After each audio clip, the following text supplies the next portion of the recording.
Hey everybody, woohoo! Boom. It's Friday. Oh my God. Honestly, this time last week, I was still on holiday. And I've had 5 days back at work, 3 of which I actually went into the office as well. And just because I'm just not going to be around London that much for the next kind of few weeks. Well, then next week, obviously, Brickworld Chicago. Like literally Monday, I'm back at work on Monday, albeit I'm working from home. I got just Chicago in my mind. It literally, I got to be honest, I caught up with tried to catch up with some streams last night. There just isn't enough hours in the day to do that. And I got to be honest, my mind is just totally on Chicago. Like, I don't want to do anything else other than I just spent literally about 15 minutes doing a list like that of things I need to do, need to take before Chicago becomes a thing. And I'm actually pretty excited about it. Now, this weekend, I'm doing nothing, absolutely nutty, because I am going to be literally focused 100% on preparing for Chicago. I really am. In fact, so much so, I'm probably even going to do some work over the weekend just because my Monday is going to be Chicago. That's all I'm interested in all honesty. It really is. I'm kind of on the hype wagon. I've got to be honest. It's kind of now we're nearly there. We're literally, I don't know, 72 hours. And I'm going to be on a plane flying to Chicago, which is jolly exciting.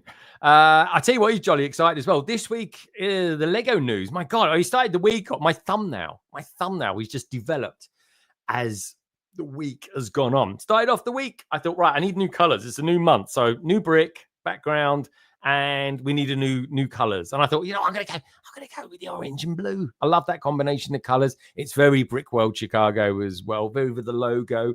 So I went with that, looking great, and I just put the new Lego Disney Cruella on there. And I thought, right, that's it. That's as good as it's gonna get. Nice big Brickworld Chicago. And then Lego dropped a bomb. I didn't know it was going to be this week, probably because I'm not in land. But anyway, we're getting One Piece set. Can't believe it. Now, you might be thinking to my God, Greg, he knows all about that already. Don't be fooled, folks. I literally got this 5 minutes ago from Amazon. It's another thing I'm going to be reading post-op. Also, it's works back to front, which I absolutely adore about manga and anime stuff. I really do. So anyway, I'm going to be learning a little bit about it because I don't know about you lot out there. I actually really like the sets. I think they're brilliant. I'm not even, this is the thing, right? I love pirates, but I don't like pirates. I like the Imperials that feature in Pirates. Didn't know that until not that long ago, in all honesty. So anyway, turns out though, with this is kind of like Pirates, but with a twist. In my opinion, anyway, from what I know, I haven't even watched the TV show. So I'm going to be watching that on the plane to Chicago, maybe coming back as well. Actually, talking about coming back from Chicago, I got a free upgrade to that. Well, it wasn't quite free. It was about £100. Literally, right? Because I looked in the week. I thought, well, I might upgrade. Because Dan was telling me, because we're flying over there together, he was jokingly telling me that he's got business class. I was like, oh, how much is that then? And I was like, believe it, all right. When I looked into it, it was like $2,000. So anyway, it turns out BA got in touch with me, British Airways, that is, and said, do you want to upgrade your seat coming back for £100? And anyway, you get all the bells and whistles and everything like that. And I was like, yeah, because it's a red-eye flight, it will be, folks. So I'll be landing back in good old London at 6 o'clock next. Oh, well, it's the week after, actually. It's the week after on the Monday week. So that's going to be jolly exciting. So anyway, here's me talking about the end of it. It's that. So anyway, today has been a hot day of developing things. It really has. I've got people jumping in the last minute. I've got people that have been sort of hanging on there and making sure that they're ready for this particular stream, which is really, really exciting. And of course, we're going to Mark Larson on a little bit later as well to tell us all about Brickworld Chicago and what we're kind of looking forward to and stuff like that. We've got people on the panel that went last year. We've got people on the panel that haven't never been, but they are, how can I put it, well seasoned when it comes to Lego conventions. And we've got a load of people that are on the panel tonight that are just round the corner from the Rene. They're actually, I think they might even be in short. One of them definitely is in Schaumburg. So better get going, hey? One other thing, though, I do want to mention, we're going to have a members giveaway a little bit later. Going to give away my first ever bit of merch. I did a poll earlier in the week on Instagram. I said, what's your preference? The black one or the white ones? So anyway, 60. I mean, there was about 150 people voted on that. So thank you very much to everybody who voted on that. Couldn't believe that. Everyone goes a bit nuts over a bit of merch. So anyway, this one came out on top. The black one came out on top. This is kind of like the negative version of my logo. So I thought, right, okay, we'll give one away this week. That's exactly what I'm going to do a little bit later. Now, do remind me as well. Probably come near the end or no, in and around our segment section. It'll be somewhere around there. So yeah, the lucky winner, they'll be the first ever person to ever get a bit of merch, or at least win a bit of merch from me anyway. I'm taking some merch over with me to Brickworld Chicago, which I am. Honestly, I'm just all steamed in. Stickers, the lot. We're going to go nuts. We're going to go absolutely nuts when we're over there. And it is basically like a Lego festival. It's unbelievable. It is 24/7. I'm going to need all of these just get over it. I really am. Anyways. So what else have we had this week? So we got the One Piece news. We've got the Bricklead Designer Program as well. That goes live. Literally, I'm in the air. 4 hours later, it goes live. By the time I land, by the time I get across Schaumburg from Chicago Airport, they'll all be gone. So I have had to make other arrangements like you do. So anyway, on that note, don't forget, folks, we have still got all the regular segments that are coming up tonight. Gaz, as we speak, is frantically looking at who's going to be on Mock of the Week this week. Like I said, we've got the members giveaway. We've got mad deals coming up a little bit later from Martin. And, of course, we've got your Lego pictures as well. Thank you to everybody who sent me in their pictures of some sneak peeks on this year's Brickworld Chicago box. That's going to be good. I threw in a few pictures from last year as well. Just people that were over there that I met. And all the stuff that goes in between. Padball, my God, people have been kicking the Padball and the BAM as well. There we go. I was there this week. It's all about, to be honest, folks, it really is. It's all about the sky blue classic space torso. There you go. That's what I went with. That's what I created. There, it goes really well with that. Oh, by the way, in case you're wondering what I'm wearing, there we go. Designed by Stud Sidious last year. Do you know what? It was ready and waiting for me when I got to the hotel. The Rene, something it's like a cough sweet, isn't it? The Rene, I should say. As claimed by ACOP, which is jolly exciting. So anyway, let's say hello to a few peeps that are out there. As you can tell, I'm a little bit excited. Got a lot of energy to expel today. We've got Lego Team B. They're going to be on. They're actually out there in Chicago as we speak. Who else we got? We've got Martin. He's going to be on as well a little bit later. When I say a little bit later, I mean about 5 minutes. Don't worry about that. It's not going to be it's not going to be long before you see him. We've got, obviously, everyone's saying hi to KOs. That must mean KO's out there as well. There he is. We've got Lego Team B, and in case I kind of misinformed you, they will too be on the panel tonight. I did do this William Shatner thing tonight. We got Snot's out there as well. Where's Snot? There must be Steph. Steph's around there somewhere, surely. We got Lauren, Bright Switch Bricks. Oh my God, Lauren. The stories. My God, they're stressing me out. They really are. Faith and Misery said, hello. Hope everyone is having a great day. Hope you are as well, Faith and Misery. We've got Bongo Girl out there as well. It just tickles me that. Was sent by bricksplorium via Scott Rotten Stream on Twitch. Yes, of course, we've got the newbie on tonight, Trevor, who was one of the first people I met last year in Chicago. He really was. I just walked in for my first ever Brickmania store, and I was like, who are you? And he went, I'm Trevor.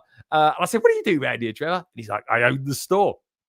I thought, right, one day you're going to be on London Calling. Anyway, if you actually, I probably at the end of the stream, when you get like various things come up and stuff like that, or throughout the stream as well, maybe I'll throw in a few cards so you can see what I was doing last year. It was a blast. It really is. I think this year I'm going to do one vlog, and that vlog will come out soon after I get back from Brickworld Chicago, and then soon after that, post-op, I'll be working on the Bricktastic one because that one's going to be a little bit on the special side. It really will be. We've got Get Cooped out there as well. Good to see you, Get Cooped. I watched literally 10 mintes of ACOB today and saw you on there as well, dude. He actually looks like that. He looks like his avatar. I'd always wondered, and he did. So good on you, mate. Daily Bricks is out there as well. Even everyone, hope you've all had a good week. Hope you're all going to have a great weekend as well. Shy's giving out some love to Lauren. That means Lauren's obviously giving out some love to Shy. Justin Peters out there as well. Justin Peters sent me some pictures earlier on as well. We got some. Jump Plate Jules is out there though. Jules. I think he was in France last week, wasn't you? Hope you had a good time. Hope the weather was okay. Martin Andrews out there as well. He's saying hello to Baboo. Baboo must be out there as well. There he is. Baboo. Hi, Martin Andrews at bricksplorium. Good to see you, dude. Hope all is well with you. I hope you've had a really good day. Gaz is out there as well. We've got to show Gaz lots of love tonight, folks. We've got to give him lots of extra love for Gaz tonight, everybody. Doctor Who. Oh my God. It's what can I say? Well, we'll talk about it when Gaz gets on. We got to see Pyrax out there as well. Pyrax. That's a good name. I like that. Pyrax. Kind of got sort of medieval dinosaur vibes about it. I like it. We've got Anna Ray's out there. Hello, everyone. Anna, this is early for you. Normally getting like half hour to go. Anyway, good to see you. Slam BKM. Slam BKM, are we going to meet? Are we going to actually see each other next week? Hope we do. We've got Pig Wheels out there as well. Happy Friday before Brickworld. Yeah, it is. This is the Friday before Brickworld. I'll have to coin that one for next time. There we go. Yeah, this could be, well, this most likely is my last Chicago, at least for a couple of years anyway, folks. Unless I can work out another route to get there. Crypto Bricks is out there saying, hey, everybody, we've got some stuff from Crypto Bricks and pictures to show from him a little bit later as well. Kevin, I'm with you, dude. I'm getting hyped for this new Superman movie, much more than Fantastic Four, in all honesty. Also, as well, can I just point you over to here as well? To look at that. What a beautiful thing. The Guardian Dragon. So nice, in fact. I didn't even want to turn on London in the background there. I just wanted people just to see it there. It's awesome. Honestly, one of the best dragons I've ever built. I think I've got a thing about dragons as well. All will become clear about that over the course of the weekend. I promise you. We've got Tom's out there as well. DDP making more than 30k sets for the series. Good for those who want to get adventures in Transylvania.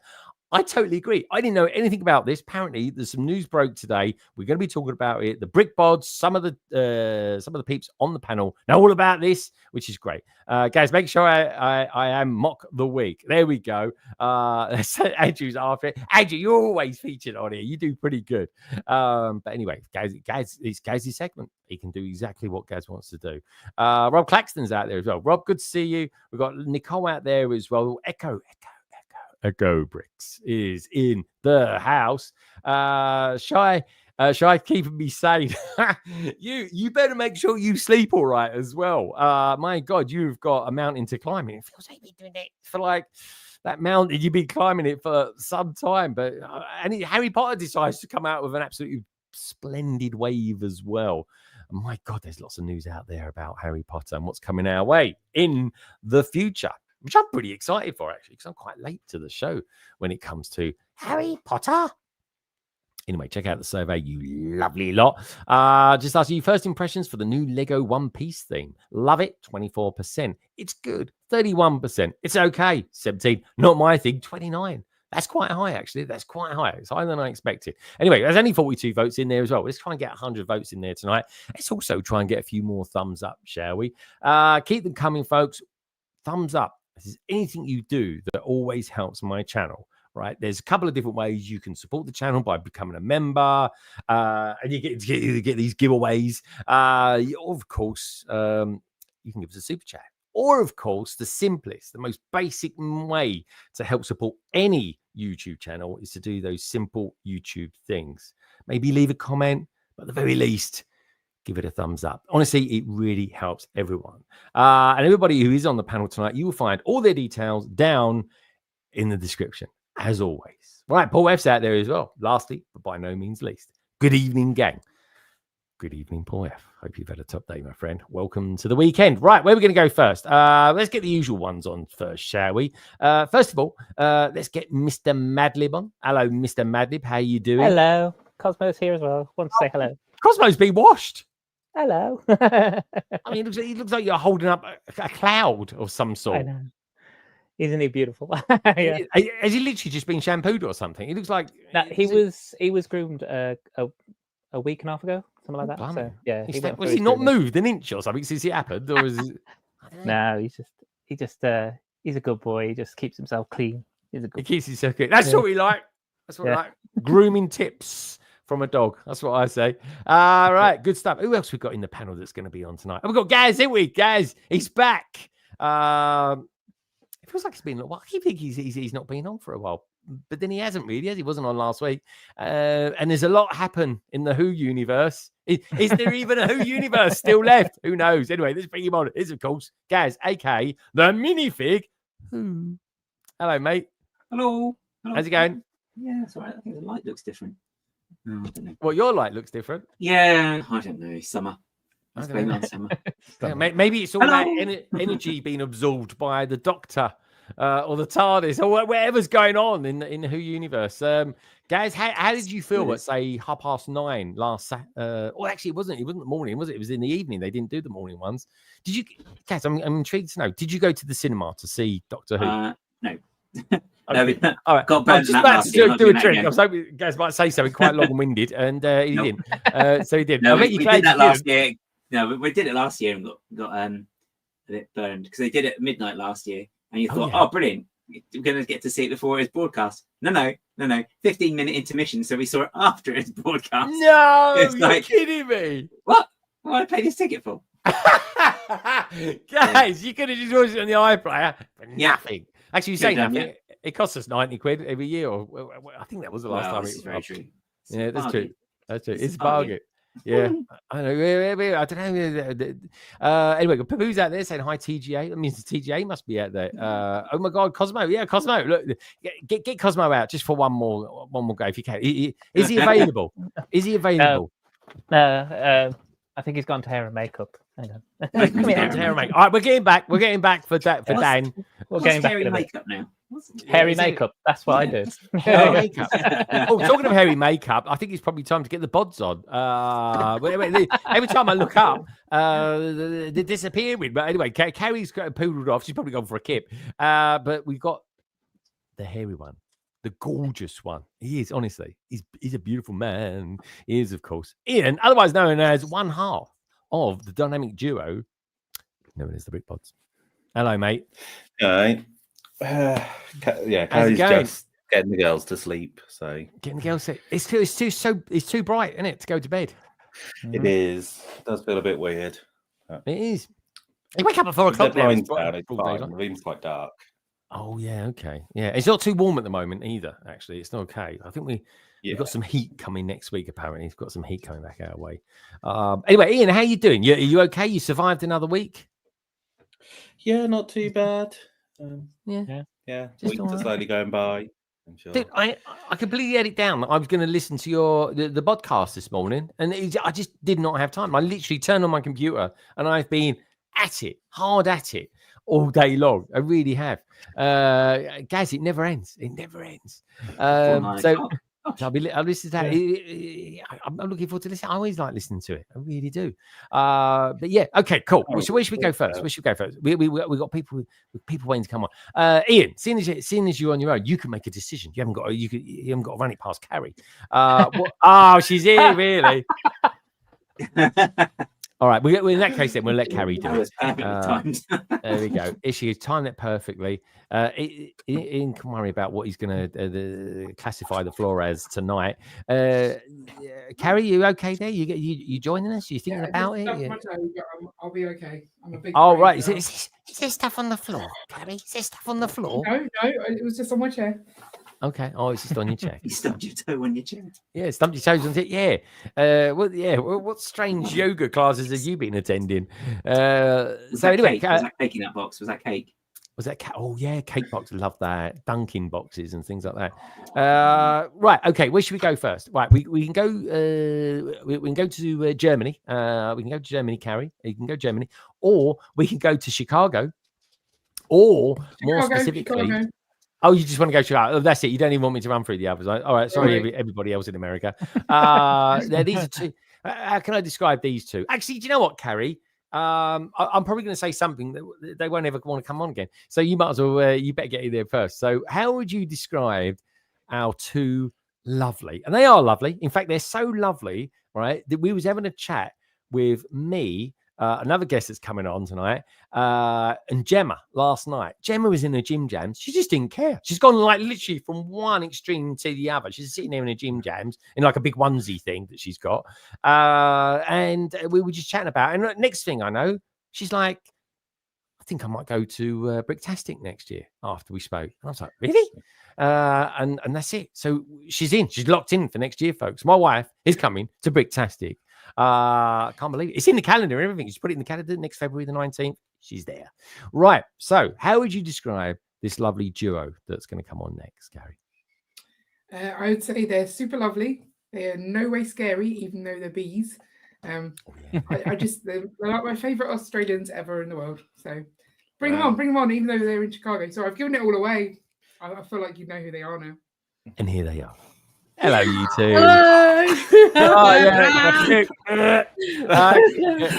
Checks in the post, Carrie. How you two doing? Good. We're good. We're very well. Thank you. Oh, good to see you, dude. Good to see you. We've got Gert Luck out there. It's all Gert Luck. Thank you for all the love this week as well. I appreciate that, especially on Instagram. Appreciate that. Where exactly are you two? Because I thought you was already at the Rennie, but you're not at the Rennie just yet. Where are you guys? You're en route. Yeah, we are and have been. So the Rennie will be the end of our short holiday over here. So we've spent a week in Detroit, of all places, which was lovely. And now we're in downtown Chicago. So we're just off the Magnificent Mile, enjoying the downtown sights and sounds before we head out to Schaumburg Sunday afternoon.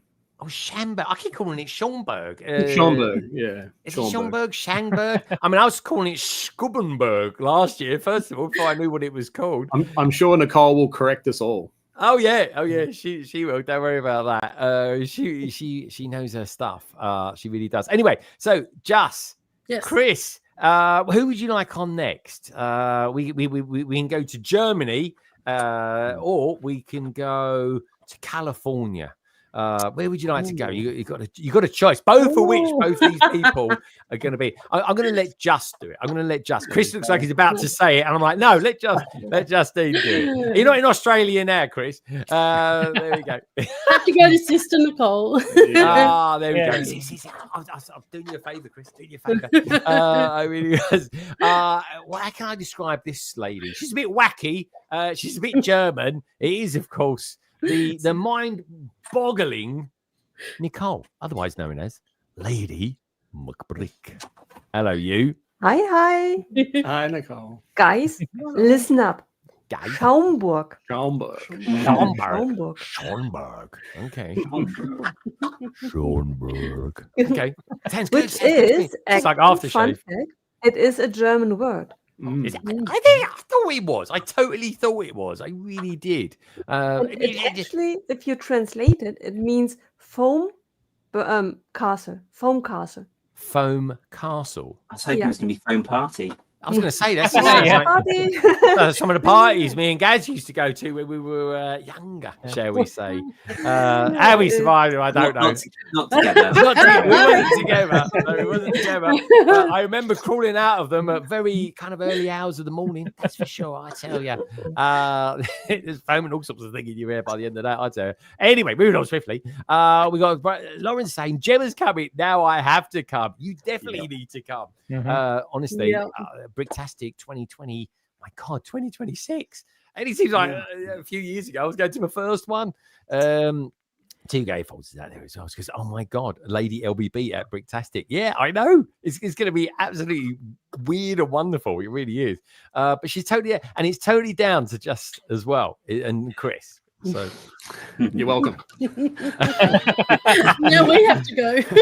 Now, that's the Yay! now we have to It's how the love spreads. It's how the love spreads. We love it. We really do. There we go. Jules is out there. He's reminiscing by the sounds of it. All phone party. It's the kind of Lego convention, is it? Yeah, we're gonna get those brick. We could do a phone bricky thing. I don't know. I'll leave it to you to work it out, Jules. Steph's out there as well, saying, "What a lineup!" We're 2/3 through. It's going to be a full one tonight, folks. Right, where should we go next? We can go to one of the most beautiful places in the world. We can to one of the most beautiful men that do an absolutely beautiful podcast known as SOS. And it is one of the best ones. I think Little Bird tells me there's a new one out as well from a certain Australian. Anyway, let's get him on, shall we? He's, of course, the wonderful, the brilliant. Can't wait to see him next week, I tell you. Shy time. It's my time. Hello, mate. Cheers, everybody. Hey, Shy. Good morning. Good morning. Good morning. Good evening. Good afternoon. How's it going, Shy? Good. Working as we're doing this. So in case any of my colleagues are watching this, I am working. You are indeed. You're networking. That's what you're working. Networking. Shy, are you excited for next week? As I said in I was just on ACOB stream last night, and I really didn't realize that Brickworld was next week until Brent DM'd me in the morning saying if I wanted to come on the hype stream later, and I'm like, Brickworld's next week. Oh, Shy! Oh my god! Right. I didn't even put two and two together. I mean, I've been kind of swamped with life and work. Yeah. Now my stress level just kind of went up a lot because I still got a lot more stuff to do before I have to leave. As far as life wise, but yeah, it's starting to build up after I got off that show. It's definitely starting to hit. It's slowly increasing the hype as the hours progress. So, but Shy, it is really amazing that this hype is built up. Because can you imagine if it were only a ramp up thing? Like, Shy, would you come up for the Brickworld that took place last week? What's that? Yeah, that would be a serious miss. That would be a serious miss. I think Shy would literally have to be. He would have to have his iPhone stolen or something like that for him not to realise. That would be pretty bad. Oh, that would be. But I tell you what, this is the thing. I didn't even get to. There's so much on at the moment around Brickworld Chicago. I didn't even get to you being on there last night, Shy. I thought I had an exclusive. I was there for 15 minutes. That wasn't. Oh, right. Okay. Yeah. Because I was watching a CPA on there as well, and he was talking about stuff. And I messaged you earlier on. I was like, hey, is there stuff we could talk about? I don't know. Anyway, we'll find out. There's something happening over there, folks. Something is happening. Don't worry about that. But anyway, it's gonna be good fun. And yeah, I'm glad I didn't mention it tonight because I got it all listed. I was like, whoa, I'm glad I watched that bit. So anyway, then we're going to let the cat out of the bag. So anyway, where should we go next? I'll tell you where we're going to go next. We're sticking in America. We've got so much happening in America. It's unbelievable. When I came to America last year in Chicago, one of the first places I went to, and then I got later introduced to this guy by Shy Time is my time, because Shy Time is my time. He loves a bit of Brickmania. He really does. Loves a bit of Brickmania. And this guy was one of the first guys. I just literally walked in there. He was like, to be honest, folks, he was one of the first people I came across. I thought he looks like a nice guy. I speak to him. Turns out he's actually the manager of the Schaumburg branch of Brickmania. So I was chatting away. And anyway, and this was before I even knew that this guy had dreams of being on Twitch, which is exactly where you'll find him on there as bricksplorium. And of course, Instagram, just like everybody who's going to be on the panel tonight. So let's bring him on, shall we? Without further ado, let's introduce him. Bricksporium, otherwise known to everybody in the real world as Trevor. Hello, Trevor. Hey, Trevor. Hey, how's it going? Hello. Hey, good to see you, dude. How you doing? Doing well. Yeah, thanks for correcting that, Greg. I do not own Brickmania, like you said a couple minutes ago. I was just raising the hype up just a little bit there. I was. So Trevor, tell us a little bit about you, who you work for, what's your thing, and where do we find you in this wibbly wobbly world of social media? Well, I'm all over the place in the Lego world. Yes, I manage the Brickmania store in Schaumburg, and I've been there for 4 years now. Best job I've ever had. Fantastic place. Very cool to do that as a living as well as being my hobby. So you can find me on Twitch on my own streams where I build sometimes Brickmania sets, but also Lego sets, other brand sets as well, just to compare different Lego sets. And good thing to do because it's very in at the moment. Some good alternatives, different brick building models and whatever else is out there. And then on top of that, I'm also a founding member of a lug, and that takes up a lot of my time as well. So Lego is everything in my life, besides my wife right now. There's a right now at the end of that. A disclaimer. Yeah, I mean, obviously she's number one priority, but of course. Yeah, but Lego has taken over our house, and I'm in the middle of rearranging things so it doesn't look like we just live in a Lego house. So, but yeah. Just out of curiosity, is your wife into Lego as well, or is she No. into sort of more normal kind of stuff? No, she's not really into Lego. She's more into her true crime podcasts and. That is a thing in America. You love I don't know. I don't know what it is. I always think my wife's gonna kill me. Only Murders in the Building. Have you guys watched any of them? Oh yeah. They're bloody good, man. They are good. I wouldn't want to live in that building for love nor money, but it is good. I'm really into it, man. It's just, on so many levels. It hits so many right notes, and I think so many people kind of like it as well. There's just something there for everyone. Martin, do you like watching it? Because I think there's there's all sorts of groups of people that are involved in that film, in that TV series, isn't there?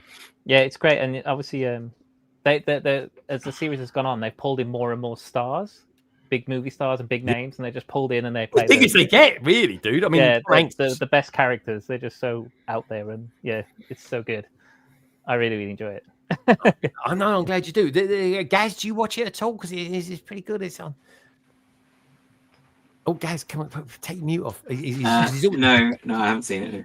Oh, guys, he's been all wrapped up in Doctor Who for God knows how long now. All right. I mean, don't worry, guys. We're talking about Doctor Who. If you want to, I don't know. I don't want you get PTSD over it. That's all. It is the thing. So Trevor, just circling it back to you, Trevor, of course. Tell us a little bit about what is it like? What differentiates Brickmania from your average Lego store? Well, I mean, it's a lot cooler. Don't hold back. Don't hold back. For one, no. So Brickmania exists because Lego doesn't do a military theme. They don't make a military theme. So Brickmania fills that niche, as well as they do other themes as well. We do produce other themes, but military is the primary focus. And it's not to glorify war necessarily, or just to glorify. It's to retell history through bricks, and that's the ultimate. The ultimate goal is like you're crossing multiple hobbies of those who like Lego as well as those who love history, in particular military history, and in that. But we also have some other pop culture sets that Brickmania has produced, as well as their take on classic space. And it's always I love that, dude. I've got a couple of those sets. They are brilliant. It's always cool seeing the different ideas that come out of the design team up in our headquarters in Minneapolis, and all the amazing designs that they come up with, the artwork that we have very talented artists up there as well, and designers, and just the tribute that they pay to not just the United States military. I mean, the other militaries around the world as well. Brits, I got some. This is the thing, right? Last year when I came back from Brickworld Chicago, I got this bag, and it's full of Lego and stuff like that. I haven't opened it. So I got stuff in there that no one's ever seen. So I've got some weird Lego haul to make that's been in the making for like a year. So it's one of those things. So maybe I'll do like the ultimate 2-year Brickworld Chicago haul or something like that. But which of course includes 1 or 2 Brickmania sets, that's for sure. Because their take on Lego Classic Space is bloody awesome, Trevor. It really, really is. So Trevor, when I met you, you really wasn't doing anything online or anything like that. I think you might have been on Instagram, and then you decided to take the plunge and go on Twitch. So tell us a little bit about that. Look, Mad Lib's going, all the Twitchers watching this will be going, yes. So it came about because of all the other Twitch streamers pushing me to do it, because they wanted to see. They wanted to see some Brickmania stuff on there, and I was like, okay. So my first few streams was pretty much all Brickmania or Kobe sets, which we also sell at the store as Kobe. But of course, then I was like, this isn't all I do. Like, this isn't all I build. So let me show you what else I build. And it was very cool, very supportive. People on Twitch, like a community like I've never experienced before, and very, very much welcoming. It just was being pushed by all of the others to do it. And actually, one of my good friends is also a Twitch streamer that also builds Lego, and he really helped me set everything up and get things going, and it's been fun ever since. So brilliant. I'm really happy for you, mate. And I'm really happy because I'm not everyone. Some people try YouTube and Twitch and stuff like that, and some people just can't make up their minds which platform they prefer. Nicole, I'm glad you've kind of found your tribe on there. I really am. Okay, so we've heard a little bit from Trevor now. We'll come back to you a little bit later, Trevor. So don't worry, you're not off the hook just yet. But it is great to have you here. It really, really is. And just out of interest, we'll find you as bricksplorium on Instagram, and of course over on Twitch as well. Where did you get the name from? Tell me a little bit about the name as well. The Bricksplorium. So like it's bricks and explore, and then like employ. So an emporium, or so exploring bricks together. An emporium is a place where people go to explore something or get together. And so Bricksplorium. It was just simple as that. I mean, it actually was given, the name was given to me by the former store manager of Brickmania, because I was trying to figure out a name for my Instagram page. Right. And he was like, what do you want your page to be about? And I was like, well, just exploring brick building. And he was like, there you go. And he said Bricksplorium, and I ran with it. That's great. It's a good story. I like it. Okay, good stuff. A lot of kind of feedback there from the people of Brickmania, which is awesome. Okay, cool. Well, I think it's time to kick off our first segment tonight. We're going to be looking at some new sets tonight, folks. We're obviously going to be talking about Brickworld Chicago.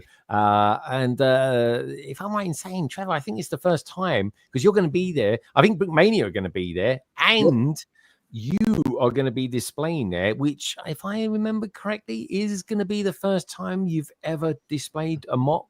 Yes. So it's I chose the one of the largest shows to debut at. So that way the rest of them are easy afterward, Exactly. That's easy. No, I'm super proud of you. It takes some balls to do that. It really, really does. But anyway, I think they shed a little bit of light. I wouldn't say necessarily so much on Ian and Carrie, but more shedding the light on their floor.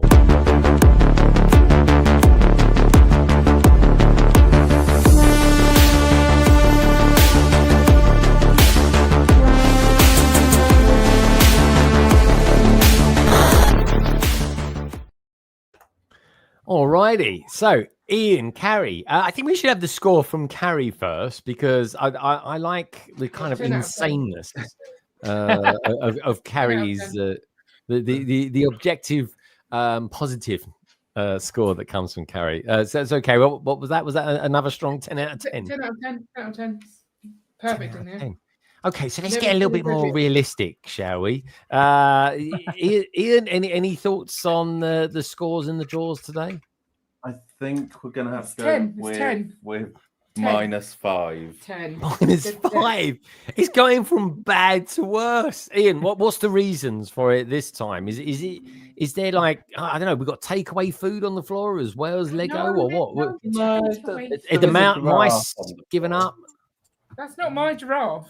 So that's someone else's giraffe. It's not my giraffe. There's a line you don't hear very often. I don't know if that makes it better or worse. I didn't put it there, so it's not and my. then, yeah, not there's my- just boxes and stuff everywhere. It's just, Oh, but it's No, like a it's not recycle real. centre in your house. All right, fair enough. What is that? What is it? Is that Giraffe. what? I sound like David Tennant then. What? That is a giraffe. All right, I'll It's take a your bit word for it. confused because It stands that way on his legs. Yeah. Like it's the weirdest giraffe in the world. Last time I looked, the giraffe didn't have a tail halfway up its back. Yeah, it's not right, is it?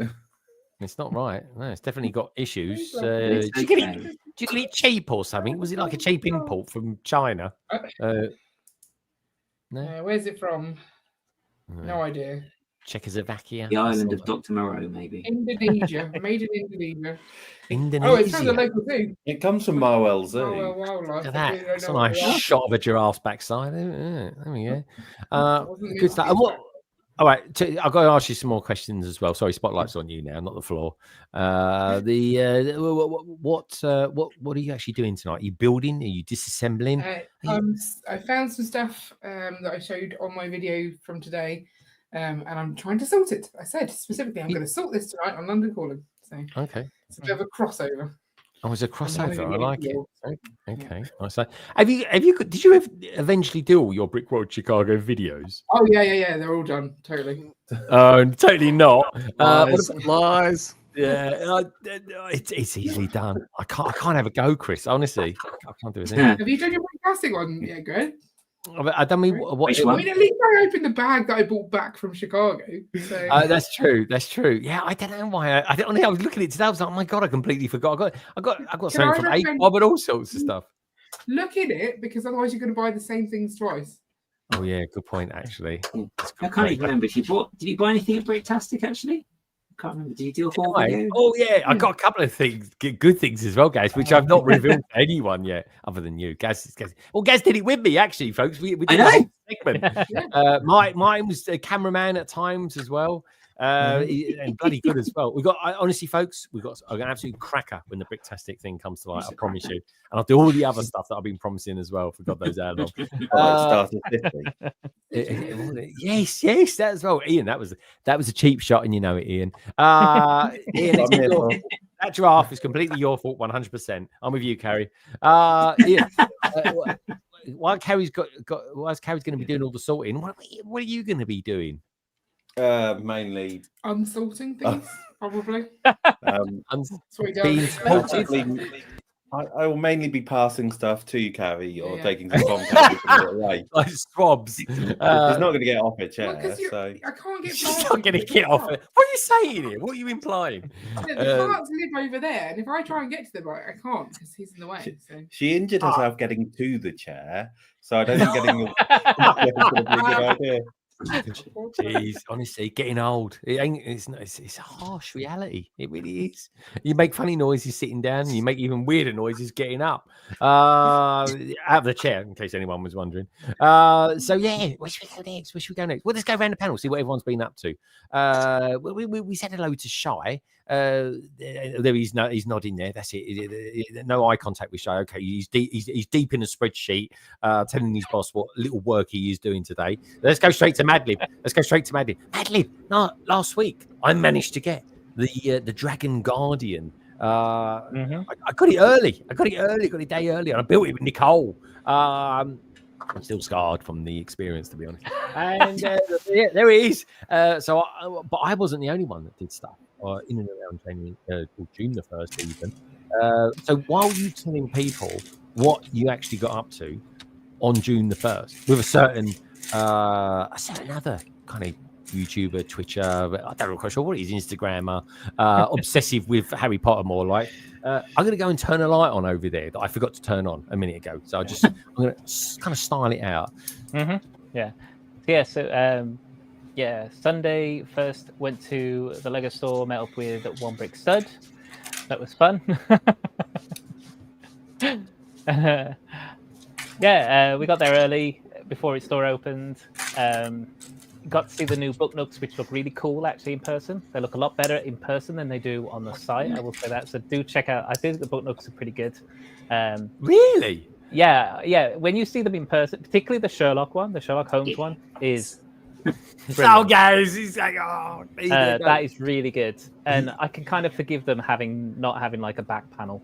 Now that I've seen it, I'm like, yeah, okay. But yeah, I'm pretty sure because I did see the Harry Potter one this week. I was thinking probably this is like a micro scale kind of train, but it's not. It's a really odd scale, but it kind of works. Yeah. And they got like little mirror things in the background, some nice. They do. Those ones work as bookends as well.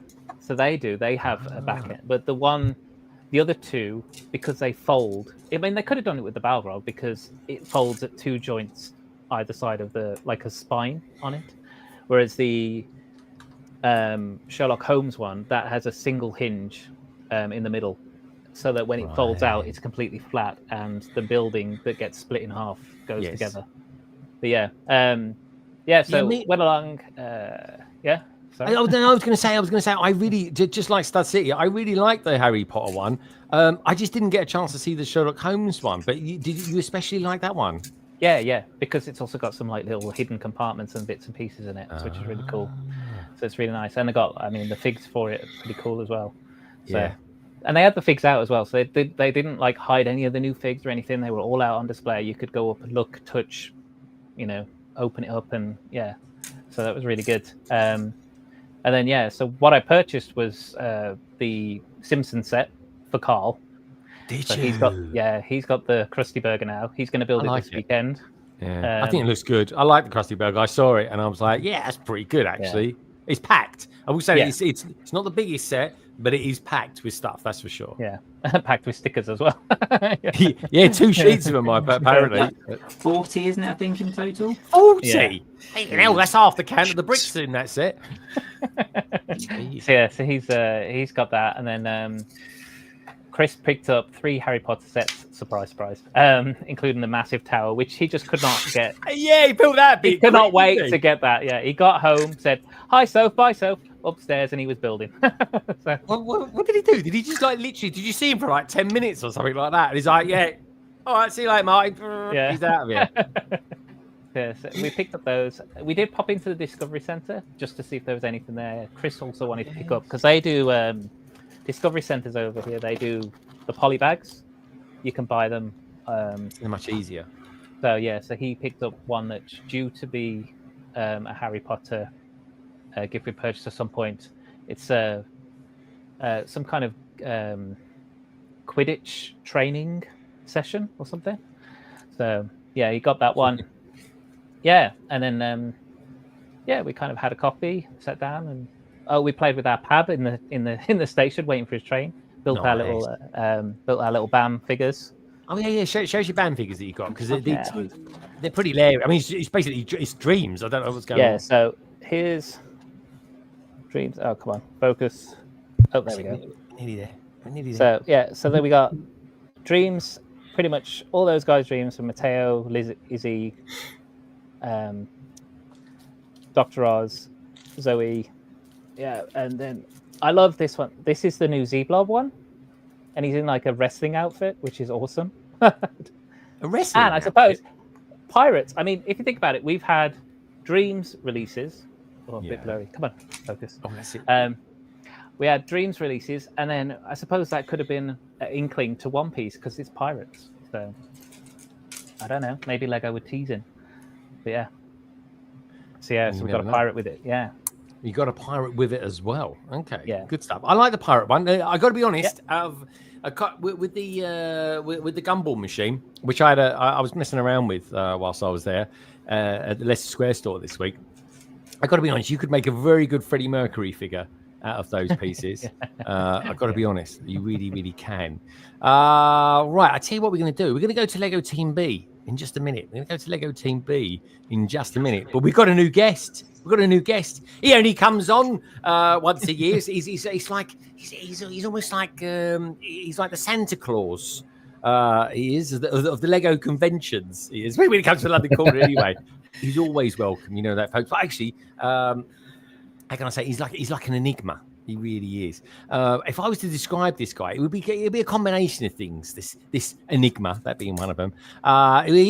Straight away, he's the chief brick officer for Brickworld, which is a bloody cool name. If you can have a name, that's a bloody cool one to give yourself. And he also happens to be the host of one of my fave live streams called Thinking Outside the Blocks, which I would totally recommend peeps go and see. It's really, really, really cool. I love it. And it can go on for a couple of hours, or it can go on for something like 4 hours. It really can. Just a bit like London Calling, really. So let's give it up, shall we? For one of the top guys in the world of Lego conventions. It is Mark Larson.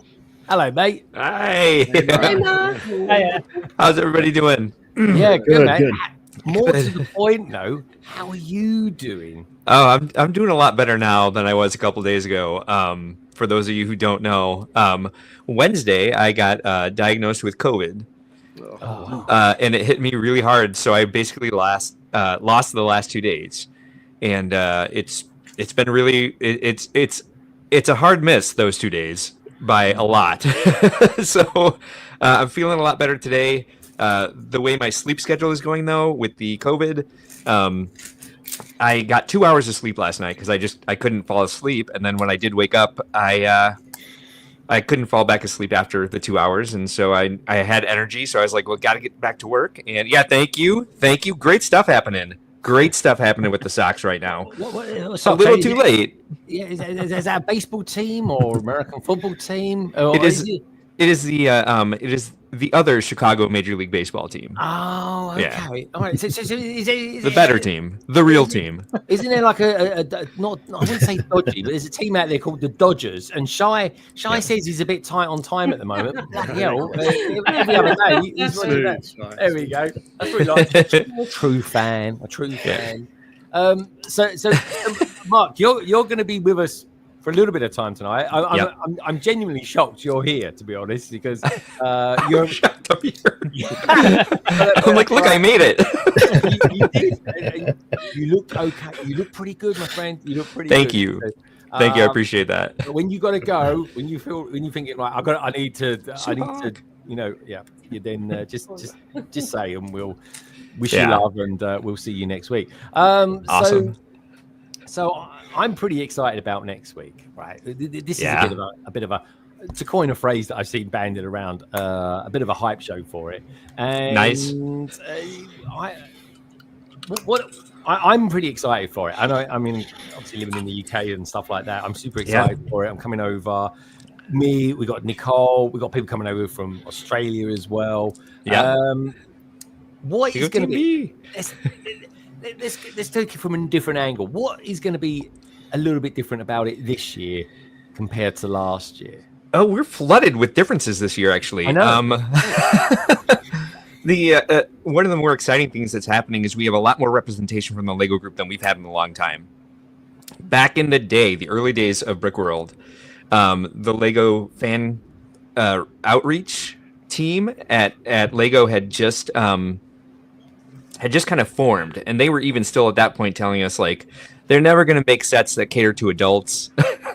They were there mostly to like talk to the people who were developing parts and making third-party market pieces, and then interact with the public. So they would have a booth at Brickworld where they would just like bring out the current line of sets and have people build them and have the public interact with them so they can kind of sell more product. But we were told very clearly like the focus is kids aged this to this, and that's definitely changed over the years. The Lego's interaction with the fan community has grown and evolved in a huge way to the point where, like, I think most sets that are released are made for adults, or at least with adults in mind. Yeah.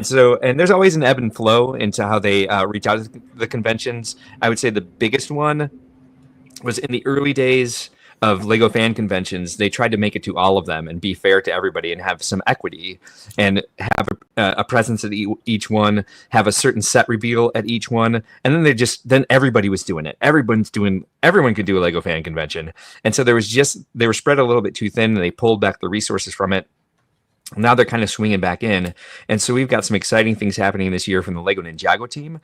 They're going to be there with one of the set designers and the writer of the show, the George Lucas of the Ninjago series. Yeah. And in addition to that, they're doing a premiere of their... Do they want me to say premiere? Yes, they want me to say premiere. We'll call it a premiere. Of Ninjago Monstrosity, which is a new spin-off series of the guy who designed that set will be there. Yes, can't wait for that. I'm taking my poster, especially over. I've got this little poster that come with it, and I'm just going to ask the geezer to sign it for me.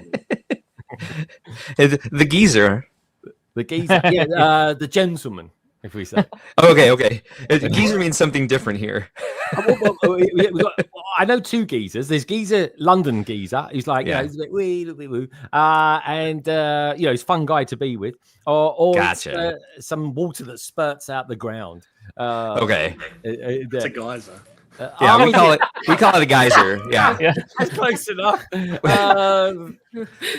Londoners call them geezers, just in case you wondered.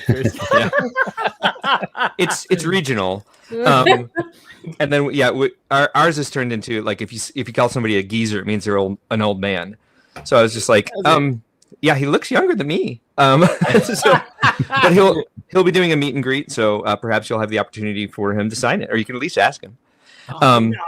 They're always a friendly lot, the Ninjago. Oh, absolutely. Yeah. And they're doing the premiere of a spin-off of the Ninjago series called Ninjago Monstrosity, which is aimed at adults, and it's an anime series. TJ's in the chat. I'm sure he's excited about that.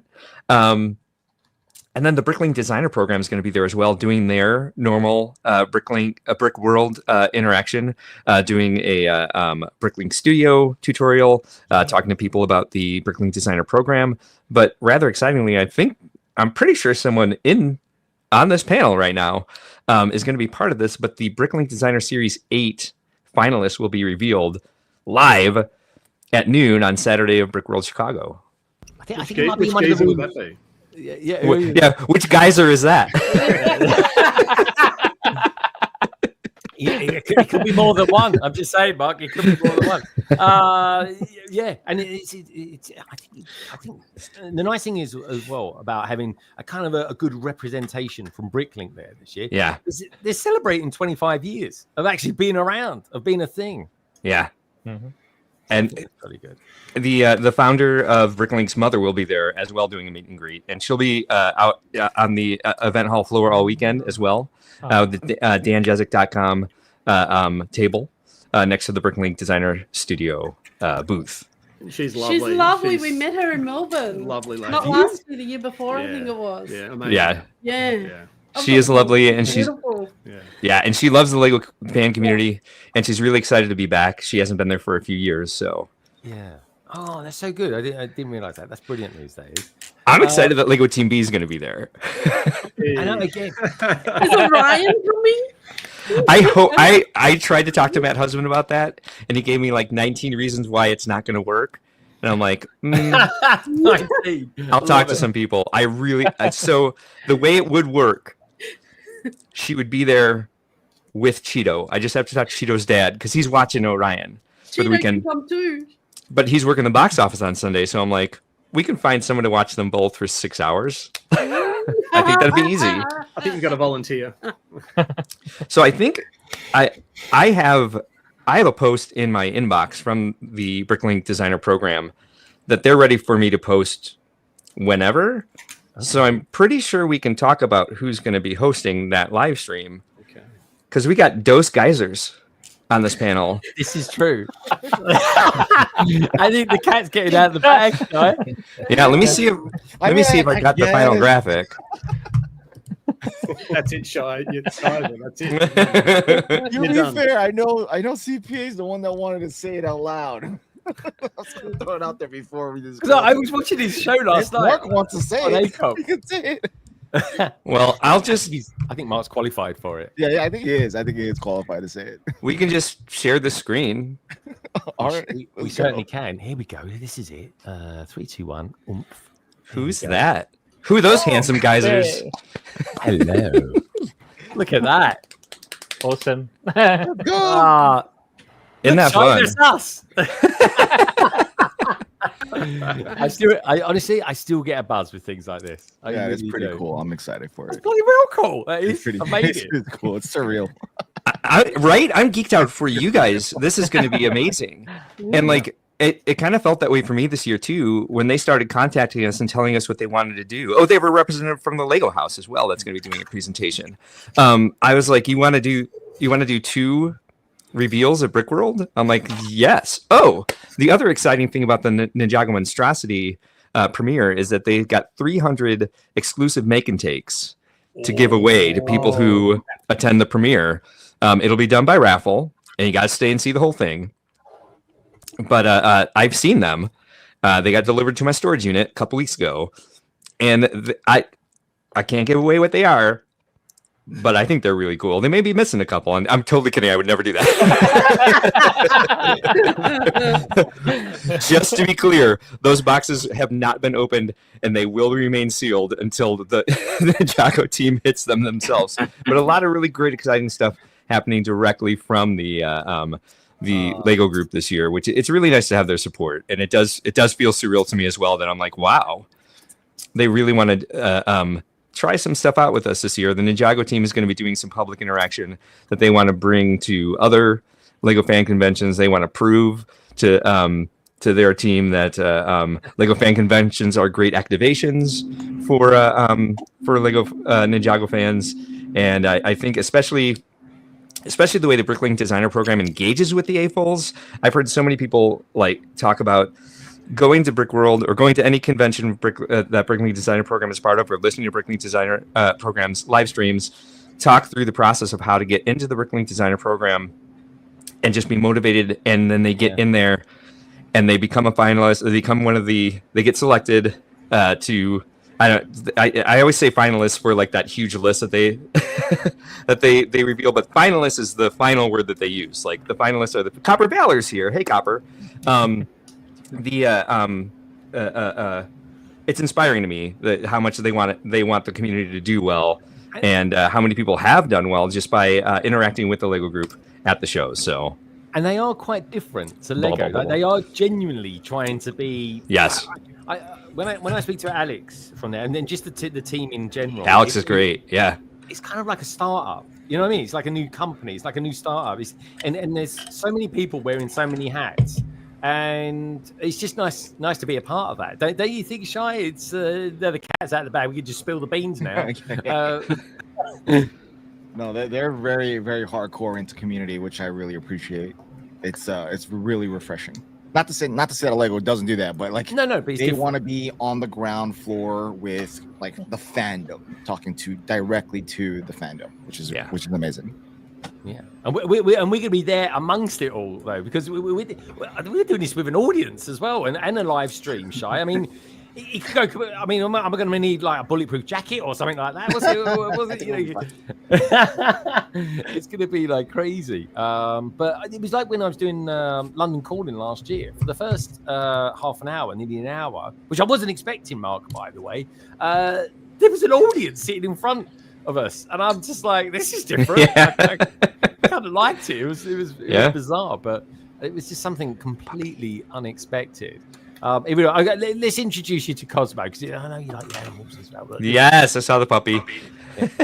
Cosmo's the one on the right, by the way, in case you. Oh, gotcha. Yeah, he's come back. He thought he'd come in and say hello. Say hello. Hello. Oh, he's so sassy.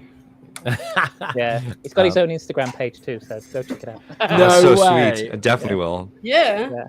Yeah. Cosmo. About it. Yeah. Hi, Cosmo. How dare Cosmo be that white? I mean, it's just like it's almost it's like it's from heaven or something like that. It's bizarre, isn't it? Love it. Loving it.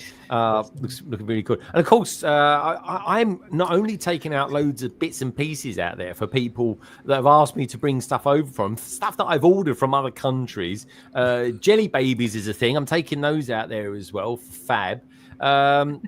Yeah, I'm taking Martin sig figs out there to distribute to about 6 people as well. All noted and listed, Martin. So thank you for that. Got that in record time as well. Also love the card as well. So thank you for that, my friend. So yeah, there is all of a sudden it's almost like people woke up earlier on this week and went, geez, we got Brickworld Chicago's on next week. That's what happened to me today. I was like, what? Where am I? Next week. Yeah, so let's go. I tell you one thing. I got to just get this off my chest as well, Mark. I got to ask you. One day, I would love for you, right? Because here's the thing, right? Today, massive thing happened to us, right? I was having a chat with Lego Team B last night. We was doing some testing with Trevor as well, and my wife just happened to be there as well. She knows Lego Team B. We've been out to dinner a few times here in London, and we somehow between then and this morning we've talked to my wife going to Bricktastic for the first ever convention that she's ever been to. Is there ever? I mean, that's amazing by itself. Right? That is kind of it just came out of nowhere. It really did. However, what is the chances of one day getting you over to Manchester? Oh, that'd be amazing. Yeah, I'd love that. I say, what time of year is that show? February the 19th, I think it is. Yeah, get me out of Chicago during the winter. Absolutely. Yeah, I would love to. It's freezing, Mark. It's freezing. Oh well, Chicago's balmy in February, so I would love to be able to get to more conventions and get out and see more of the Lego fan community outside of my own shows, for sure. No, that's really exciting. The chances are relatively high over the next 5 years that I'll start getting out and about, and I would love to go to a show in Manchester. I've been to London. I have not been to Manchester, and I haven't been back to England since. Have you not? If you're ever in London, let me know. London's amazing. It reminded me a lot of Chicago. I felt very at home there. A lot of sarcasm there. Yeah. Oh, yeah. We love that sarcasm. Oh, you do. You really do. Especially if you're a geezer. Geezer. Whatever you call them, Chris. But yeah, it's just when I went to Chicago, because most of my family are American, but most of them are like from New York. But when I was in Chicago last year, we had it was quite a surreal thing. It was myself, Nicole, the Brick Bods. We were being driven to Chicago, the city, by a Lego master, aka Moto, who I know you know very well. And I'm literally interviewing him as he's driving there. We were stuck in traffic, so I thought, what can I do? I don't want to do my Wordle. I finished that. I didn't fancy playing chess. I'll QA Moto. So anyway, so that was good fun. But when I was there, I was like, I actually genuinely really like Chicago as a city. Oh, thank you. Yeah. Oh, thank you. Appreciate that a lot. It's lovely. Yeah, I love it. Yeah. Yeah, we're here right now. so let's go Lego Team B. Lego Team B. How are you finding it being out there? You're already there at the moment. Yeah, we're downtown. Oh, sweet. Mile. Yeah. Oh, holy cow. That's great. Yeah, no, it's beautiful. I wish I had time to get away and come see you before the show, but I really don't at this point. 2 days into COVID, all good. Yeah, that's the thing is, I'm off quarantine on Monday. That's my first day off quarantine, so I got it at the perfect time, I guess. And then I'll have to wear a mask all week until Saturday. So now we know who Mark is, because you see some geezer walking around with a mask on. You're gonna have to do Brickworld. I think you could do that. Yeah, Brickworld Chicago masks, merch it out, Mark. Sell them as well. Yeah, I'll buy some. Come to the keynote speech, and I'll be more than 6 feet away from everybody, so don't worry about that part. I'll go sit at the back for that one, I think. Right? But it's cool. It's cool. It's mad you guys have quarantines. We don't anymore. We did literally in London, we in don't. the UK. Which is what if you got COVID. I had a guy that was in the office last week, no, 2 weeks ago. He was going, I got COVID. I was like, dude, I'm out of it. Don't go away. It's 5 days. It's 5 days quarantine and then 5 days with a mask is the protocol here now. But I mean, I went to the dog park this morning. I dropped Orion off at daycare. I just wore a mask while I was doing it. Yeah. Just like, yeah. That's I'm good, on. that's good. Yeah, I'm on the. I forget the name of the medication now, but I'm on the treatment, and that's probably why I'm feeling so much better already. But speaking of the keynote, so we switched some things around. We're doing Wednesday night. We're doing our first. We always do new attendee orientation first thing Thursday morning. Mhm. But that was before people started lining up to get into the show right at noon on Wednesday. It used to be like we'd open registration sometime between noon and 4, depending on when we were finished with the hall. The first year we did it, and I think it was 2023. The first year we opened the door, like people were asking to get in at noon, and we're like, "Why is everyone bugging us about getting in?" And we realized there was a line out the lobby, down the hall, out into the parking lot. We were like, "Why is everyone here?" So we're doing our first new attendee orientation at 3 p.m. on Wednesday, and then we'll do one at 8 a.m. every morning after that. So in case you show up on Wednesday, Thursday, Friday, and it's your first time, you can attend that orientation. Keynote speech is on Thursday night. We're changing the name of opening ceremonies because A, it's not the Olympics. B, there was nothing ceremonial about it.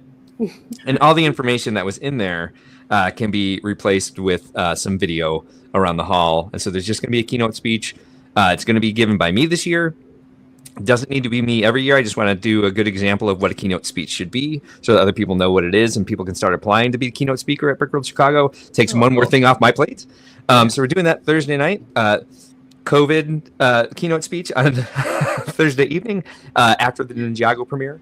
A couple hours after the Ninjago premiere, actually, so that people can take off and get some dinner and come back in time. And there's always a grand prize raffle at the end of the now keynote speech, which I will probably continue to refer to as opening ceremonies out of habit.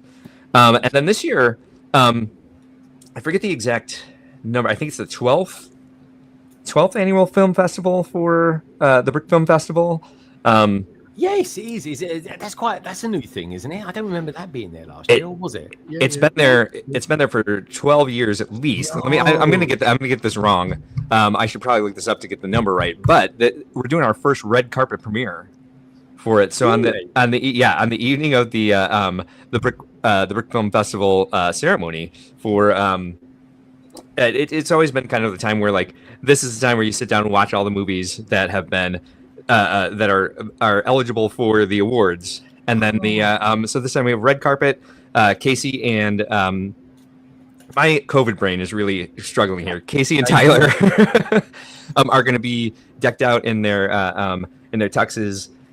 You don't have to. It's not black tie. You don't have to dress up to go, but you're highly encouraged to because they want it to be kind of like a fancy film premiere. They've added several categories for winners. They have the highest number of submissions that they've ever had up to this point. The deadline was 2 days ago, and they said early on they're like, "This is the highest quality of submissions that we've ever had."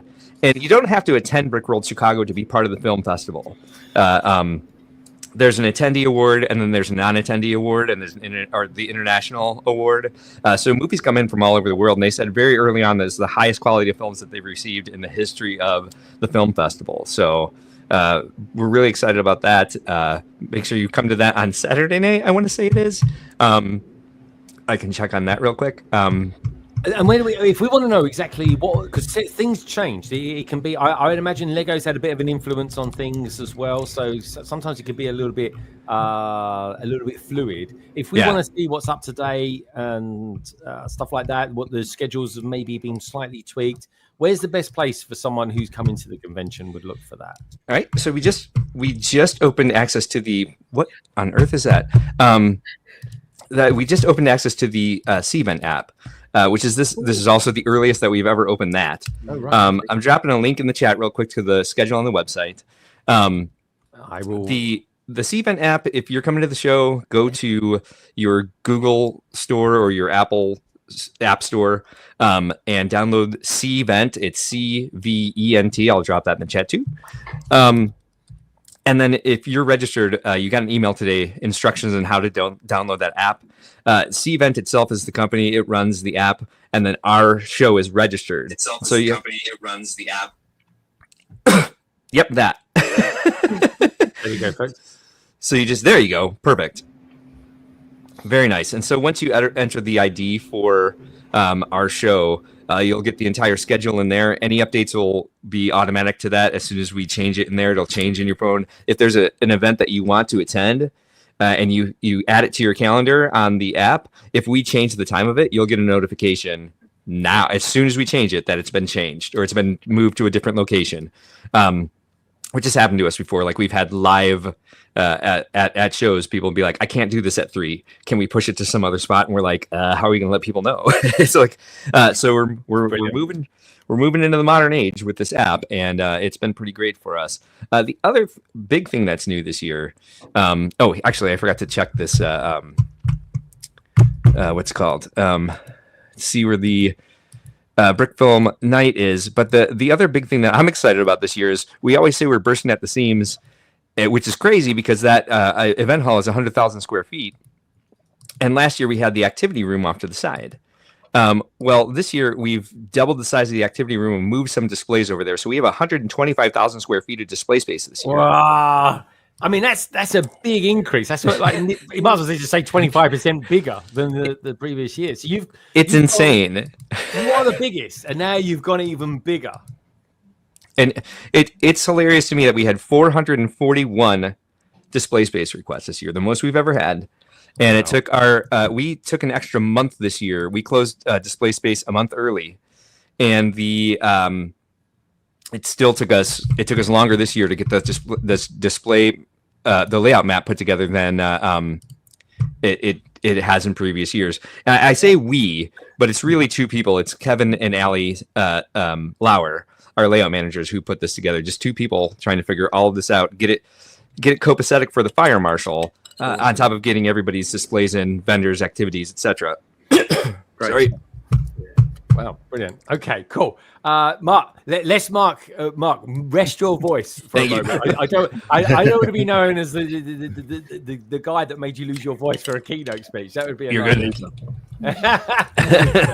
Let's go to Lego Team Beat. Lego Team Beat, you've come to Manchester this year. You was in Brickworld last year. Tell us what these Lego conventions mean to you as a whole, and let me know what you boys and girls out there think about this as well. And if you are watching this back, do me a little favor. Let me know what you think about conventions and stuff like that. But Lego Team B, I think you more than anybody else on the planet go to more Lego conventions than anyone else, at least furthest from where you are in Australia. Yeah. Tell it, what does it mean to you two? Because it's a big investment. It really is, not to be taken lightly. It is 3 or 4 mortgages down. Yeah, it's a big investment. It means a huge amount, and you know, it's actually catching up with the people like you guys that we talk to. It's people first, and certainly Lego is there as the reason and the motivation. But yeah, just such a great community for such an interesting, large, broad hobby. You know, it's so diverse. That's the most impressive piece, I think, is just there's so many interesting people, fantastic stories, and so many different perspectives, points of view. It's we're learning something every day, meeting new people every day. It's beautiful. Yeah, it's beautiful. Yeah, and you guys love it though. I mean, is it? Do you find different countries have quite different vibes when it comes to the Lego convention? Yeah, I think so. I think so, definitely. And there's the nature of it, like you say, the Brickworld, and I shake my fist at Mark making it bigger than last year. Australia doesn't have like the influences. Yeah, like America. Locally we're a bit more subdued. Over here, influencing is big in the US, which is a whole nother side of the hobby, which is fascinating and fantastic. The UK, again, Bricktastic, which was, we went through this year, was super impressive, very different vibe, but the people were just as amazing. So yeah, it's I've not been to one yet that wouldn't want us to come back every year if we could do it. Yeah. Yeah. Oh, that's so cool. That's so Love it. cool. Yeah, and what would you say was a distinction of Brickworld Chicago and a distinction of Manchester and a distinction of Melbourne's Brickvention? Yeah. For me, it would be the venues. You know, Melbourne and Brickvention has got the lovely exhibition buildings. It's probably not big enough for the amount of people that want to display. So it's somewhat, you know, smaller and you can't stand behind your mocks and they interact. don't have the compound scenario where you can stand behind your mocks and interact with the crowd and the people attending.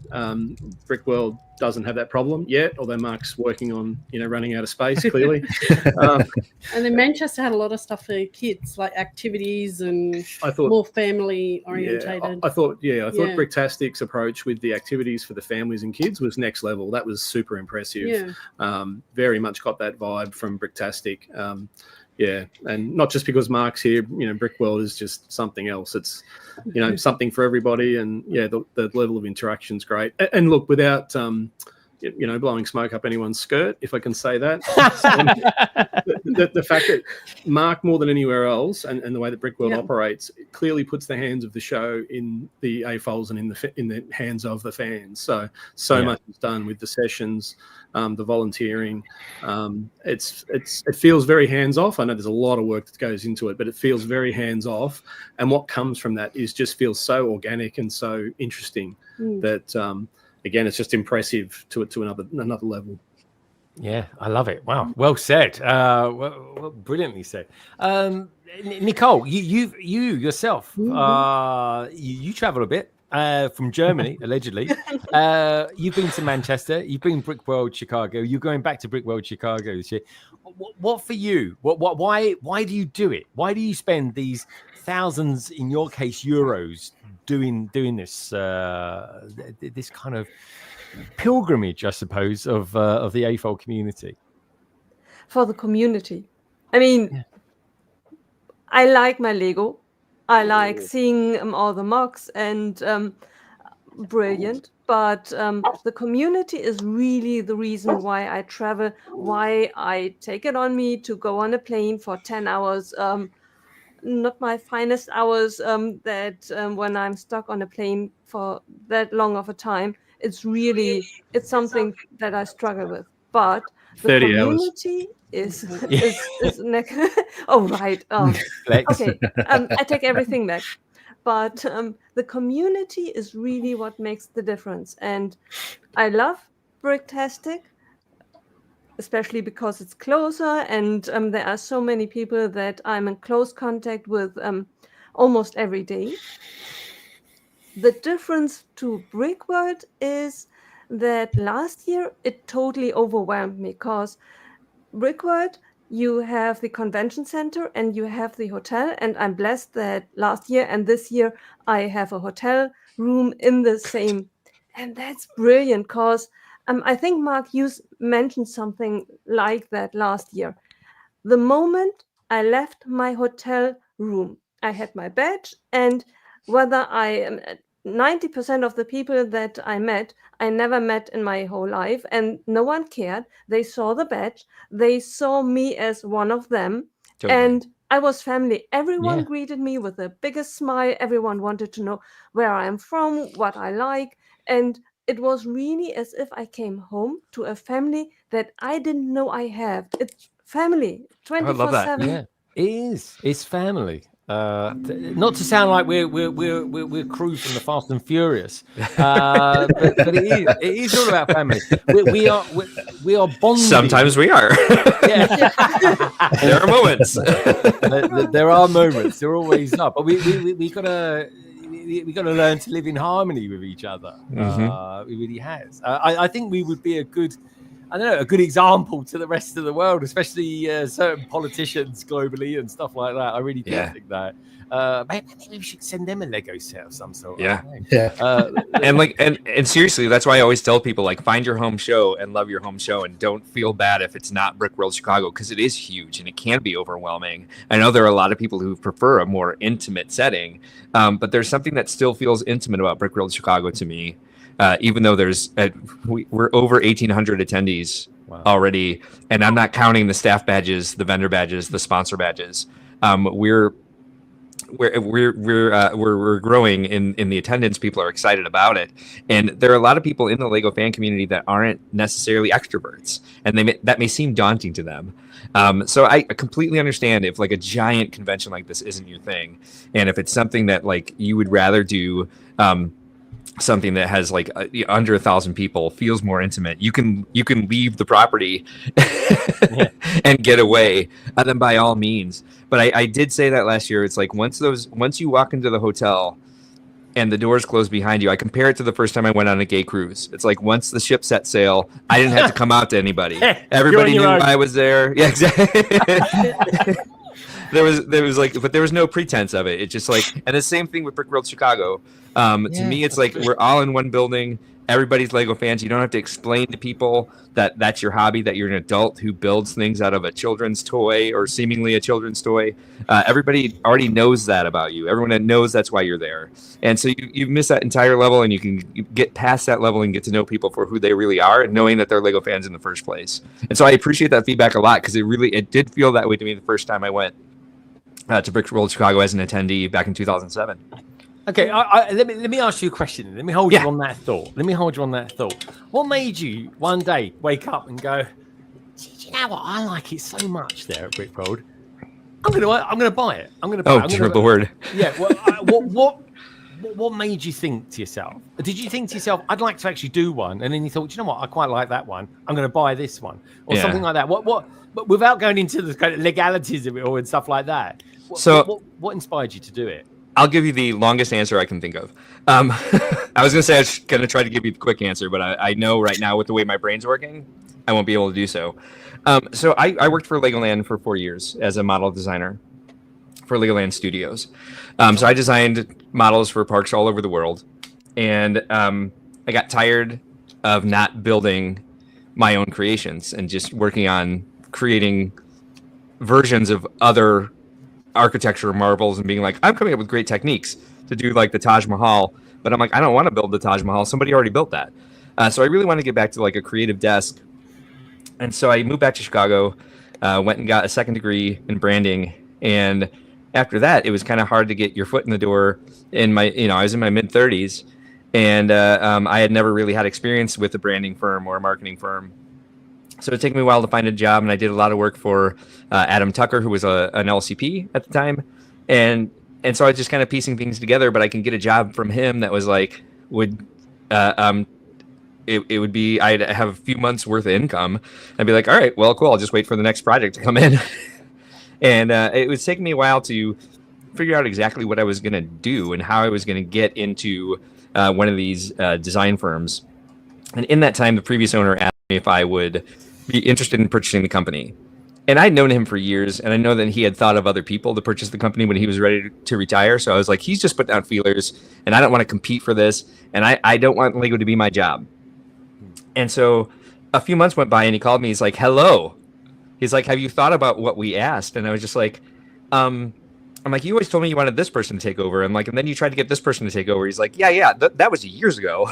He's like, you're the first person we're asking. Let us know. If not, we'll like move down the list. He's like, but we don't have a list yet. He's like, we were hoping you'd say yes.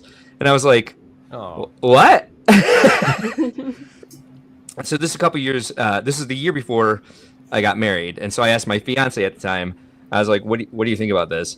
And we talked about it, and we decided to put all eggs in that basket. And I was like, all right, I'm excited about this. It's definitely something I wanted the company to grow, and that's what the previous owner, Brian Bonahum, said. He's like, I know that this company can go in a certain direction.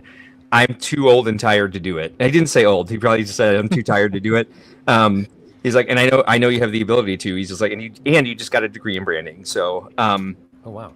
Yeah, so it was kind of like he could see what the potential was to move it into social media space and bring in influencers and kind of move with the times and do some more community-based activities with it. Like Lego Team B said, like there used to be really nothing but play brick and graffiti wall for families to do besides just look at mocks. And so it's something that I'd always thought about. It's something I thought about, I thought about building a brand to compete with Brickworld. But I was really thinking about something to do for myself. But I love Brickworld so much, I'm like, I would never do that. So the opportunity to purchase it was kind of something I couldn't pass up. It actually, the first show I ran for them, I ran one of the expos 1 week after we got married. And then a year after that, I was when I actually made the purchase of the company. And that was in August of 2019.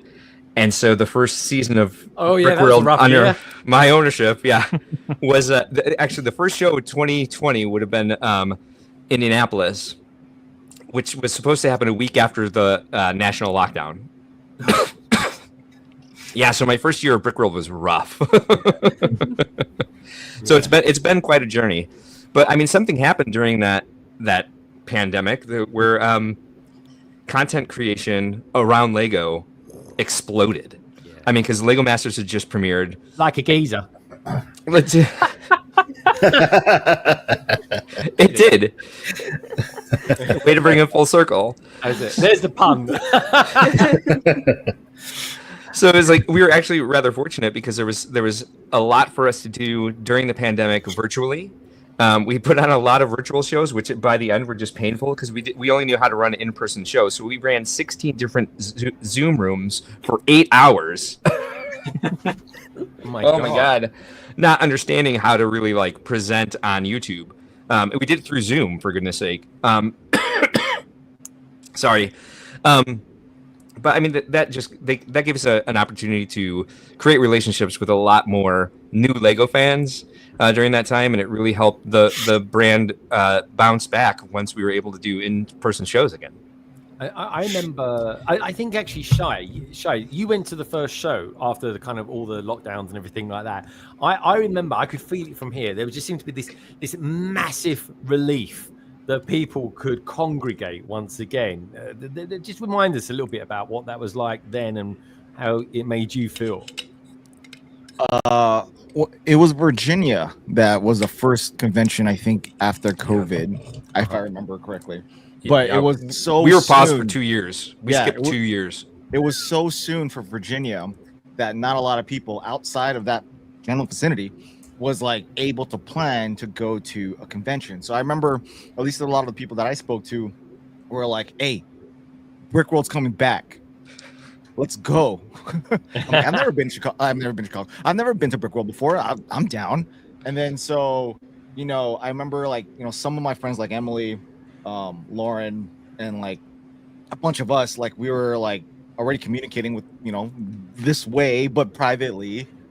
So there were a bunch of groups like that where hey, we haven't seen each other in years or haven't seen each other at all. Brickworld's coming around. Let's just go. Yeah. So there were so many little micro communities and little groups of friends that were I want to see you. I want to meet you. I want to hug you. I want to hang out. Let's go to Chicago. And that was the beginning of it. This little flame of let's find a rally point, and this was it. And I remember sitting in the lobby with just some of my friends, and then we were just kind of hanging out, having a good time. And then before I knew it, there were just more people there. Yeah. And I'm like, oh, that's cool. And then as the week progressed, it just stayed there. It wasn't just up there. It was just a constant flow of people hanging out in the lobby, and that became a thing. I don't know if it was that previous years. I mean, it wasn't like that here at Bricks LA. So that was new. And then you have and then you kind of realize that you have all these separate areas of social media that were there, but just small fragments of it. So you have people from Twitch. You have your first 2 seasons of, or 1 or 2 seasons of Lego Masters. Instagrammers, TikTokers, YouTubers, but they were kind of in their own areas. There was no little smash hey, let's everyone let's talk. And then everyone started making content about Brickworld, and then that started the flame to get bigger and bigger, and oh shoot, that was cool. And we were all hyping it up. I'm sure people, the mockers were definitely hyping it up. You're seeing posts all over social media, whether it be TikToks, Instagram, YouTube, Twitch, whatever. And then that really like forced like a FOMO that hasn't happened like in years, if any at all, especially with this intense growth of popularity with the fandom. And then that made the following year, 2023, like explode. Yeah.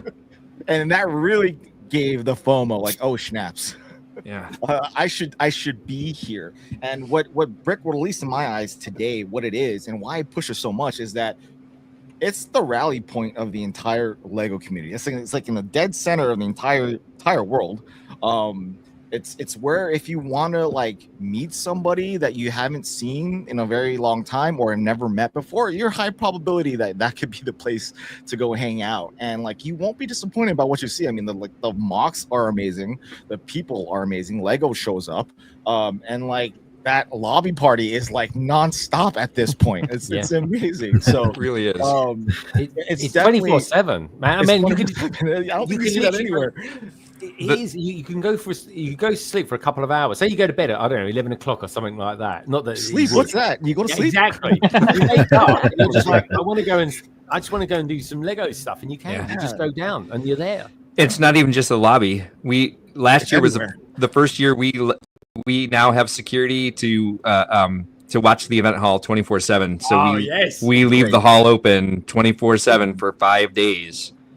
The only convention to do that. Yeah. So, you know, like literally at this point, at least the past 2 years, like you have the lobby, but you also have the nooks and crannies of the entire convention hall and the hall itself. The labyrinth, yeah. Yeah, you'll see people playing D&D over here, playing cards over there. You know, if you want to like pause and take a breather and not be immersed into it, if you don't want to be in your room, you could literally just sit in the corner, hang out with one person or by yourself, and then have a good time and just being a part of the ambiance without being a part of the ambiance. So like it's definitely a special place that I think, as much as I love all the conventions, that this is the Super Bowl of conventions, I guess you would say. A lot of that does have to do with the venue because it's such a big convention center with the hotel attached to it. Like that is something we lucked out. We got the right venue. We got the right type of venue. And that's, I think CPA put it perfectly last night on ACOB, where he said like the event he's looking forward to the most is the event he doesn't know what's going to happen. Because you can look at the schedule right now and be like, I'm going to do this, I'm going to do this, I'm going to do this, and there, and it's going to be amazing because I'm going to do all this stuff. But the thing you're going to remember might just be a moment, might just be a memory, might just be a nice connection. And with that many people there, and that much interaction going on, those sorts of possibilities are endless. Just like with Lego. To interact and create lasting memories and friendships. Brilliant. Nicely said. Nicely said. I love it. And that's one of the massive reasons I'm going. And I know there's the cool thing about going for a second year in a row is that there's going to be quite a few different people going this year. Yeah. That weren't there last year, like Brickhive. Me and Brickhive have been friends literally since day one. Our YouTube channel started literally in the space of about 48 hours of each other on May the 4th, back in, I think it was 2019 as well. And just seeing him there, that for me is like one of the big reasons I'm going there. And nice. Definitely it makes it totally worth it. It's the first time you're meeting him without first time meeting him. And that feeling is like I'll say it, I say it a lot. Like I've met so many people at Brickworld Chicago, like all over the place. And it's like if I were running into you, Greg, I'm gonna give you a big hug, but I already seen you before, and now I'm not trying to diminish the fact that I already met you and we hung out. But like I get a spark when it's from someone who hasn't physically like given you a high five yet. So when me watching you and Brandon Hive finally after all these years finally interact, it's a surreal moment, not only for yourself but for me viewing it. So it's one of the coolest things about it. You captured me and Danny's meeting each other for the first time. Like I didn't know he had his camera or whatever. And I get goosebumps every time I see it. I really do. It's cool. It's cool. She's lovely. She is, Danny. I love her to bits. So yeah, okay, cool. Mark, you're doing really well. The voice is holding out. Keep it that way. Keep it that way. You're doing very, very well. If you need to have a quick break or whatever like that, just do your thing. I do have to go in a little bit because I just have a lot going on. No, of course. Would you like to go now? Is now best for you? That would actually be fantastic because on top of all that, I have to use the bathroom. So okay. I was going to ask you how your bladder is. It's obviously reached its max. Okay, yeah. We're there, folks. It's more overactive than normal because my body's flushing a virus. So overactive bladder.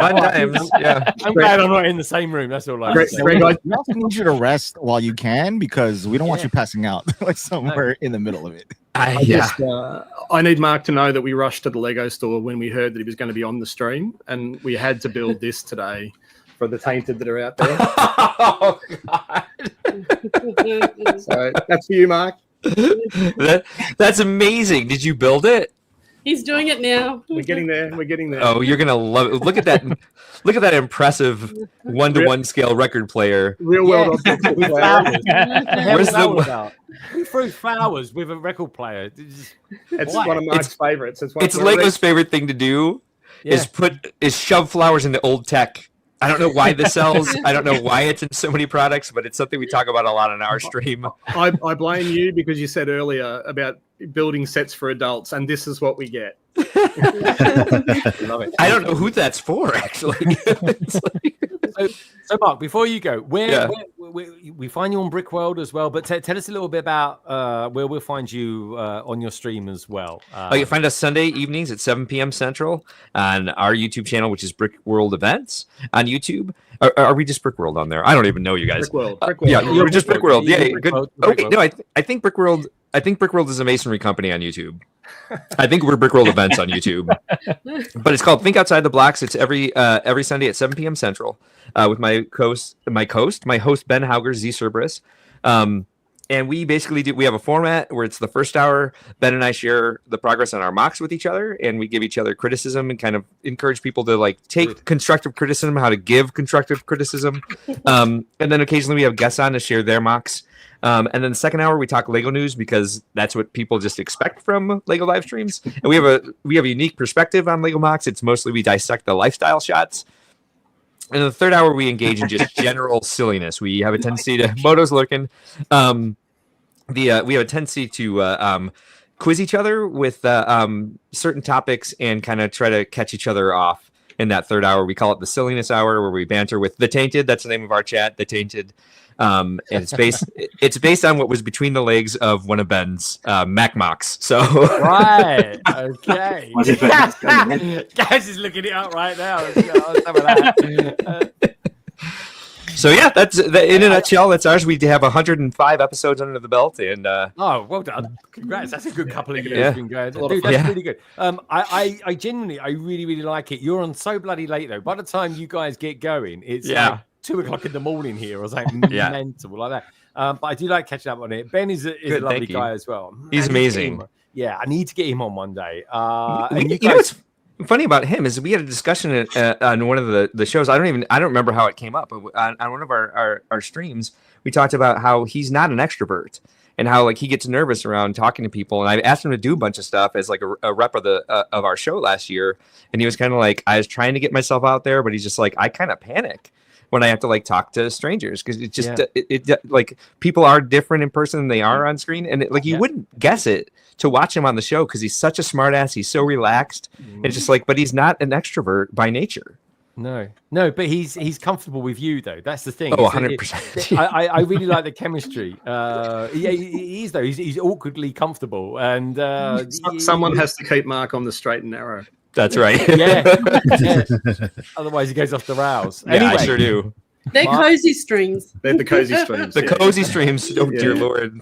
Lego TV was me with all my cozy streams where it was just me drunk playing Animal Crossing. It's just something happened in December. I would get online I would go live at 1 a.m. and play Animal Crossing and just talk to myself. And Lego Team B would show up and be the only person in the chat sometimes. Fun times. Perfect for our time zone. yeah. Your stream is a great one for the Aussies, that's for sure. But Yeah, no, awesome. I like to play catch up on that. It's a nice way to start the week off, to be honest. So for us over here in good old Europe, Mark, it's been a pleasure to have you on. Honestly, thank you. If this is your energy levels with COVID, imagine what it's like without it. Just can you believe it? It's like you're gonna be on a leash or something. This is me tame. He Anyway, doesn't Mark, sleep at Brickworld. Well, I look forward to seeing you, Mark. Thank you so much for your time today. You're welcome. Thanks for having me on. And the best of luck for next week. Thank you. If you want to just drop me into the green room, I co-stream this.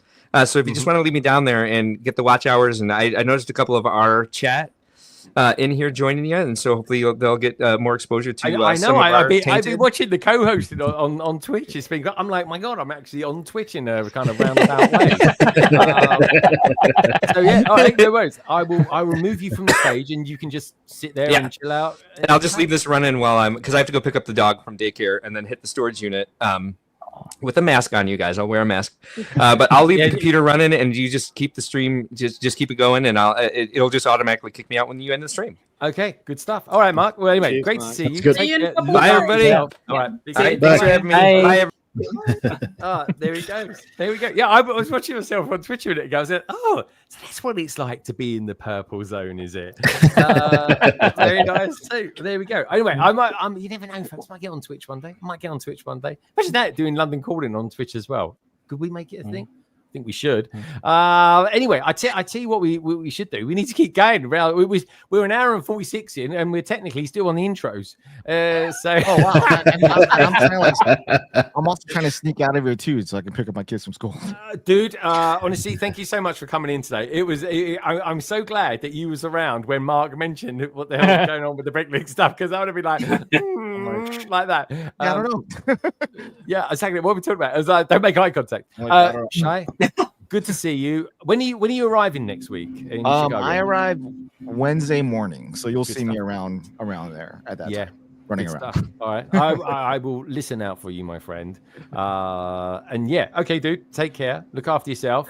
And enjoy your weekend. Look forward to seeing you next week. I'll see you guys. Some of you in a few days. Yeah, 72 hours. Bye, guys. Take care. Take care. That was amazing. It really was. Good to see him. Good to see him. And Mark, of course, which is unbelievable. Right. Okay. Trevor, how you doing? You hanging in there? I am doing Good well. stuff. Enjoying Good this. It's a good vibe, man. It's good. It's a good vibe. It really is good, and it's good to have you here with us, Trevor. I always remember that it's good to just get you on in and around seeing you next week as well. For real. Oh yeah, definitely appreciate it for sure. Good stuff, my friend. Right, where do we get to? We got to carry it in. Let's speak to carry it in a little bit more. We've had this segment, but we haven't really touched base with him for a little while. Carrie, how you doing? What have you been up to this week? You lovely person, you. What have I been up to this week? It's a good question. It's not been a great week for us. We lost a chicken. So we didn't lose a chicken. It died. We know where it is. So we've had a sad week. But apart from that, I'm sorry to hear that. Nothing else really. Yeah, it's been a bit of a confusing week. Just because the girls' school, to get to it, you park in a car park and then you walk across this field, and the field then had travellers move into it. And so as a result of that, they then said that you can't cross the field because there's risk of, dogs off leashes and stuff like that. And so instead, the school has a very small car park. So they ended up doing staggered end times. Yeah. So Hayley was meant to finish 20 minutes before Leah. So we'd have to go and pick up Hayley. But because of that, then all the siblings are meant to come down and meet them. And they didn't get it right at any point. They've had 5 days to get it right, and it's not worked one single day. So. Can I just have my other child, please? Someone send me my other child. But yeah. Yeah, so weird. And sorry, why did they want to change the way the kids left school? I mean, are they just trying to take some hints or something from Severance? Just so they don't have to cross the field. Yeah, because there's not enough room to park at the school if everyone's parking at once. So it's a pain in the backside because you guys live quite close to the school, I presume. Ish. It's not walkable from our house. So. Oh, is it not? Okay, No. but it is. If No, you live near their school, like it's a bloody nightmare with people parking up just everywhere, isn't it? Mm. No, we don't live near a school. Thank No, you. the school is basically next to where I work. So The school is where I work. the school is where you work. Yeah, exactly. This is where I work. But yeah, so I think it's. I think I looked at it. It's 0.4 miles from my desk to the school. Oh right, okay. I was going to say from your house. I was like, that completely is walkable, No. Carrie. It's But about yeah, 7 miles from our house. Oh no, that's No, definitely not walkable. No. Our eldest said today, she's like, when I'm in year 6, I can just walk us home. And I'm like, no, you can't. It's 7 about miles. 2-hour journey home. So Yeah, I mean that's even a decent bike ride, to be honest. So yeah, that's the thing. Other than the bit of a pickle with the school and your chicken, kind of not being a chicken anymore, I guess. Have you had a good week? How's your Lego building been going? I mean, have we done any Lego building? We're just tidying, always tidying. So should we do another score at the end of London Calling? Like a before and after score, that sort of thing. Carrie, she gets so smashed up for this sort of thing. Like, She this really is now does. empty. It's had Lego in before. The hell but is it's now that? still on the floor. So What is it? Is that an old advent it's calendar or something? It's like it's dusty as well. Cornflake? It's like a separated thing for a IKEA cupboard. Oh, I got you right. Okay, fine. I was going to say, I don't know if I've ever seen a box like that. Blimey. Good stuff. I don't know why it's in a box like this. At one point, we sorted it into that and forgot just to, lives in forgot it to finish. forevermore. Yeah. Lots of half-done projects. Oh, yeah, it is a thing. That is a thing. I start something like certain videos, and I'm just like, I've run out of puff for this now. I need to start looking at London Calling and sorting stuff out for that. London Calling, folks, right? Believe it or not, the one thing that always makes me laugh about watching American streams, and there's some absolutely conkers out there. They really are. They're all brilliant, especially like someone like Mark's or maybe Mr. Rutledge's as well. Good old Zachary, which, by the way, folks, is now back online. They always have like a schedule. Now, believe it or not, I actually do have a schedule as well. My schedules look something like this, right? But it just literally turns into a great big pickle by the end of it. It really does. And that's why I need people like Madlib, the Bods, especially with Carrie being my we have to pick up a new name for you, Carrie, I think. But she is my operations director as a rule. But you don't listen to me. I try. I'm direct, and you go la la la la la. I'll try harder. Maybe I'll up you. I'll up you to something like I don't know, operations chairman or something like that. That'd be quite good, wouldn't it? But of course, not only Madlib and the Bods. Of course, we've got Gaz to keep me on the straight and narrow as well, which is slightly ironic. Clearly not working. Yeah, I got that wrong. So Gaz, how are you? And are you? We missed you last week, by the way. We missed you last week, and what was it like actually doing something else on a Friday? What is it like? I don't know. It's just kind of walking around a bit listlessly, thinking, "Oh, I'm supposed to be doing something. What am I supposed to be doing?" Bravo. But how are you right. doing? Gaz, tell it. What have you been up to since last week? I mean, we've heard loads of stuff about Doctor Who and stuff like that. It's not all bad. I mean, it's just a lot of people just don't like it. You know, like Star Wars. Yeah, but there's loads of reasons why it ended up the way it did. So yeah, it's like, yeah. It's what it is. You can't change was what it is. What happened, and Yeah. there'll be some story that gets made out of it that's hopefully semi believable, I suppose. So yeah, and to be fair, there is not without going into spoilers, folks. But there is the newspapers. Don't worry. Yeah, guys. Well, I mean, I've got to be honest, guys. I saw your story that you put out Friday, and I thought, I hope that's not a spoiler. It bloody was. Which one? Which was that? The one, because you've been messing around with AI stuff, and it's the one. Oh, the regeneration thing. It does regenerate. All right. Oh, it's not Gaz, like I haven't been saying for the last couple of months. To be fair, I keep Gaz said saying he's just become the finished doctor. It's like he was regenerated already. You know, time wibbly wobbly, timey wimey, blah blah blah. Yeah, I know. Make up something. Yeah, I mean, Gaz, folks, honestly, I tuned into some of the Doctor Who fandom on their live streams. I was like, bloody hell, they're more toxic. They're so toxic, guys. I was like, I was shocked. Like, they don't hold back. They just don't hold back. And when they showed the other Doctor, the previous Doctor came on, they just went absolutely crazy. I was like, oh my God.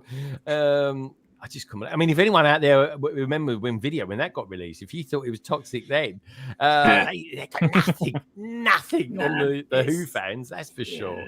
Yeah, it's not good. I remember when a couple of years ago, there was a piece of news came out, and I remember I just put a comment on about something, and it was a case of just like everyone just jumps on you and starts tearing you apart. So it's like, yep, I'm done with with these people online. So I try not to interact too much with the fandom as a whole, which is probably a bit of a problem really on my channel.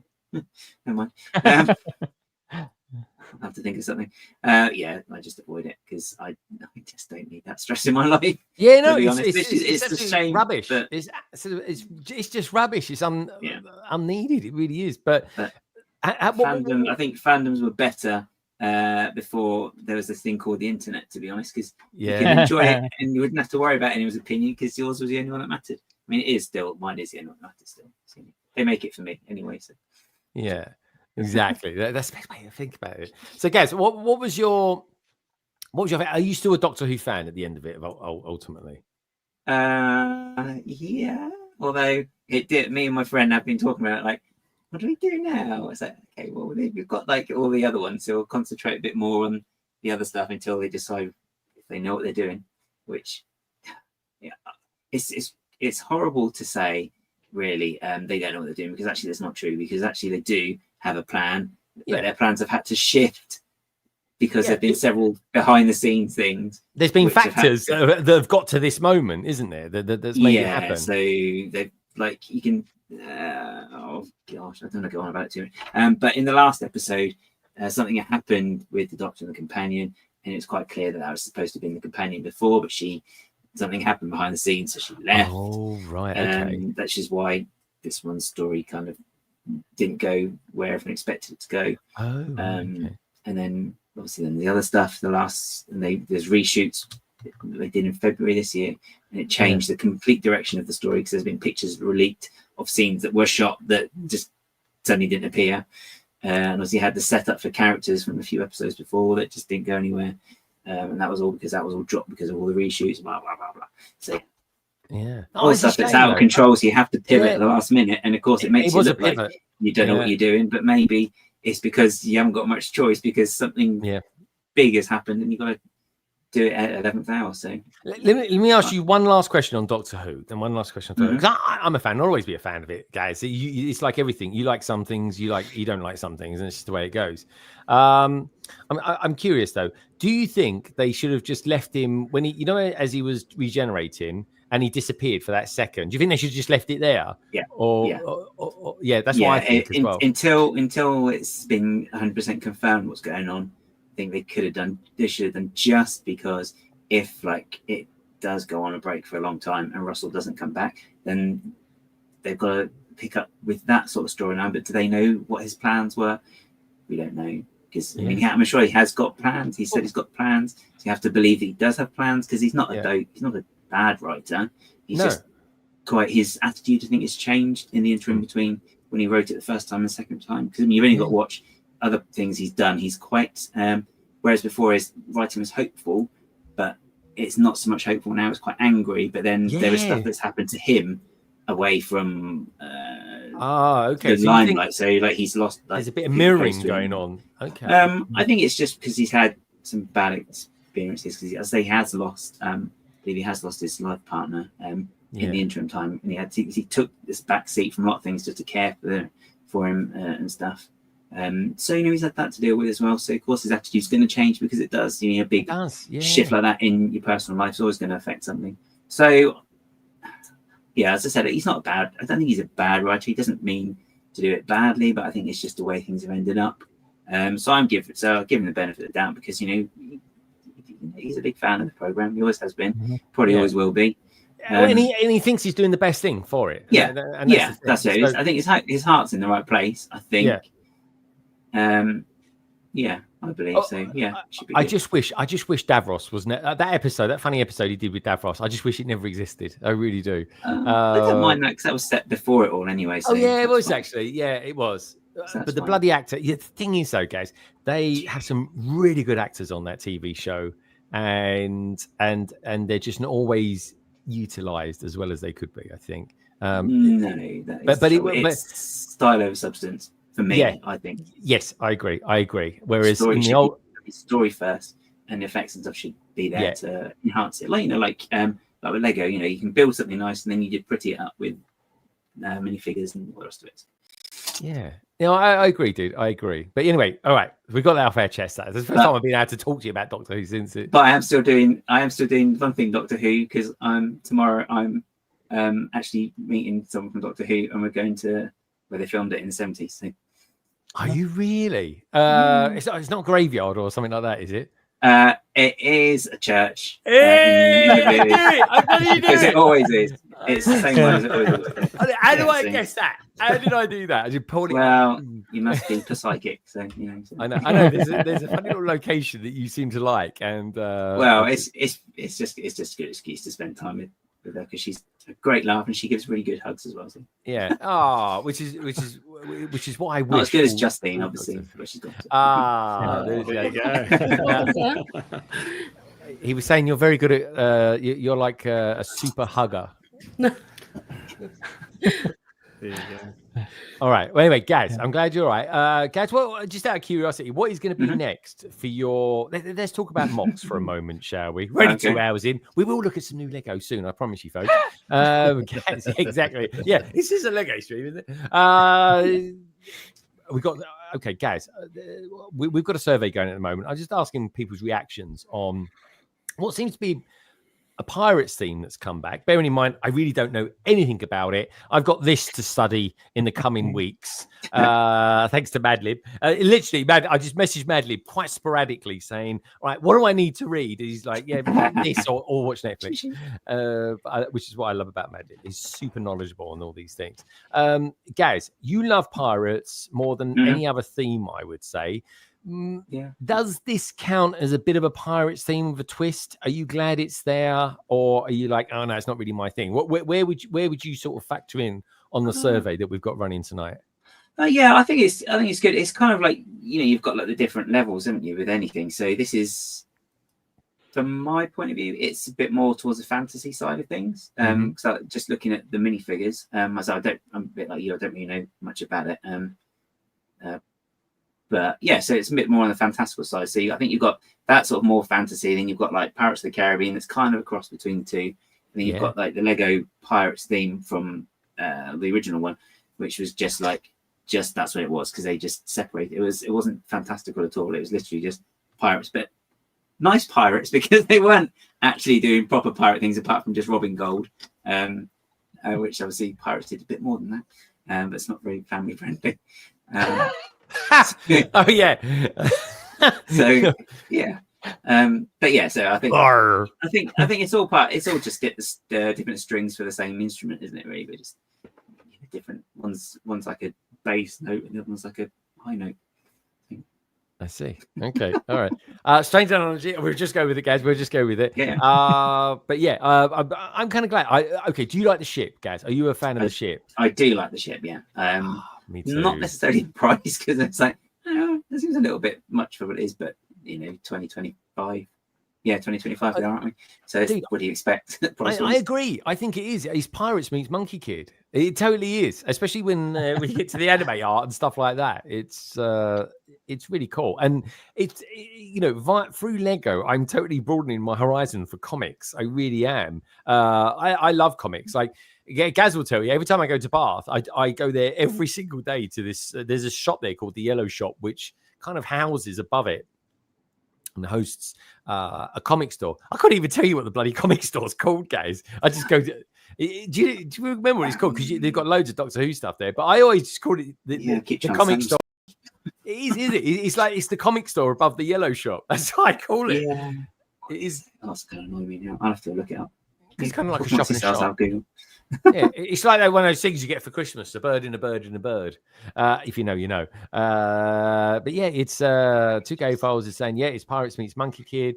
Derby Brick says, hi Moto and Reed. Derby Bricks, good to see you, mate. Or Derby Bricks. I don't know where they called it. I don't know where you're from. But anyway, good to have you here, Derby. Anybody who's new to the channel, do me a little favor. Do give the stream a thumbs up. And why not hit that subscribe button and become a big part of the LBB family. It's been a little while since I've said that, actually. It's quite nice. American Dream Comics, it's called. American Dream Comics. I never knew that. Every time I go up there, guys, the guy just talks. Because bear in mind, I go there probably once every 4 months. And he says to me, oh, yeah, I'm going to get around to tidying this place up. We're going to get around to... He might just say that to everybody who meets every day or something like that.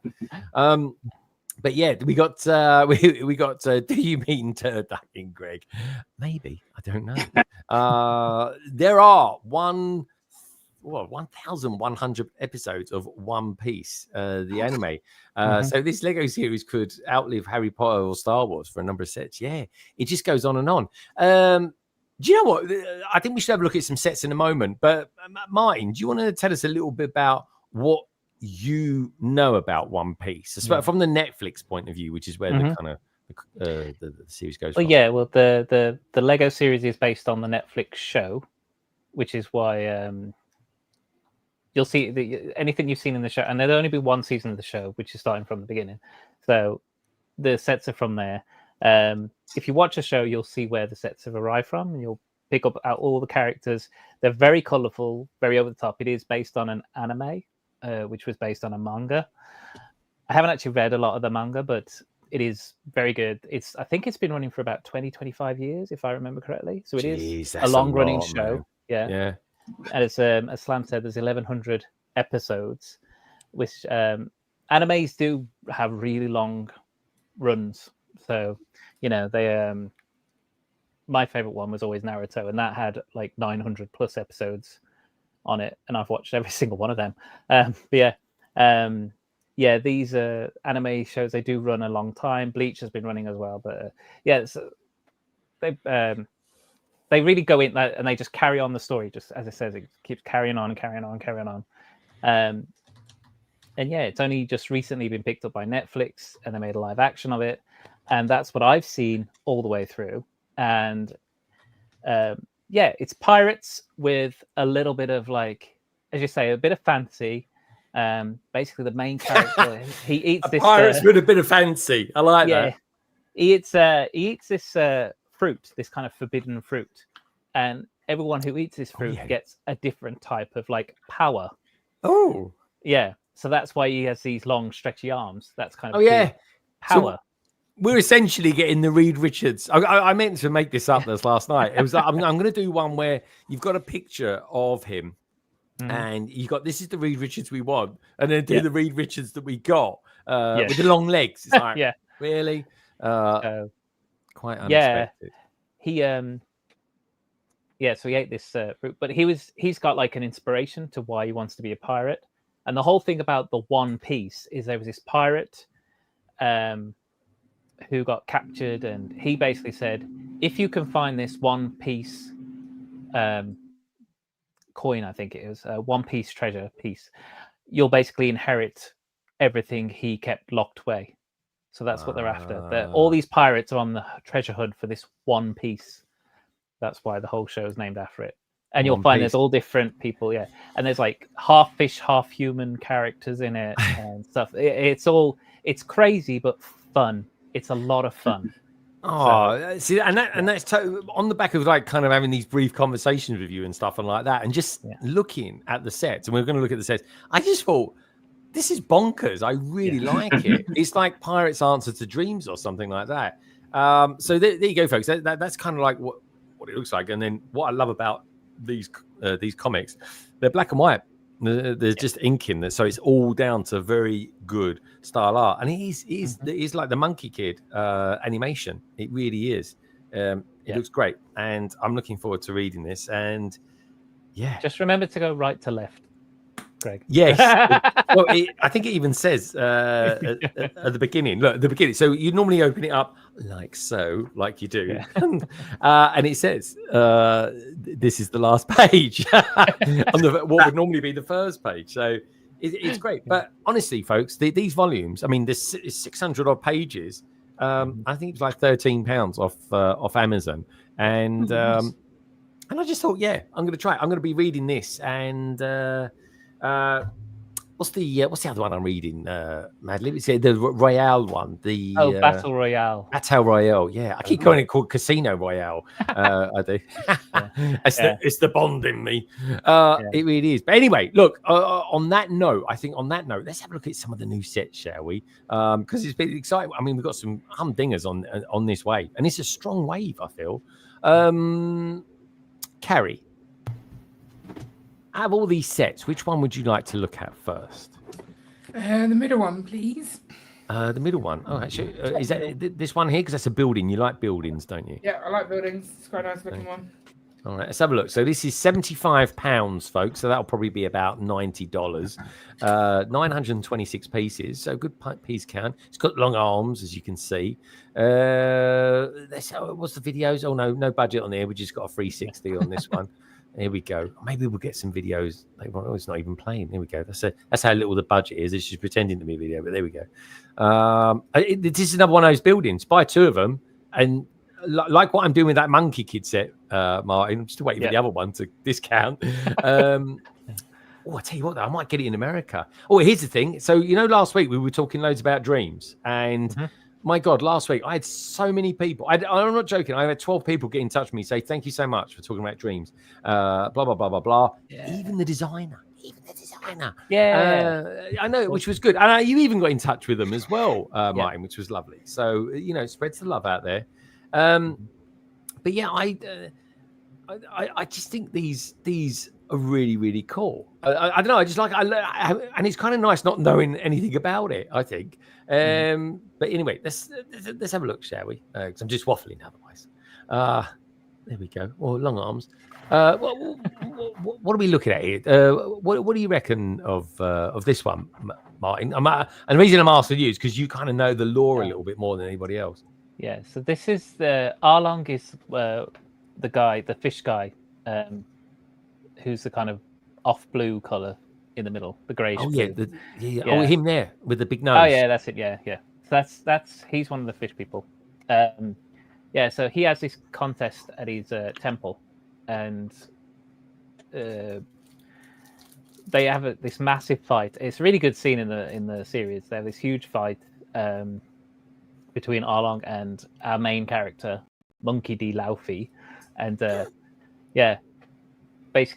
just they bring the whole place to the ground. Is why in the one scene you see the whole thing looking like it's tumbling apart. That's a feature of the set because of the show. The whole building literally comes down because of their fight. Yeah. He's got some lips on him, this geezer, isn't he? Yeah, it's another one of the fish people. Yeah. Oh, is he? Oh, okay. Maybe it's a puffer fish or something, I could think of uses for that, to be fair. What about you, Trevor? What do you think of these sets? Is this something? Is this quite obscure? Do you follow One Piece at all? Is it? What does it all mean to you? I'll be honest. I never even heard of One Piece. Yeah? So yeah. So right. I don't really pay attention to anime at all. Never have. I don't know why, but I just never really have. So, but these do look pretty cool. Yeah, I like it. I agree. Hopefully, it's got a few printed parts on it as well. I'm seeing what could be a few stickers. What generally, as a rule, obviously you like the Brickmania stuff, Trevor. That goes without saying, really. But what other than military stuff do you like about Lego? I do a lot of classic space builds. That's actually the theme of my mock that I'm bringing is going to be a classic space build. I have some modulars as well that I've done. I really love the modular buildings. So this actually, like you said, if you bought two of them and put them back to back, that would actually be pretty cool to have in your city, I would think. Yes, I mean that totally works. It's someone said something about that. It goes, Babu. It says shame the pagoda doesn't have multiple floors inside. I think it's got. Yeah, it's kind of like a funny setup, but it's because it kind of implodes on itself.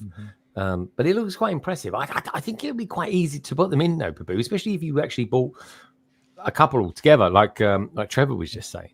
But yeah, and Skylight builds. Skylight, we'll be looking at it in just a second. Says the ship looks incredible. For me, that's the highlight. It really is. Go on, Martin. One of the things they've done with these sets is kind of what they're doing with the Harry Potter sets. Is they're giving you wanted posters. Now, if you watch a show, every time you get introduced to a character, it gives you particularly a pirate, a new pirate. It'll give you a wanted poster, and you know how bad they are by the amount that's on the bottom, by how much their reward is. And these sets are giving you wanted posters. So the largest set, I think you get like 4 or 5. One of the smallest sets, you'll just get the one. But you don't know which ones you're going to get. So it's very much like the portraits in the Harry Potter series, or the frog cards that they used to do as well. Yeah. So it's randomized. It's got a little collectability. Like you don't know what you're getting in the set. So okay. It's a fun little touch that they're continuing into this scene, which is nice. Yeah. Okay. Cool. Well, let's go back up to Carrie then. Carrie, what's your thoughts on this scene? What's your first perception of it, and is it something potentially you could collect as far as maybe a city is concerned? I mean, it definitely seems to have like a fairground vibe to it in some of the sets, and we have a fairground, so those could fit in. But some of them just don't look like they would work for us. We have no idea about the program. I assume you haven't seen it. No. But I've been told it's like 30,000 episodes. So it's not one that I'm planning to get into. Is it not? Well, the Netflix show hasn't got 30,000 episodes. Which I'm going to download because I've got something to watch on the way to and from Chicago. We get posters in them as well, do we?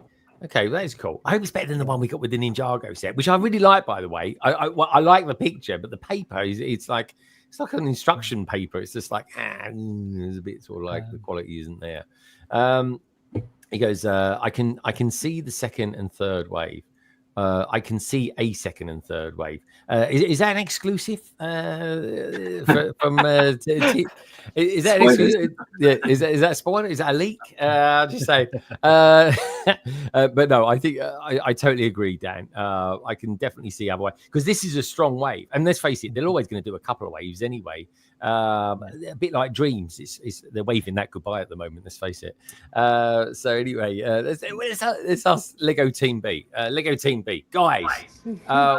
I want to know what your initial thought is with it. And I want to know what you think about this one. Yeah. So initially, very surprised, very interested actually with what was revealed. I had no idea what to expect for this. Yeah. I know nothing about it. We were just talking about it going, do we need it in the city? Yeah. Don't know. Need no, but want is always a yes. For you. Yeah, I mean, in terms of anime and the style of the medium, I probably haven't watched anime since Akira and Ghost in the Shell 30 years ago. But I've always loved it, manga and the anime stuff. So this is really interesting. I love the use of color, very different architectural style. So it's interesting. Definitely want to check it out. Yeah. All right, good. Me too. I'm genuinely excited by it. I mean, this is how excited I am about it. I bought this. I don't know. Just something about it. It's kind of captured me, which is kind of always good. Okay, let's have a look at another one then, shall we? Let's have a look at another one. So that's, like I say, this is £75. The Battle of Arlong Park, 926 pieces. I think it's all right. Again, just one thing I would like to say as well: the artwork, the box artwork, is very cool. Yeah, don't worry, Dad. As soon as Wave 2's confirmed, I'm going to play that clip. Thank you very much.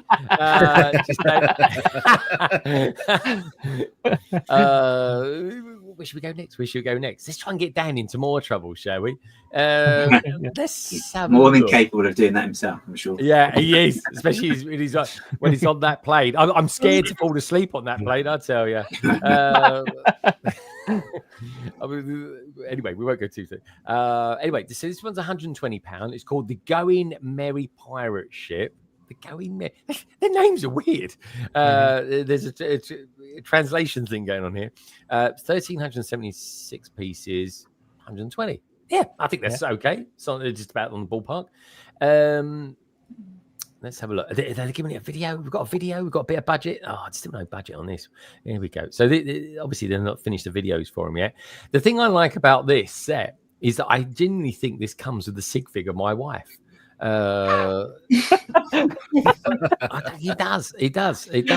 And I will be. I kind of know which one you're about. yeah. I'll let you guys guess which one you think it is. I love the box art. Chris, what's your thoughts on the box art? Just before we go kind of deep dive into this. I really like the box art. Yeah, it's very well done. Very well done. Very cool. I'm glad you think that because I do too. Gaz, what do you think of the sails on this ship? Yeah, I think I can't tell, but are they actually proper material? Are they sort of like a plasticky type of material they are? Oh, I don't know. I think you're right, actually. Like vinyl. A little bit in that picture, anyway, isn't it? Yeah, they do look vinyl. Very there we go. Is that like the prints on there? Is that a polar bear? It's round, isn't it? Oh, yeah, it was a polar bear. Where's Andy in the chat when you need him? What zoos do you go to? Honestly, he loves it. Anyway, Andy, if you're watching it back, I love you, really, honestly. But yeah, here we go. So we've got some old goat or something or other.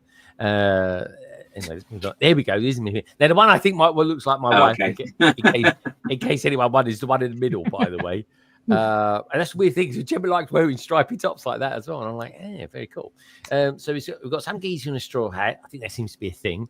We've got another geezer who's using the same hairpiece as my sig fig, but albeit a green version. Got my wife's sig fig that she doesn't know is her sig fig yet, but I will buy it for her. Some dude with a yellow. I don't know, what would you call it? A cereal bowl on his head, or I don't know, beanie hat, and some geezer that looks like a slightly growing up character from Harry Potter. I like that hair, actually. I think that's a really cool hairpiece. I really do. I think in the cartoon, his hair does go over one eye or something. Like that. Oh, Martin, there we go. It's Gabrielle. I got it right. Hey, Gabrielle. It's Gabrielle. Yeah. What is it? Andy's probably plays that song every day. Dreams can come true. That's it, yeah. There we go. And I love Dreams, so I totally don't want Dreams to go or anything like that, folks. I really do. I think it's really, really good. Here he is. Look in the chat. Is he there? Oh, I've literally just rejoined. We were just talking about Dream, and we got this. Look, they've put I've got a polar bear. Rejoice, Andy. You got a polar bear on the front of it, or is it an old goat? I don't know. Anyway, yeah, love an old goat. Don't call Andy an old goat. Anyway, let's have a look at this one, shall we? He's got a big old chin on him, isn't he? That skeleton head. What do you think of this? I mean, you're married to an old pirate. What do you think of a ship for one?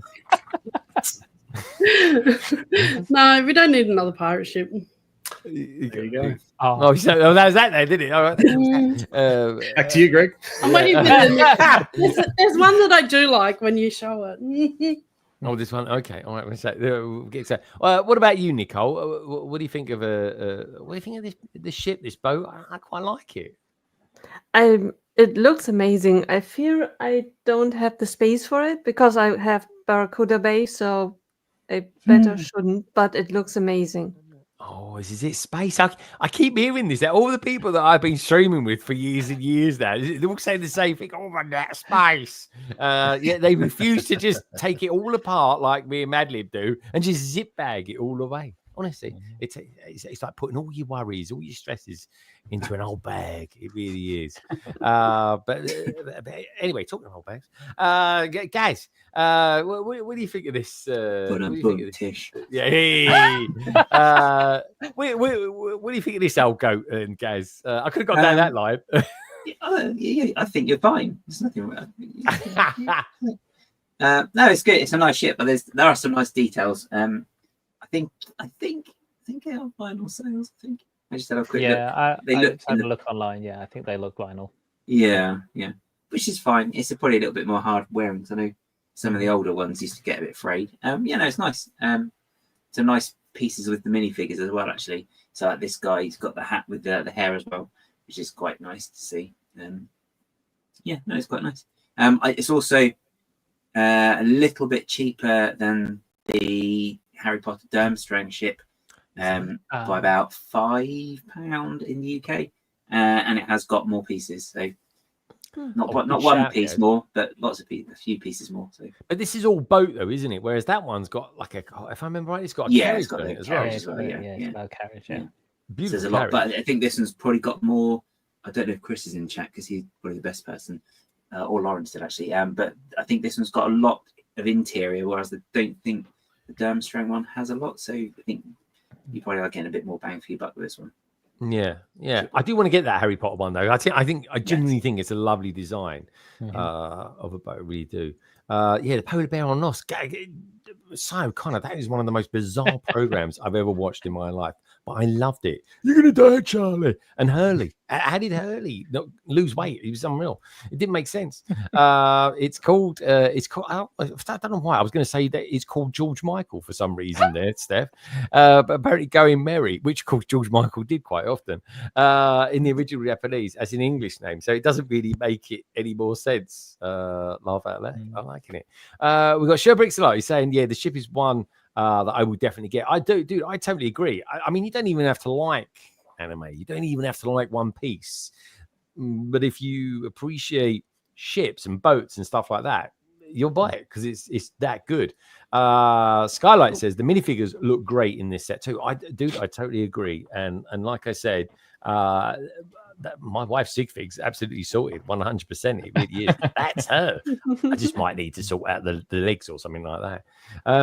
It's a nice hairpiece. You buy a drumstone for the exterior. I'll say that. Yeah, there we go. Just agreeing with what you were saying, Gaz and Mad. KO says, I'll get this ship plus other stuff as well.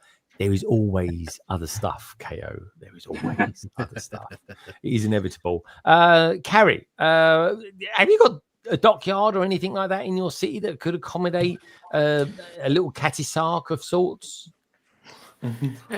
Not yet, but there is going to be a marina at some point, I think. Yeah, a marina. We're pretty kitted out with boats already, aren't we? But we've got quite a lot of sea. So, and the sea goes under the eaves, So and a lot of our boats are quite big. Yeah, we need shorter boats. So a shorter boat can go further out to sea, so we might have space for it because this one looks shorter than some of the other ones we've got. Yeah, it's not the biggest, is it? 120 quid, but it looks like. I think it's a good play scale set though. Yeah. Oh yeah, no, definitely. This will look lovely next to something like Destiny's Bounty or something like that. I think it would look absolutely wonderful. Joel's out there. He says, I think if you've got a fleet of Lego pirate ships from across themes, this one will go beautifully. Yeah, there is that. Guys. No, I know. We could do a pirate. We could have an armada, guys. We could have an armada. That'd be good, wouldn't it? Just think that you get in if you get the Pirates of Tortuga. This is there in the docks, just pulling up. Oh, running out of room. Ships. I do like a good ship. I really do. I think it's nice. All right. Let's have a look at this one then, because this is a kind of a boat of sorts. I mean, I've never seen anything like it. Now, funny enough, though, back in the day, I used to live in Docklands, and I used to live in a place called Cross Harbour, and there was I used to go to a Chinese restaurant there, which was on the river, in the docks. I can't remember what it was called now. It was something like Golden Dragon or something like that. And anyway, it's and this kind of reminds me of it. Again, I haven't got a clue what I'm looking at here, Martin, but I like it. And the Barity floating restaurant probably says it all. Really, it's called the Barity, and it's a floating restaurant. Before Martin interjects with something, let's see if he's got any budget video. Oh no, it's nothing. Let's do the 360 though, because I mean, what does it look like? I mean, it's a bit skinny. It's a bit skinny, but it's weird, isn't it? It's got like it's a flat body, but it's got a full fish face. What was I going to say? Yeah, weird. Oh, I can't. I like it. It's a weird thing, but I do like it.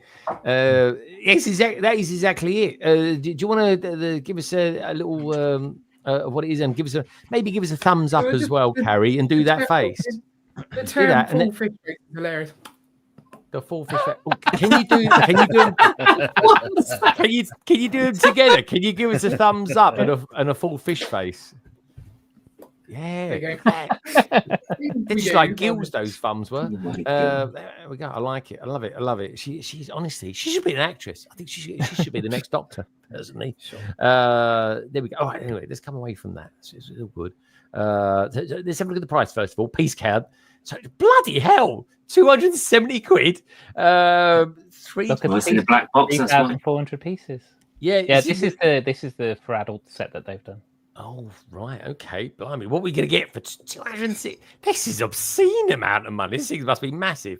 Right. Okay. What are they saying out there about it as well? What do you lot think about this? 270 quid for a floating restaurant, eh? Steph says the Brickbods could stage a boat crash with broken masts to fit them in better. Yes. If anyone can, Ian would definitely do it. He'd just chuck it at the eaves, he would, knowing him.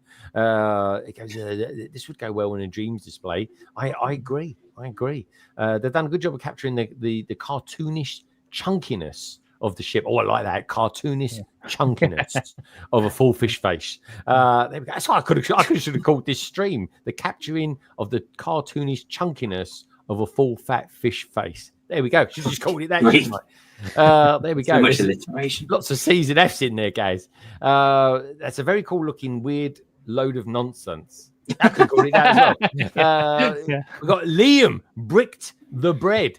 Really, this reminds me of something I did probably when I was very young. That's kind of expensive. I think so too, mate. KO saying only this set, not day one. And Steph's going, this floating one. You should flush it down, Steph. Set for adults who enjoy dusting. Sorry, guys, had to go there. I know. I can get away with it. I've got it down. There we go. Anyway, one piece, more than one piece. Oh God, so many people went there as well. Don't get me going on that. Anyway, yeah, exactly. Yeah, you know, if you know, you know. Anyway, so it's like, oh, I'll just come off Instagram for 2 hours. Right, okay. So, blimey, he's got a new sword piece. Right, what are we looking at? Oh, wow. That's a nice sword. Yeah, guys, what do you see? What do you like? I like the geezer on the end actually, in the white suit. I have a like a white suit. I don't know. It's like there's a lot of pieces here that are quite nice. I think the lady with the orange hair, I think that is a newish piece. I think her hair. But yeah, I think overall they look really nice and fun. Some might call it ginger, guys. That's what I'm going for, the ginger. Or strawberry blonde. Some people prefer. Oh yeah, strawberry blonde. No, my wife insists. I when I met Jem, I was like, "Are you strawberry blonde?" She went, "No, she insists on being ginger." I was like, "Fair enough." Ian, there's a really big. Is Ian still there? I can't see him. Is he around, No, Carrie? He's He's not around. Oh, he's never even gone there. Carrie, what do you think of the minifigure, the peg leg one?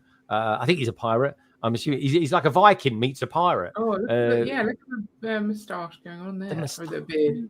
It looks like it's coming from his nose. Yeah. It's either incredible atomic amounts of nasal hair plaited, or it's a big tash. I'm not really sure what else you could use that for, really, to be honest. That's quite the part. I like the look in the captain. What do you think of this, Martin? Is it well represented in the program? Is this Lego incarnation? This is actually doing really good. You get a bunch of really good, interesting characters. You get the main crew again, like Monkey D. Lofi and Zani and stuff. But you also get a bunch of new characters in this. So the guy with the long tash, he's like the main chef of this restaurant. Oh, okay. But they are like, if you watch the show, there are some great characters. Like they're so it's such a fun show to watch because they are so zany and out there. And what you also get in this, they've got a new piece, I think, where it's a neck piece for the Fig because the Fig, he has 3 swords, 2 in his hand, 1 in each hand, and then he holds one in his mouth. And they've actually created a piece that holds a sword up to his face as well. So that's just fun. It's just like they've actually considered that because that's part of the manga anime and now the TV show, and they've actually created that part just for that one character, so he can hold a sword at his mouth, which is just awesome. So that is bloody awesome. That is. I mean, but it's quite rare, isn't it? I mean, it shows that Lego actually are going in. They kind of mean what they're doing here. Like they're coming up with some decent molds and stuff like that. And probably Star Wars fans are probably thinking, why aren't they doing that for us anymore? I think with this, I mean, we had 25 years of Star Wars. This is, as I said before, this is a 25-year-old IP. Like, not with Lego, but just in itself. It's a 25-year-old show, manga, anime, whatever. And there is a big fan base behind it. So, there is a lot of fans of this. So, so and this Lego is the nearest we've got. This is like, so, how we're saying about the potential Star Trek, there's a lot of fans of Star Trek, and everyone's going to jump in when something gets released from them. Oh, this is me up, Scotty. That's all. This is an anime version of that. Anime fans who have been loving One Piece for years are now going to, have an in for Lego, and they're all just going to go, they're going to. I think these are going to do really, really well. Apparently, I was just thinking about that. I wonder what the fandom's like. I keep thinking about that these days after watching that Who stuff this week. Honestly, it's like a Who done it. That's what I'm going to say to that. I'm going to do a live stream about Doctor Who and call it Who done it, just to wind them all up. But yeah, apparently you don't mess with the One Piece fans. Oh, I see. There you go. So I just to cut a very, very, very, very long story short. Because apparently there's been like over 1,100 books or whatever comics made of it, right? Has anyone actually ever found One Piece yet? Like, I don't want to keep hanging on, wondering, but no, it's still a thing. I think that would that just stop the show? Yeah, so no one's got actually it. found it. I got it. That's it. Job done. Implosion. Reboot being commenced. I like it. Two-piece. Yeah. What about you, Trevor? What do you think about this? Would you have like a 200? I mean, if it's £260, you're looking at $300 easy. Would you have like a $300 floating restaurant with a giant fish face at the front of it, looking at you in your house? I don't think I'm sold on it, to be honest. Not for me. Then again, I don't know the show or anything, so it may be for somebody that really is a big fan of the show or a big fan of the IP, but it doesn't speak to me.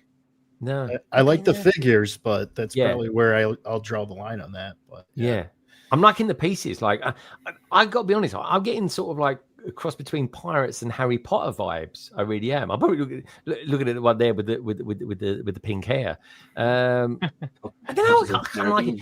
It's and Pirates of the Caribbean. Yeah, guys, you're right. I think it's quite good. I think there's something there for everyone. Like, for example, Trevor, absolutely not interested in the sets, but he really likes the minifigures. You can bet your life. So Connor, if he's still out there, he'll be liking those figures, all right. I'm curious, boys and girls out there watching the stream, boys and girls out there, and everything in between, watching this back in the future.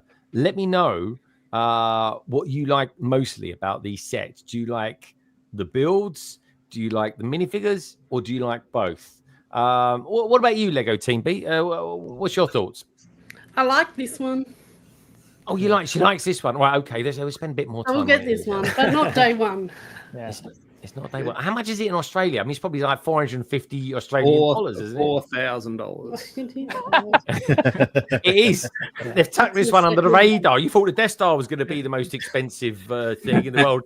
It's some old fish face restaurant. $1,000 sets are pretty common down under, so don't know. I'm with Jules on this one. This is a whole bunch of weird, and I really like it too. I think it's something about it. It's really cool. Yeah, I'll go as far as to say this is going to make me watch the show. Yeah. Okay. Oh, 100%. I'm downloading it over the weekend. It's on my list. 330 Australian dollars or dollar bucks, as we prefer to call them. Am I in Australia? 330. Yeah, that's about right. If this did have the Star Wars logo on it, that's US, is it? That's US. Oh yeah, because you're an American now, you two. Yeah. 330. Bleeding Nora. I thought it was going to be 300. Yeah. Oof. If this had Star Wars on it, in the UK you'd be paying 350 quid for it. Yeah. Yeah. 3,400 pieces.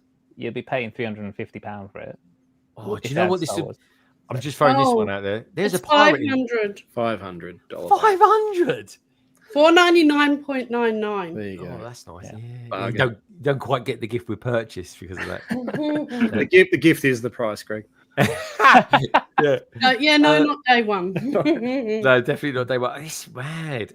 You know what? This would go well with. There is a pirate in Star Wars. In around the sort of Rebels era, he was kind of a bit of a mentor to Ezra Bridger. I can't remember his name now. Was it Hondo? Hondo. Hondo. That's it. I was always calling him after that Japanese company, Honda. But he's not. It's Hondo, isn't it? That's the one. Yeah. Him. I like him. He's a great character. Oh no, dude, he totally is. He's kind of like pirate mixed with a Caribbean sort of vibe about him. You know, love him to bits. And hopefully one day we'll get to see him in kind of like real life, real world TV series. Maybe even something like Ahsoka, something like that. This is a big set. It's totally not for me. I think this is probably a bit too expensive, to be honest, for something I don't really know that much about. There's a lot more sets out there I'd rather get for that money. I've got to be honest. I love what what Cool Hand Luke said earlier on as well about gingers, and so you should be proud. I think even Andy piped in as well there. I said all the gingers coming out the bloody woodwork they are. What else we got out there as well? We got I've began watching the One Piece anime earlier on in the year, so I really like both and the builds and the figures. Yeah, I might have to watch some of the anime as well. Have you watched any of the animes at all, Martin? I've watched a few. I've never really stuck with it all the way through, but I've caught episodes here and there, and yeah, again, it just exudes fun. I think that's the main thing about this show. It's just a lot of fun. It's a really good show just for fun, and as I say, like silliness, and you think, what the hell is going on? But at the end of it, you're like, woohoo, this is great. Yeah, no, I agree. I think it is a fun one to have. I'm totally loving the minifig prints, but the storyline and the theme isn't my thing. No, which is totally cool. Pigwell says, my Munchkin has read the first 10 volumes of the manga and loves it. We've got Tasman out there as well. Tasman, really good to see you, dude. I saw you pop in a little bit earlier on. Hope you're well. Okay. Takeo, good to have you, dude. It really is. Anybody who has tuned in, do me a little favor. No matter wherever you're watching, you can always pop over here onto YouTube. And I don't know, just hit that subscribe button, or of course, more importantly, do me a little favor, give us a like, or whatever you guys do over there in Twitch. What's the equivalent of a like in the purple zone, Martin? They don't really have like a like. You don't really have likes. You have follows, don't you? There's emotes. People can follow you. That's kind of like a subscription on YouTube. But people can put emotes in your chat, and if they want to gift you anything, they can gift you like bits, which you pay for bits, and then that gets gifted back to you as a cash reward. But bits, okay. Bits, yeah. Bits. All right. Yeah. Let's have a look at some of the Brickheads then, shall we? These people can love them online. I like a Brickheads. I like this one especially. I really do. I mean, it's just I think it's a really good combination. Clowns and pirates, dude. I'm in on that. That is, I think he's, as a minifigure, I think he's one of the best minifigures of the year, if not the best minifigure of the year. What do you reckon of this one, Martin? Do you think he kind of tallies up as a good Brickhead as well? Yeah, I like Brickheads for themes I enjoy. So, and I think they've done a very good representation of this character, because he is absolutely balmy and I love him. So this is great. He's got some nice. I wonder if there's a little Easter egg of him in this as well. That would be kind of nice, I think. Again, if you know, you know. Monkey D. Luffy. I mean, that's a hell of a name, isn't it? Did he just call him Luffy for short? I think that, yeah. Laufey, I was going to say, I can't call him Monkey. Yeah. That's very Asian-y, that is. But Luffy, I can imagine they call him Luffy. Nicole, what's your vibe on Brickheads and this guy who I keep thinking, I keep going to call him Coco the Clown, but of course it's not. He's got, what is He's his called name? Buggy. Buggy. Of course he is. It's called Buggy. 176 pieces, $9.99. That, I don't think that price should ever change. Thank you, Lego. Nicole, what's your thoughts? What's your vibe? I love brick heads. I think each and every one, they are really, really cute, and they get really amazing the more you have of it and you display it together. Then they really look amazing. Yeah, I agree.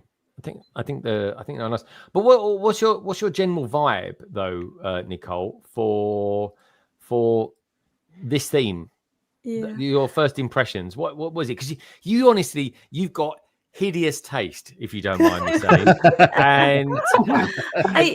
and you find the best in anything. So you must think Greg, this is absolutely brilliant. I like to think of myself as being able to see beauty in unexpected places. Okay. I can put that to the test.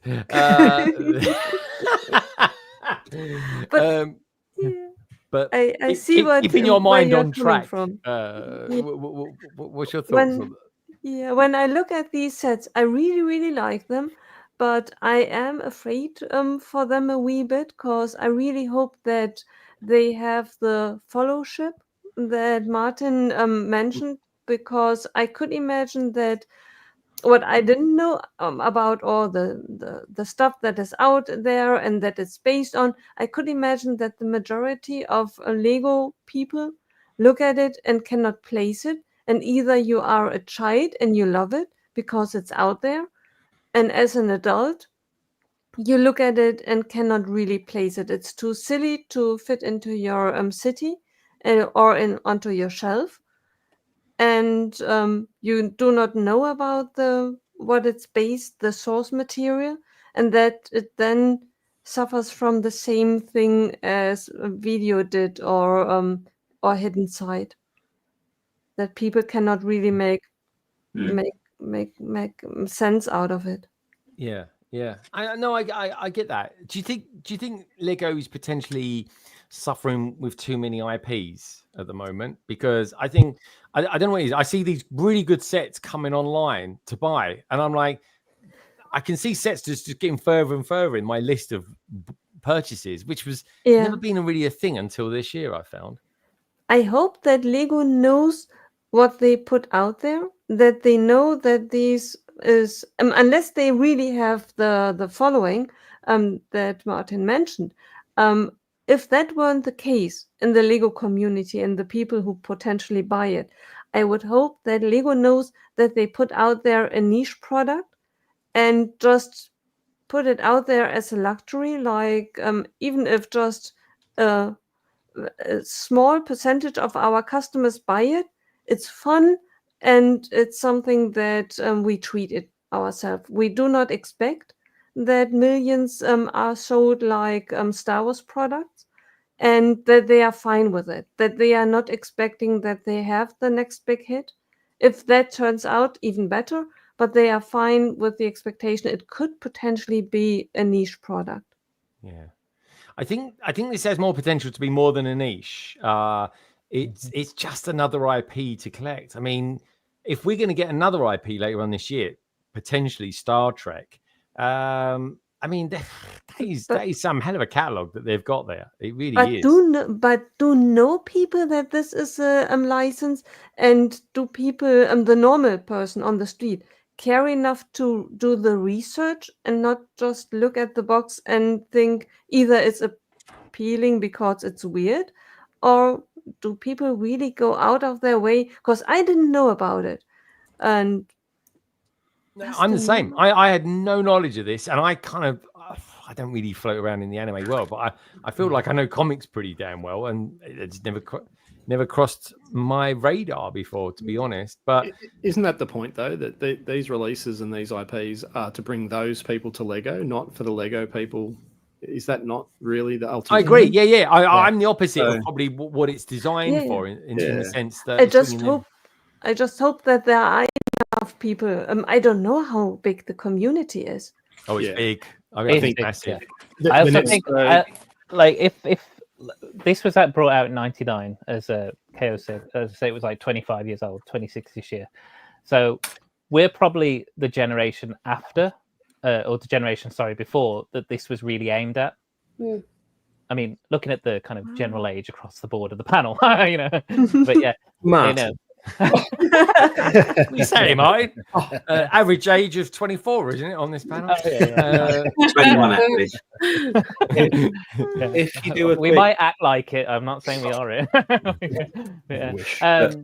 But yeah, so I think actually, like, they are still aiming for. I think a lot of teens and people in their 20s will like this. I think that's probably more the scope of the people who are going to jump on this.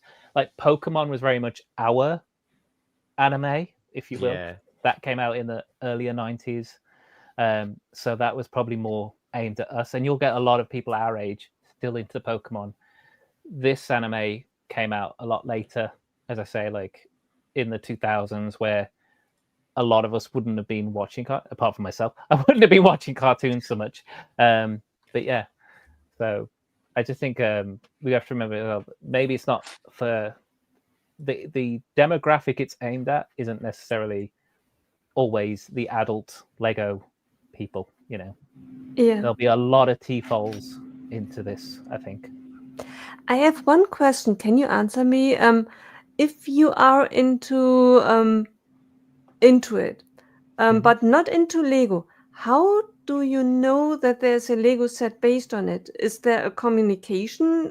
Is there marketing into the I world? would assume with IPs, much like it is with Star Wars or anyone else, that on their Instagrams and stuff, there'll be there'll be collaborative posts and things like that.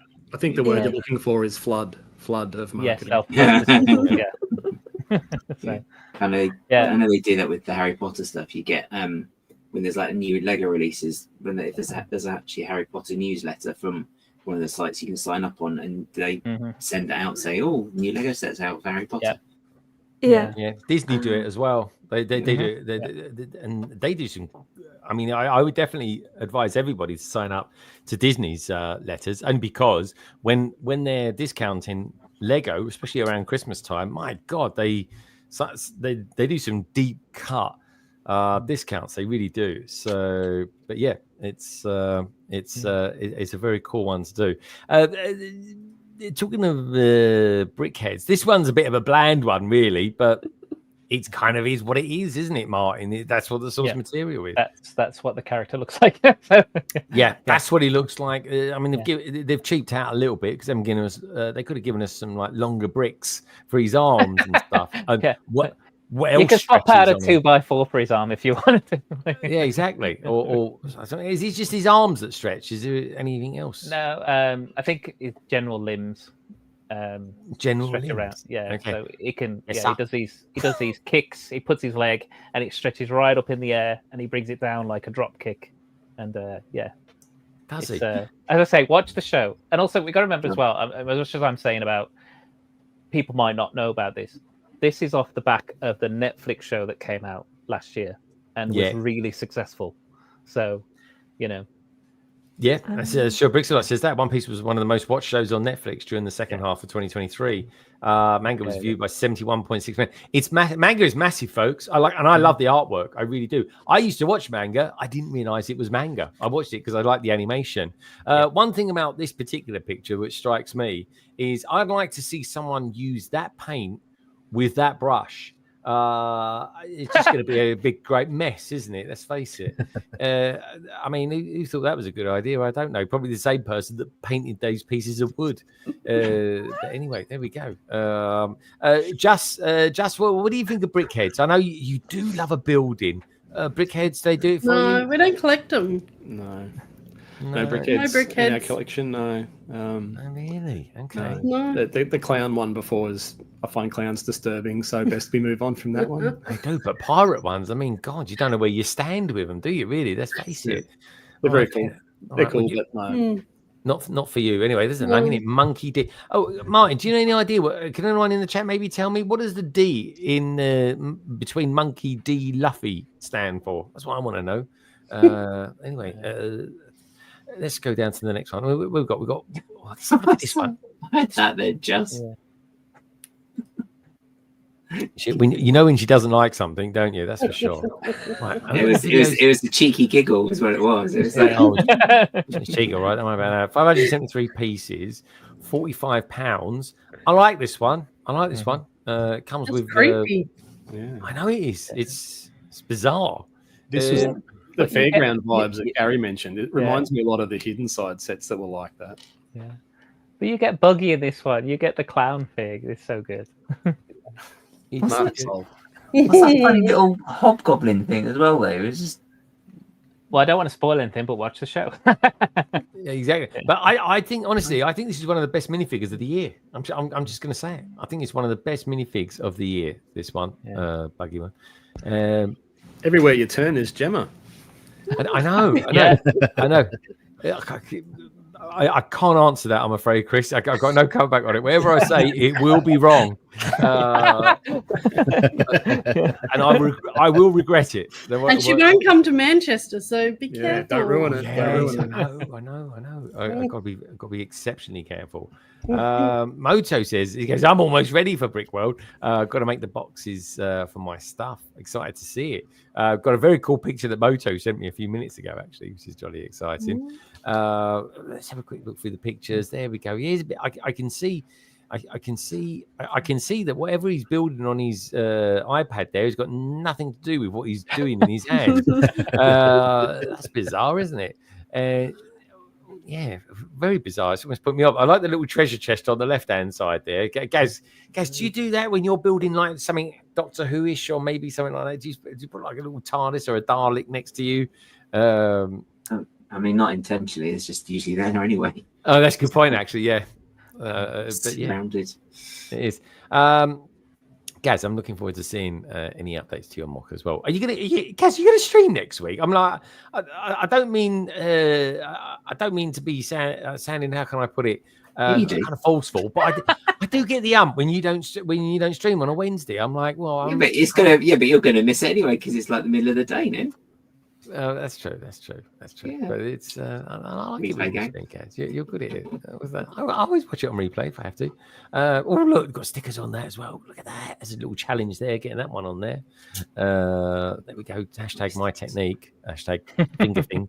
Right.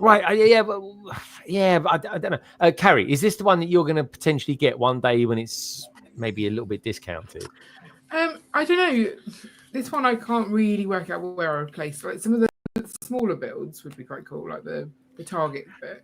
But I was looking at the like pagoda type one. There was some little stands on that were quite fairgroundy. That's the ones I meant. Oh yeah. Okay. All right. Let's have a look at one more then. We don't want a creepy clown. Yeah, he's a bit creepy, but I like the fact they've mixed it with a pirate. I don't know. There's just something about it. I like this. Can't have a video shot. Yeah, it's not got a video. It's fine. There we go. So parties or something like that.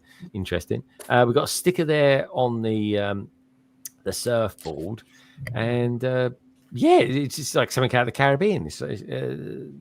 Martin, is this a good representation of what you see? Yeah, this is the very beginning of the story. So that the little fig, that's Monkey D. Luffy as a child. So this is kind of, and the guy in the straw hat now, where he gets the straw hat from, is the pirate that kind of inspires him to become the pirate king and get the One Piece. And So sorry, is the straw hat? Is that like is it enchanted or something like that?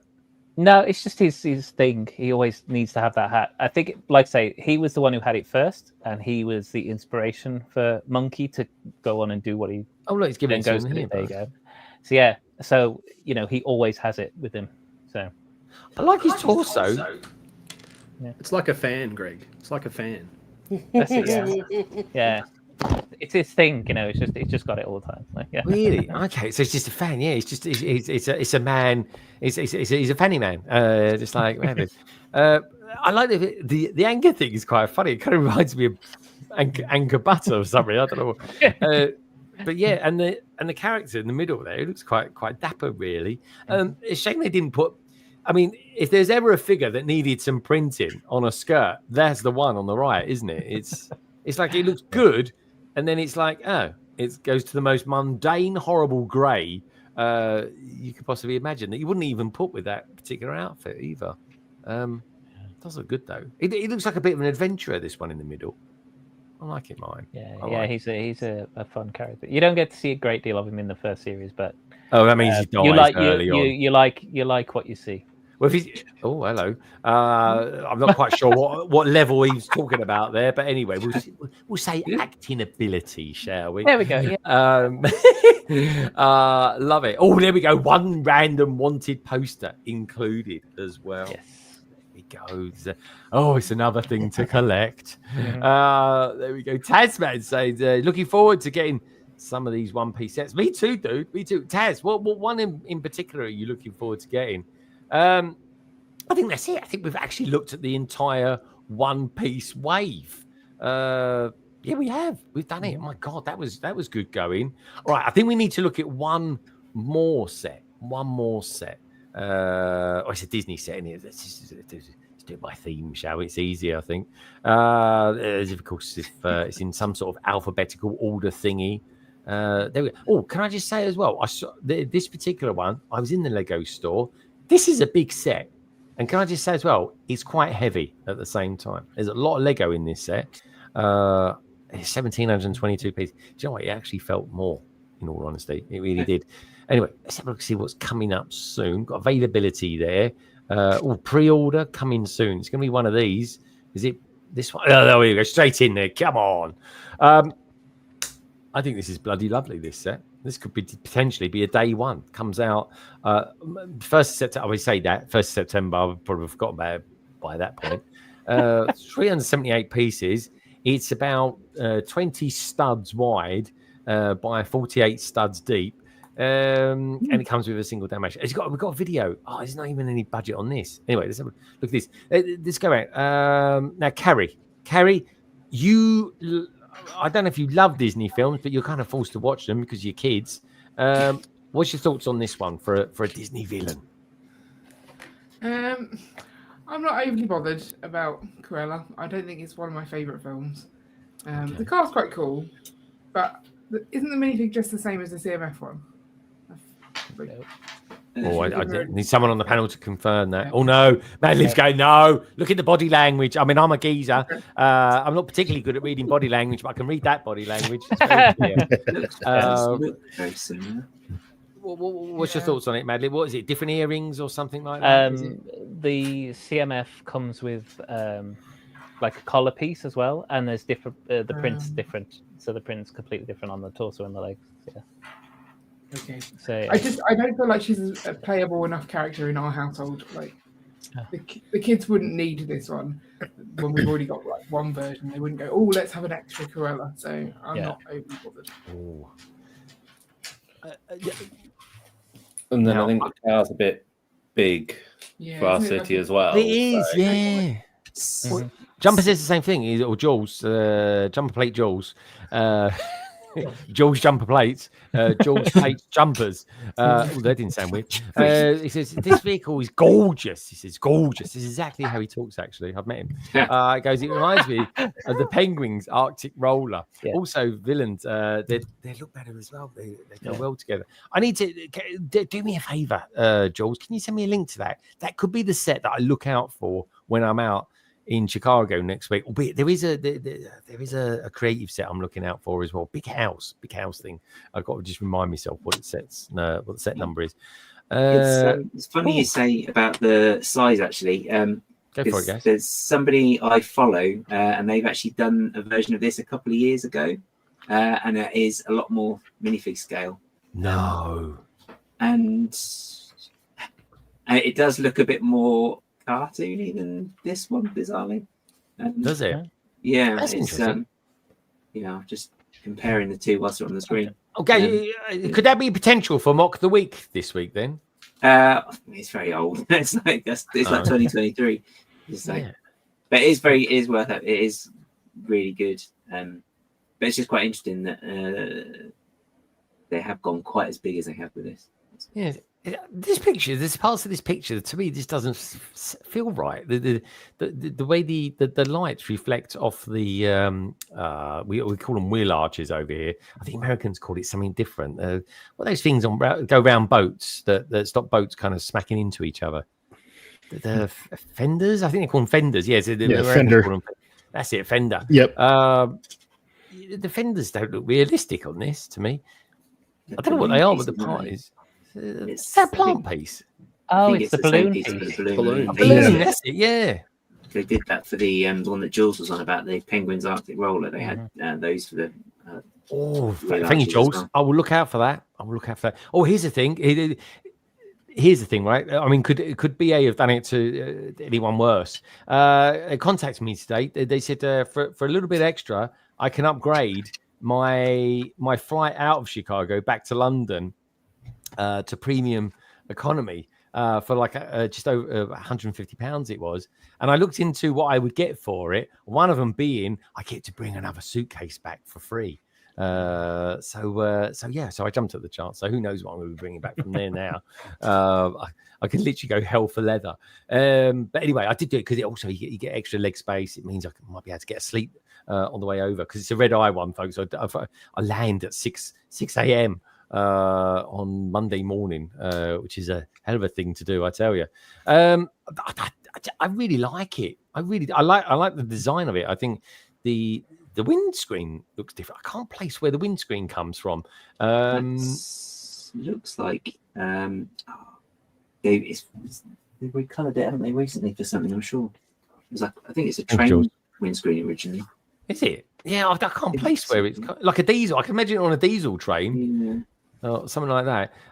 What do you think of this one, Nicole? I know you're running out of space, but have you got enough space for a 10 stud wide, massive long Disney villain mobile?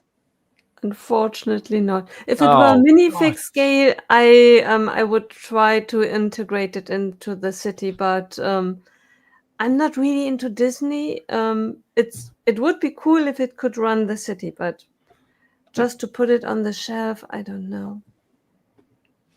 Yeah, she don't look like she knows neither. Yeah. I don't know. It's It might be contrasting reds either on it, to be honest. Yeah, I like the dark red. Oh, I'm a sucker for dark red, Gaz. You know that. You really do. I mean, the Brickling Designer Program. I think we need to have a quick look at that. Just one. We need to look at one set for that.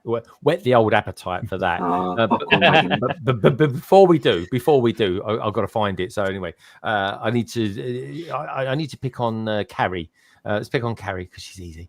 Carrie, give us an update on the state of Ian's beard and the sorting. I mean, it's quite long. Ooh. Is it? Am I seeing grey in that beard? I'm not. We've got kids. I don't know. I mean, I used to have a border terrier. I'm just saying. If you know.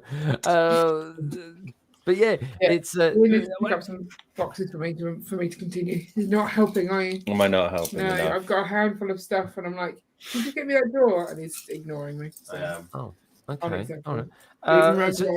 You want one of the snot drawers? Yeah, snot drawer. It's a snot. You got a drawer full of snot.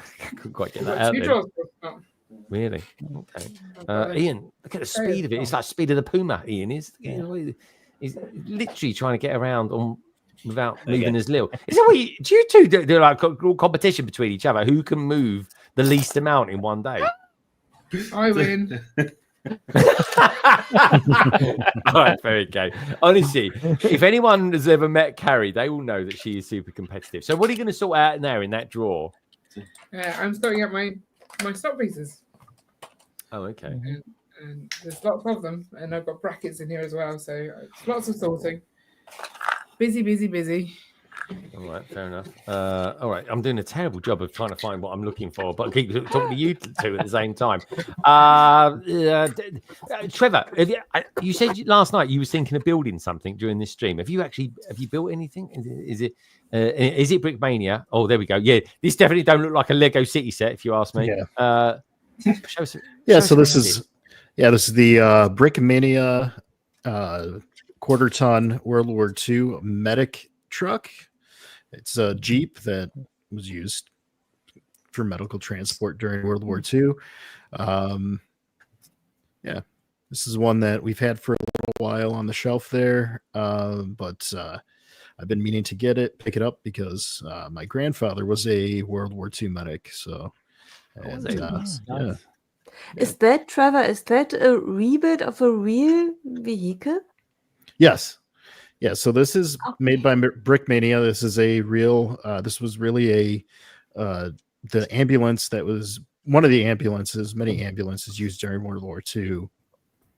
But that is incredible because looking at it, can you imagine in war, either as a driver or as the patient, being stuffed up front while the other one lurks behind you trying to... It pays not to get shot, Nicole. That's all I'm going to say. I just thought it's the most awkward position for both the driver and the... Of course he did. Wounded. Oh, yeah, I see what you mean. Yeah, you're bouncing around at the front. You'd be like, can you keep it down in front, please? I'm trying to drive. So this is the Kobe version of it. Oh, hello, Kobe. That's a bit different. Oh, they're sitting in the back on the Kobe one. So they put the stretcher in the back. So I believe it was either way. But we decided, Brickmania decided to make the one where the stretchers were in the front. So yeah. Trevor, show us the figures. Let's have a look at the figures, because the last time I looked at a Kobe figure, I mean, look at a Kobe figure. It makes Gaz look like he's got a tan.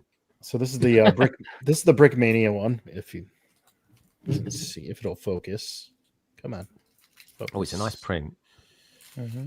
I don't know if I can get it to focus. I don't know what's going on. Usually it does work when I put something behind it. It's not doing it. Okay. But yeah, that's the Brickmania one, of course. And you've got nice hands, Trevor. Just saying. Oh, thank you. Maybe I should go into hand modeling after. Oh yeah, I'm going to find out what hand cream you use. Oh, it's just hideous, isn't it? That is. God. So the Kobe one does look a little different. Obviously, they can't. They have to, don't they? Yeah, they can't copy if they're going to make their own figures. They cannot copy the Lego ones. Whereas Brickmania, we customize ours, and yeah. Very good. All right. My preference is the Brickmania one, dude. I think the Brickmania one looks really, really cool. But yeah, okay, I'm liking that.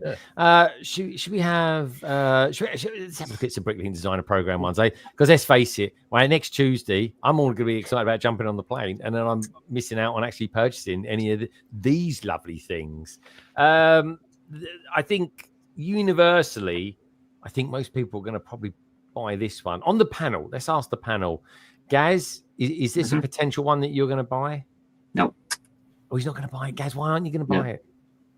Because there's a pirate one in the round. So there's a pirate one in the series. It's a big one. Yeah. So it's like, nah, bye Felicia. So no, fair enough. I mean, it's a lot of money, that's for sure. So this is £300. Is there anyone on the panel that's going to buy this set? 'Cause, I mean, I am. Yeah. Okay. Oh yeah, they were all in there. I just love it. It's the colours. Look at the colours of it. And the guy, the geezer. I'm trying not to say that word now. The geyser. The chap. Yeah, that just has that like sore thighs. That does, Gaz. He even dresses up for it. Madlib, he was like, I genuinely think if Madlib designed something like this, Madlib, you'd be awesome at doing some promos for Bricklink. Oh, I mean, look at the figs in this. I mean, it's brilliant. Love it. What about you lot out there in the chat? What do you think about this set? I think it's gorgeous. I've wanted this since day one. It's just the red. I just can't think about red. It's just like a whole castle made of it. So Gaz isn't going to get it. Well, for good reason as well. Carrie, what about you? I think we wanted it initially, but I think it's been dropped from our. Oh, it's been dropped.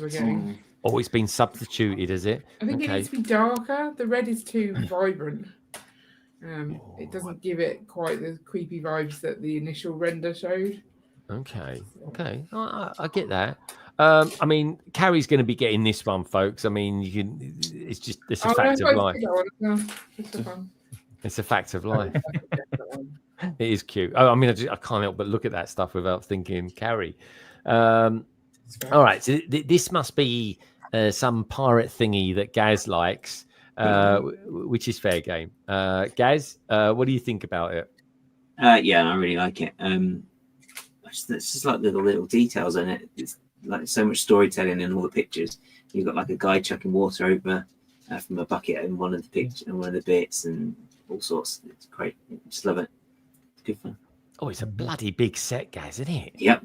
How many pieces we talk about? So it's 300. It's another 300 quid. I mean, you could $1 million, I think. blow 1,000 on this. It's 4,000, isn't it? It's just like Adventure Translate. They're both around the 4,000 piece mark. Really? We're going to see these in. Would I see these in Chicago? No, we see some other ones in Chicago, I guess. Paul's saying that he's definitely getting the Transylvania castle. Me too, mate. Adventure in Tortuga for sure. Is that how you say it, guys? Is it Tortuga? Yeah, that's right. Okay, fair enough. Yeah, it's mushrooms and popcorns for me. And that's just what Jules is going to be eating tonight. That is something to do with Lego. There we go. Enough said about that, the better, I think. Am I the only one on the planet that likes the antique? I mean, is it because I am one? But I think there's a guy called Lovejoy that quite likes this one as well. Oh, Lovejoy. Guys, you guys refer to Lovejoy. No one's ever seen that program. Did you? Did you think he was? Did you think he was handsome? Is that why you watched it? Say again.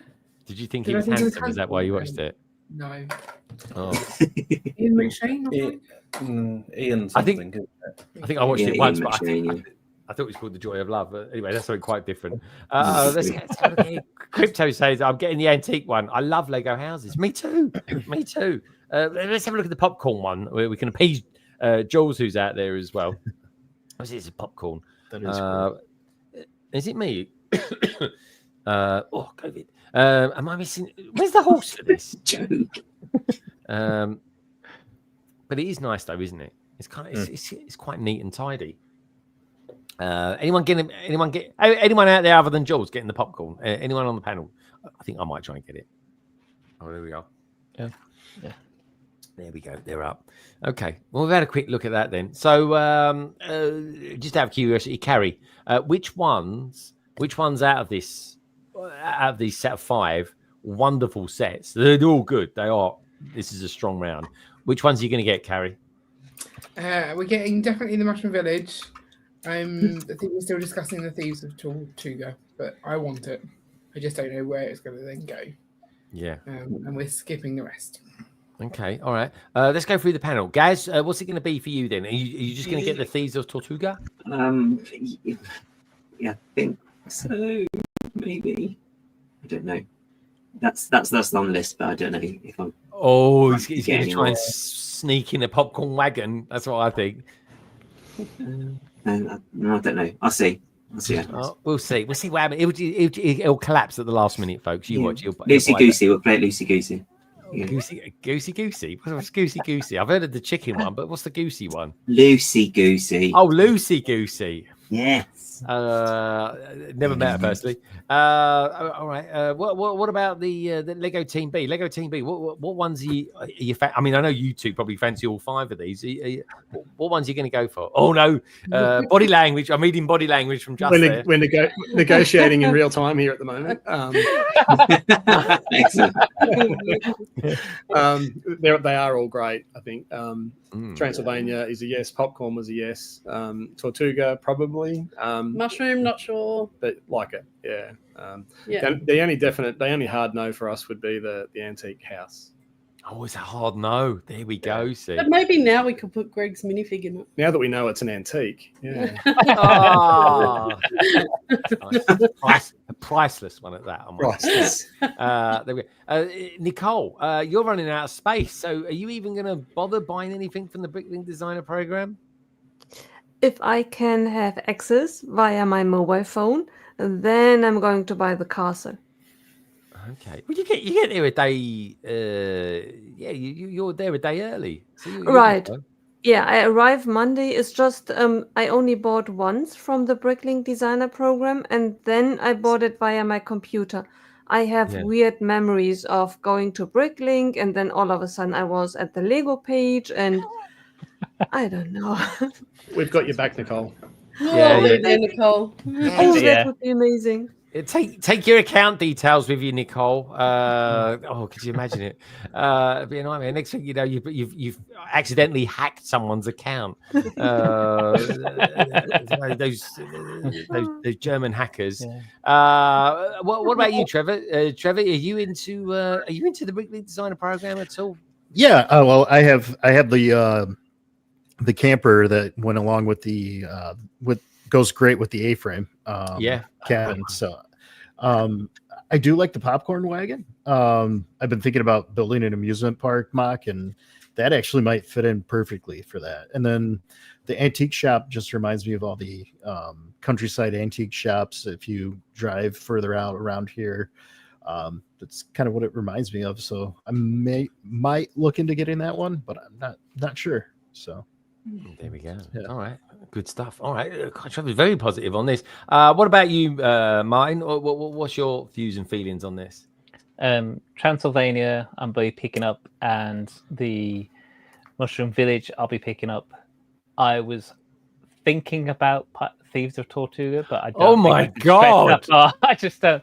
I don't think I can do that, because then come the time for money to come out, I'll be like, right, I need to start begging or something on the street. Like the thing is, though, if you can buy these, you don't pay for them for months. No, I know. And if you wanted to, you can sell them on quite easily. It's just that I think there was a news that broke today. They're thinking, depending on how sales go, they're thinking of producing more. But I haven't read the story or heard the story. Has anyone heard the story on this? Chris is nodding. Chris, do you want to tell us a little bit about what you know? Yeah, I think the chat's been about a Brick Fanatics post, an article they threw up today, which just commented that there's been an indication from Lego. They haven't said how much, but yeah, subject to sales, they will consider increasing the volume beyond 30,000. They said I suppose it would be the online feedback around this series has just been off the chart. So yeah. No, I agree. I think it's a good thing if they did as well. But we've got Trevor Baker out there as well. Trevor, good to see you, dude. Alex Noons was, I believe, as well. Okay, yeah, I like a bit of Alex, actually. Hopefully he's going to be at Brickworld Chicago this year. Mary's saying correct, which is great. All right, good stuff. So that was the Bricklink Designer Program. And don't forget, folks, as you heard earlier on, myself, CPA File, and of course, Shy Time is my time, are going to be presented this year, revealing the finalists for Series 8 of the Bricklink Designer Program, along with the Bricklink team as well, which is going to be jolly exciting. It really is. What could possibly go wrong? I can't wait for it. It's going to be knife-edge stuff and jolly exciting. I do like stuff like that. So, what should we do next? What do we normally do? I'll tell you what we do, because it's a little bit different to the norm. I think we should do. I think we should do the giveaway. Do you guys think now would be a good time for a giveaway? And then we can start. I don't know, Gaz. How you get? Have you sorted out your mock the week this week, Gaz? I have. I've got one. Okay. Oh, he's got something. Okay, Gaz is ready then. Gaz is getting ready, I should say. I don't think we've got anyone. I tell you what, Chris, let's go. Chris, show us what have you actually finished the strange record player that you was building earlier on? The strange record player, yes, because Mark joined us and he loves these. There's the as he described it, the life-size replica record player. With naturally occurring flowers out the back, lovely. With a play feature. Yeah, it's like a Sony mini disc player, isn't it? Really, indeed. You are an antique. Oh, that's not nice, is it? Jesus. Oh, well, mate, he's only like 2 years younger than me. The old goat. But anyway, love him to bits. And, all right, go on. This one. Oh, that's different, isn't it? Oh. You know what? We haven't even looked at this. That's a lovely one. Oh, hello. Yeah, it's really Uh, impressive. Yeah, it is nice. Just what do you think about that? What do you think of the tiger head with flowers? Of course, did you like it? Yeah, I like it. It's got creepy eyes though. Has it? Like it, yeah. So, well, show us the eyes. Show us the eyes. Are they creepy? Oh yeah, they're good though. I think Gaz is right. I think it looks quite it's quite moody, isn't it? Yeah. We saw it in store Very cool. and thought, yeah, that's really good. Yeah, really, the colours are fantastic. Yeah, it'll look good on the wall. Yeah. Yeah, we haven't even looked at that. Honestly, we haven't even looked at that here on London Calling. Maybe we will next week. We'll look at the tiger one next week. But okay, good stuff. Next week? I thought It's Brickworld next week. Carrie's in control next week, isn't she? Well, this is true. Carrie is in control. How long is the stream, Carrie? 20 minutes. 1 hour and 1 minute. 9:30. It's going to be great. Well, Carrie, I know you like an early night. Yeah, next week, folks, just so in case you're wondering, I'm going to be live. Well, I'm going to be live with Lauren and Brick Hive, and we're going to be transmitting back here. Gaz is going to be here. Madlib will be here. Of course, Big Bods will be here. We're also going to have Roger and Luke on as well. So we've got quite the accompaniment. So you got a lot of people to kind of rein in next week, Carrie. I'll be fine. Are you feeling up to the task? That's it. All right, okay, good stuff. All right. Look at Ian. He's used to being will you feel supported by Ian? Have you got the mechanisms in place for Ian to support you? Ian, he only supports me. He doesn't hold anything up or anything. Support, I don't hold. That's the important thing. I'll do either if I'm asked. You just have to ask for the right thing. There you go. You got it. But in other words, be specific. And Babu is saying, having looked at just his tiger, was it tiger in a bush or something like that? What was he actually called? Yeah, what is it called? Yeah, because tiger in a bush just sounds a bit weird. Well, 2 in the hand, isn't it? just tiger. Tiger, part of the fauna collection.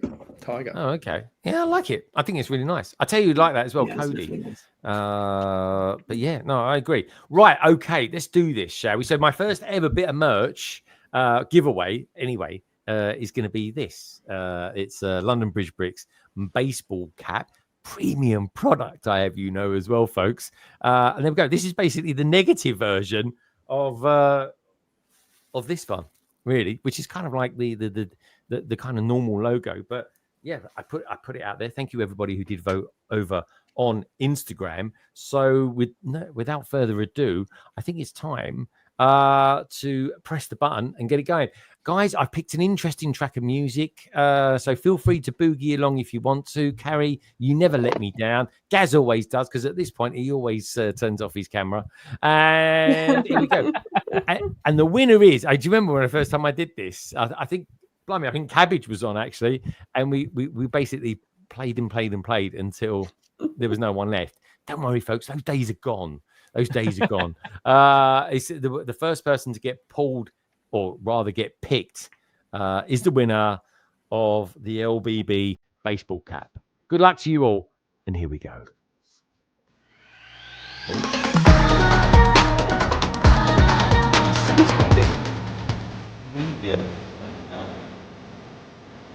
We go. It's nothing bad already. I used to say for about 3 minutes. Got to go again in here as well. Or if you can find it, and it should go to BNP. Is it BNP? Is it this? It could be. Yeah. It's Liz. Hey. Unbelievable. Well done, Liz. Oh, I tell you, I've had a right result with postage. She's going to be in London in about 6 weeks' time or something like that. So I think we're going to try and meet up at Wimbledon of all places. So well done, Liz. Good stuff. And congratulations. You are the winner, the proud owner of this cap. Then she got in touch with me about them as well. She thinks the black one's more practical, I think it was. And I said, yeah, but the white one is very good. for tennis. So anyway, I just want to say thank you to everybody who does support the channel. I've got roughly 50 members, and I appreciate each and every one of you out there as well, which is super good.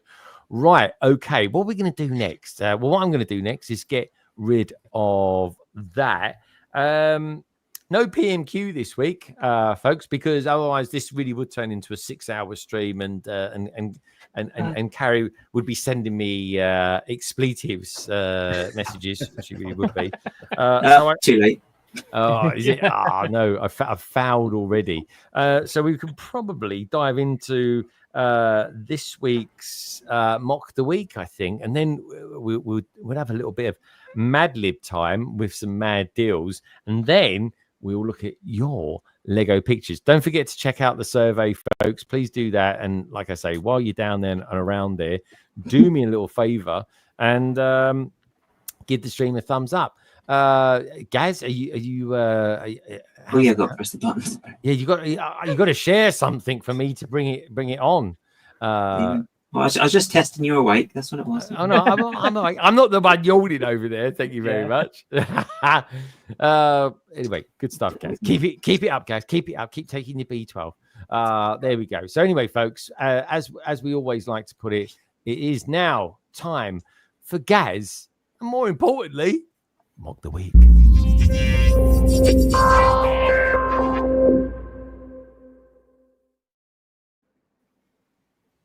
Okay, guys, we're over to you. What have you got for us this week?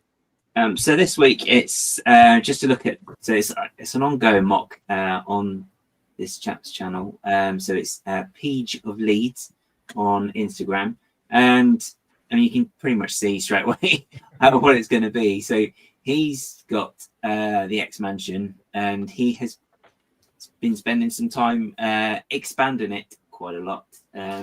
So we've got the start here. So this is so he's building like a hangar first of all for the X Jet.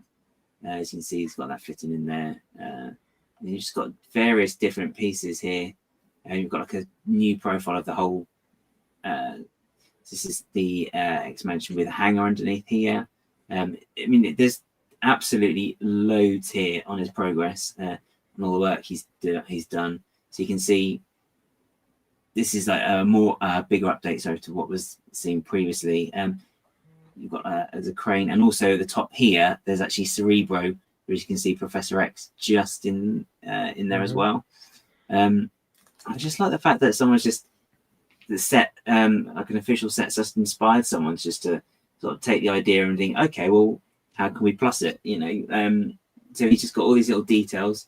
You got like the workshop bench here, and I think they've pretty got like an escape room, and he's got like some bits for Hank's lab in one of the other shots, and the X-Jet does fit in there as well, which is great. Yeah, because obviously there isn't any of the details like that on there on the actual set when it came out. He's used the GWP there, yeah. Very good. Yeah, and so yeah, I'll just read. I'm gonna move on. We've got some more bits here, but what I quite like is, well, it is an ongoing mock, so he's just adding to it constantly and changing it. The actual mansion as well has been expanded quite a lot as well. So he's got like extra floors, and he's got extra rooms, but you've got gardens as well. You've got like the basketball court here, and you've got more bits than here as well. So you've got Cerebro down the side here now, and you can see it's a lot bigger as well with this as well. And Magneto's bursting through. So there's just all these little details, lots of storytelling as well. But I just always really like when you see somebody's mock and you just see that it's progressing. It's like that one we looked at before, the Hogwarts guy, and just the size of this thing getting bigger and bigger and bigger as they're working on different areas of it all. So I just quite like the fact that they've taken the set, as I said, and expanded it and just turning it into something maybe that giving it some of the features maybe that were missed as well. yeah, definitely worth having a look. I mean, there is lots on here for the actual mock itself. Find another one that's not necessarily video, but it's just a mock. Oh, guys, look at the back of his thighs.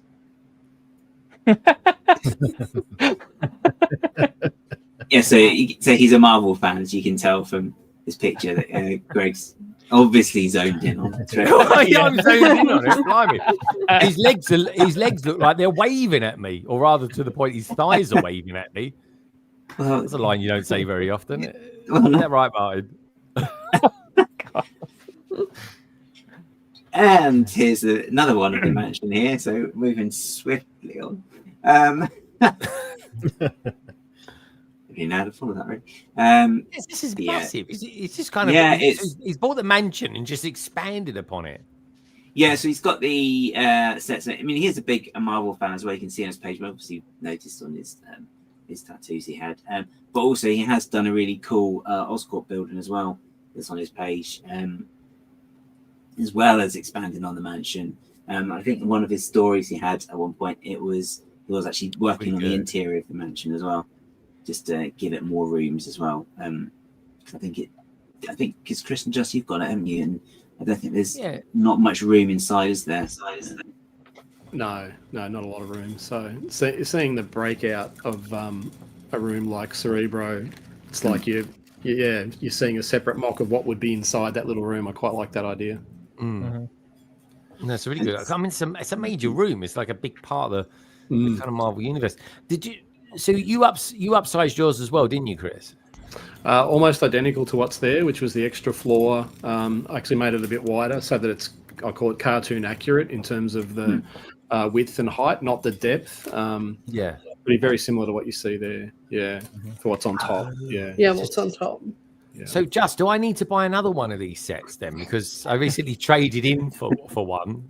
I can't believe how expensive these were, to be honest. Like £300 almost, guys. Well, you just got the bits, didn't you? Yeah, I just sourced. You didn't buy a second set. Didn't buy a second set. That makes sense. Good. Yeah. But I like his garden work. Yeah, a lot of extra stuff here that's really beautiful. Yeah, it's really sort of taking the idea of how it is in like the cartoons, isn't it? That you can imagine it is a school, and then underneath the surface you've got all this other. We tried to watch that cartoon. It's it's completely believable. The mock, Yeah, it's lovely. Done a great job. Oh, look, Iceman down there. It was good. Oh, honestly, I'll get the ump every time I think about Ben Grimm, the Thing, and the Fantastic Four. Jeez. Honestly, it's hideous. I'm going to buy one for Nicole. Thank you. Honestly, it's called Ben Grimm. He's Grimm. Oh, what's that, guys? What we got? This is the Oscorp Tower as well that he's got. Oh, that's bloody awesome! Look at the work around the windows. It's like Cannon Street in London. That does. How's he done that, guys? I can't be zooming very well. Oh no, that's technically yeah. Got some of this. Yeah, there's another great together in a sort of hexagonal. Yeah, because you've got the piece of the three. Yeah, 3 prongs. 3 prongs. Yeah, that's I can't think of a word for prong. Oh, dear. But yeah, so really, really cool build series just to see as it evolves. So that's a page of Leeds on Instagram. Very good, guys. Thank you so much, as always. And he's got lovely thighs as well, folks. Just remember that. And you'll find him over on Instagram. Guys, thank you so much for this week. Greg. Thanks for that. Waving thighs.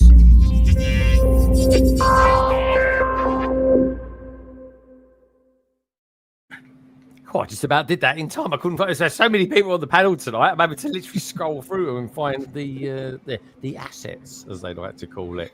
Anyway, I think coming up next, we can pretty much go straight into the Martin's deals this week. We can.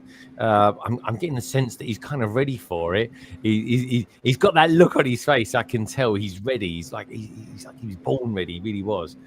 So without further ado, I think it's time for this week's Martin's Mad Deals.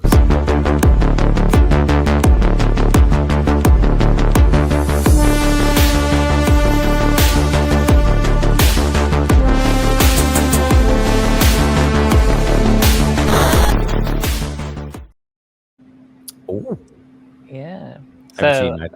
thank you very much. Yep, looking at Lego this week for the US and the UK. On both sites, we currently have 2 GWPs that are available on both the US and UK. We got the Ferrari hypercar, which is a gift with purchase with selected Ferrari sets. And I think this was very last minute because when we went to the store on the 1st, the guy was literally putting this thing up in the window for this like half an hour before the store opened. So I think that was a pretty last minute addition to the June 1st GWPs. And available on both sites still as well is the Krusty Burger. With the Krusty Burger set is the Simpsons Lounge. So it's still not sold out here in the UK. I know that for definite because I checked it. I added a Krusty Burger and it was still adding that set in. So yeah, as far as I'm aware, that hasn't sold out. But I think that GWPs haven't been selling out recently. Actually. No, I don't think they have either. So yeah. Now, whether they've got more stocks in of them or whether it's just people aren't jumping on day ones as much, I don't know. But I agree. And I don't think the Krusty Burger, I don't think the GWP, I don't think it's very good, personally speaking. Yeah. I think it's almost like they've just run out of about 20 pieces. Another 20 pieces or so, and it'd be cracking. But it's not. It's just like, oh, we'll just give them that. That's what they're worth. It gives me the hump. If they'd have just added a minifig to that set, yeah, it would have made it. I agree. So I agree. Actually, that's what they could have done. Given it a minifig, and you think, okay, you've got a good idea of what it's meant to be representing. Mm-hmm. But if you have got any minifigs, well, you're out of luck anyway. You ain't gonna get more than that sofa, that's for sure. No. Yeah. So those are available on both the US and UK.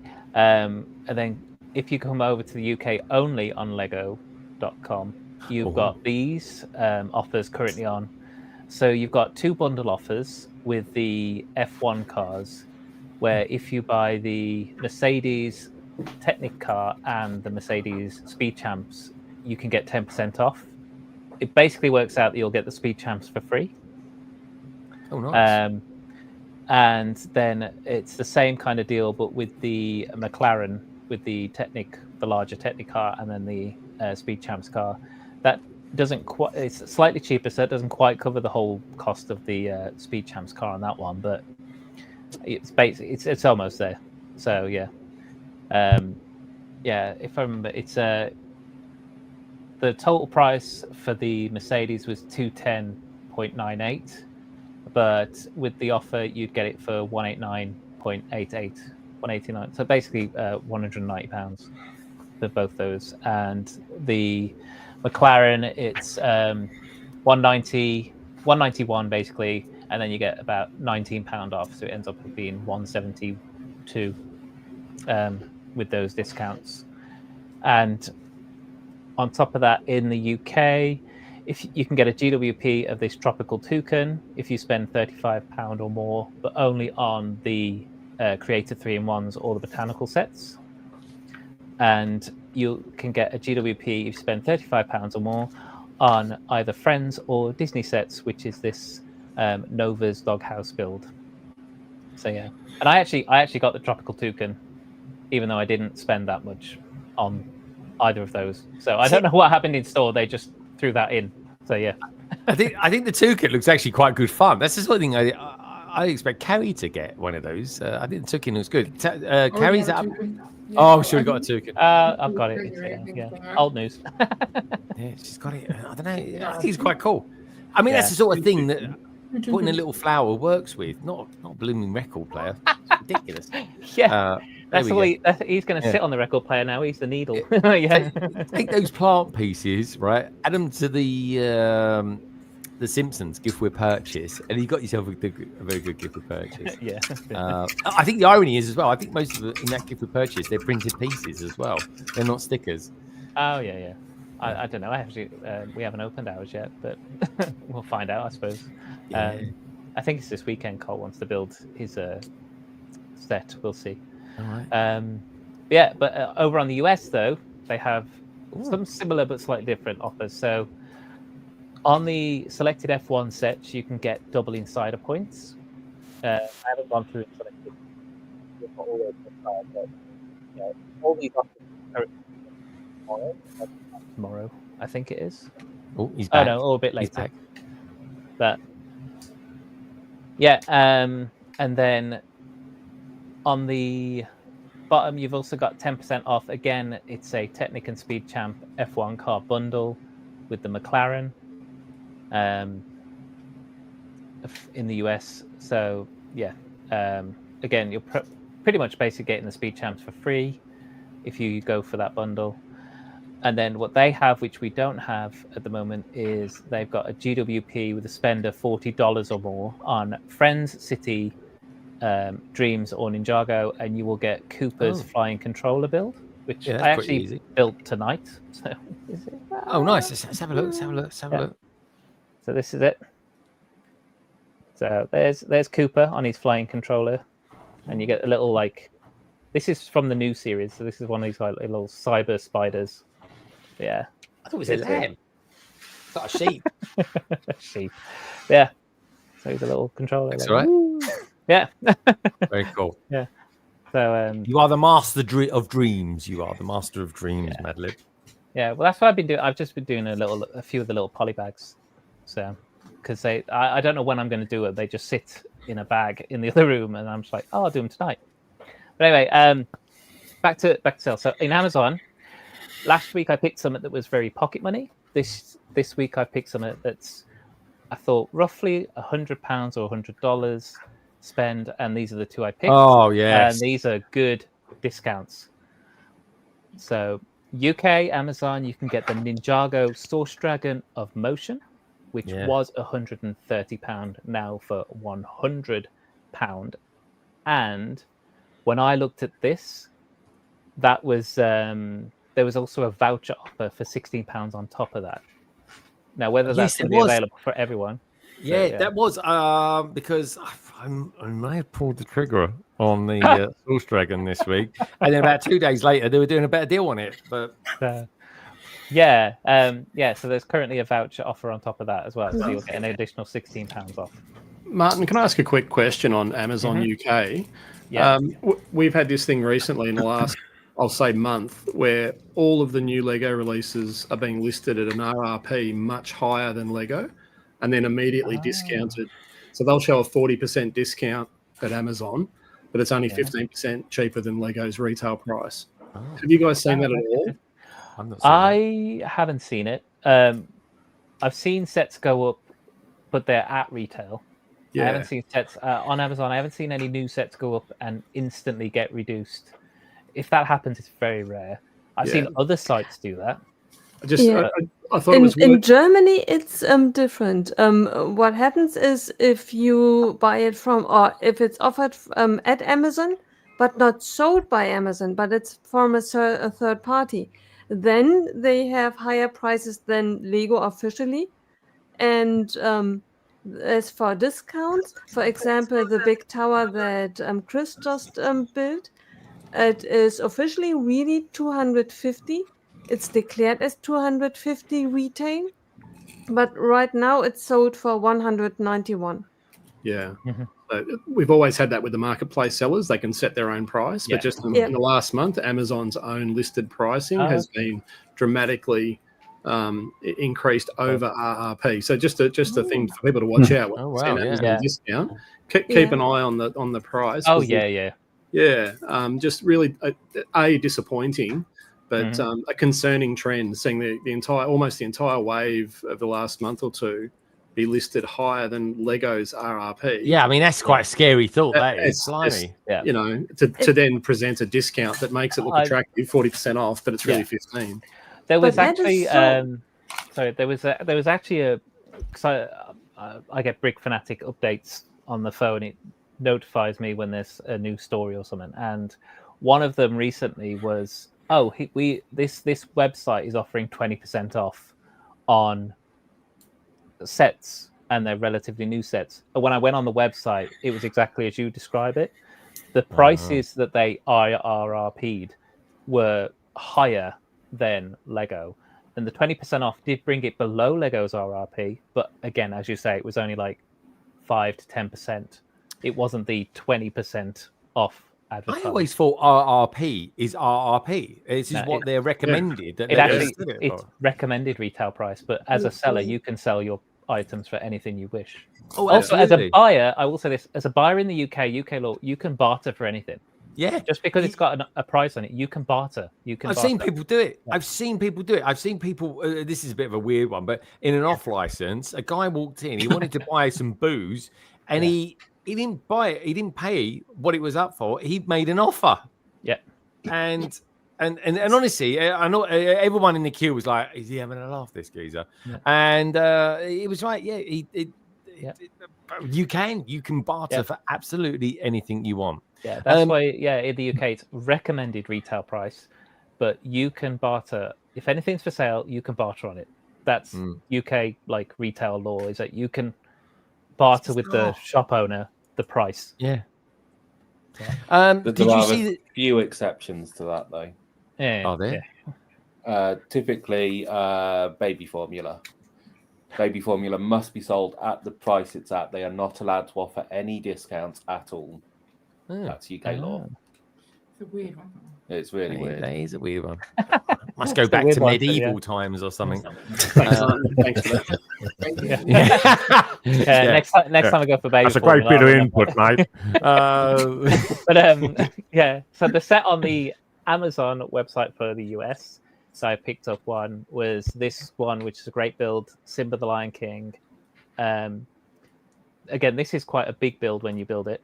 I think I was watching Bonnie Maxine build it, and $130 originally, now for $91.99 to $92. It's a whopping 29% off. So I actually think that's a really good price. That's a good price, yeah. So those are my two picks. Two big sets. They're both very big sets, and you can both you get them now for under £100 or $100. Yeah. Martin, I've got to ask you, Martin, did you see? Again, I'm not saying I pulled the trigger, but I might have pulled the trigger. I'm not too sure. It's all a bit of a blur to me now. Did you see the Argos D&D set? I did. I haven't pulled the trigger on it, but I did pull the trigger on another Argos set. Oh. So I have. What did you go for? What did you go for? Linking to the mock of the week, I bought the Marvel sign. It was 30% off, and I had a ton of Argos vouchers. So I basically spent nothing on it. So Oh, that is a good deal, dude. Yeah, I used my Argos vouchers, and I got the Marvel sign. So I was like, woohoo! Brilliant stuff. And I'll tell you what, again, if anyone out there is looking for dragons, I think Argos had like £20 off the 3-in-1 dragon as well. So that was a good one. I don't know, dragons is a bit of a thing at the moment for me. I'm not sure why. But anyway, Madlib, thank you so much. That was this week's Martin's Mad Deals.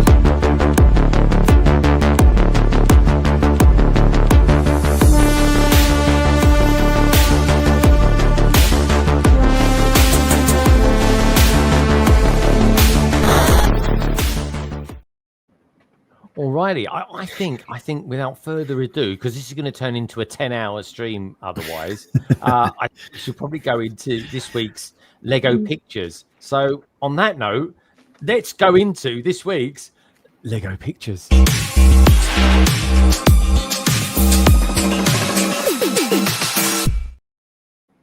Oh, yeah. Right, straight into this then. It's Technic. Who can it possibly be? We've got Technic. We've got some strange pattern here going on. Gaz, do you want to give us an idea who you think it could be? I mean, I have no clue. TV Schenker. Is it Nicole?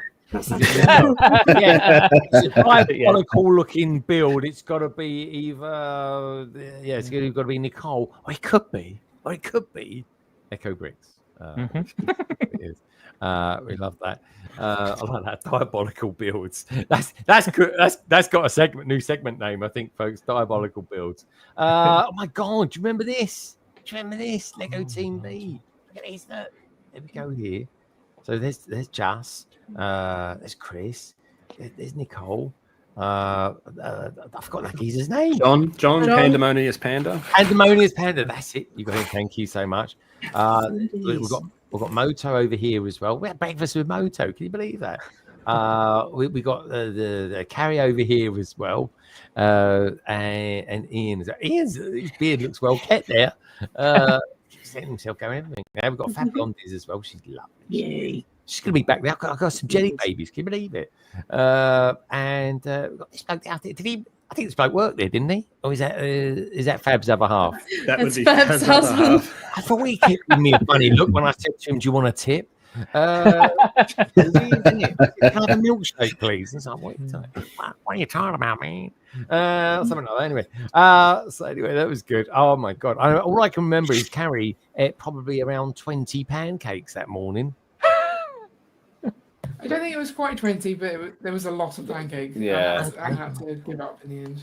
It was a good 18. All right, good stuff. Good stuff. There we go. I mean, what's that? It says like someone's UFO's landing in someone's garden there. So there we go. We're out again. More food. There we go. Don't worry. She's not with us.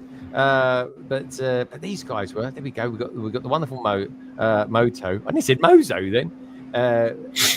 Carrying Ian. I'm trying to strangle Ian, believe it or not. And then okay, it was like we was on a boat. It was swishing left and right. Anyway, who's Greg's furry friend in that picture? My furry friend. Yeah, that bit there.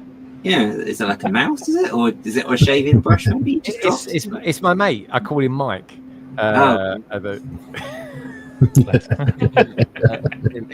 was good. That was a good day. That was our adventure on there. Down here. Cheesecake Factory. Those legs, so muscular. But good stuff. Anyway, move on. What's she doing in the background? I wonder what's she thinking about. There we go. She's thinking, who's that bloke over there making all that noise? Who's that geezer? Yeah. I wish those Brits would F off. But yeah. She's probably thinking, I must remember to set my reminder for London Calling next week, live in Chicago. What time? There we go. We've got this. Nice. Just a peeler. Sent these through to me. Okay, this is unbelievable, isn't it? This is. Nice figs as well. Oh, is it Big Trouble in Little China meant to be? Oh, yeah. Oh, that's a good point, yeah. Great likes pick, his movies. Great pick, yeah. Yeah, just a Peter loves these movies. Oh, look at that private. No trespassing. There we go. Looking good. Oh, it's nice, isn't it? Oh yeah, of course. There you go. You got the haircut there.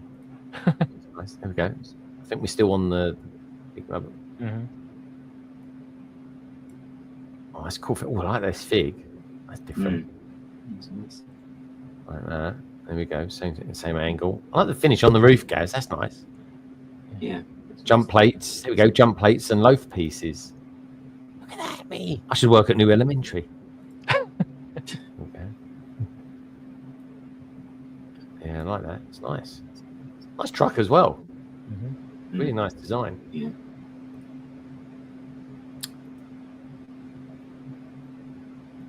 Oh, look at that. That's a really good pattern on that top. Yeah. Like the print. That's probably custom. Yeah. Oh, it's got to be. Yeah. You can see that the print isn't quite. Yeah. The same. Yeah. UV print, I think. Of course, he knows a bit of things about printing. He does. Yeah. He does. Yeah. Anyway, I think he works for one.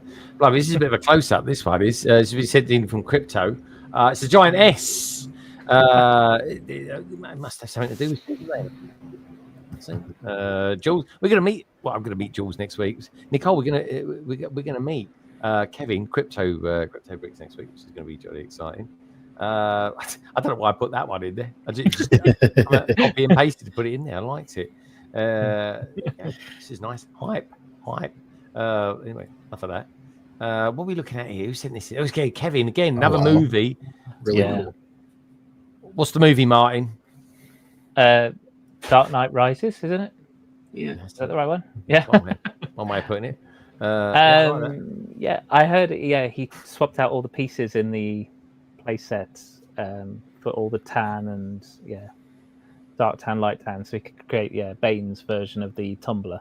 Nice. But there's certain parts you can't get, which is why there's still a few pieces which are black inside there. Yeah, it kind of works though. Black and tan do go, so it's nice.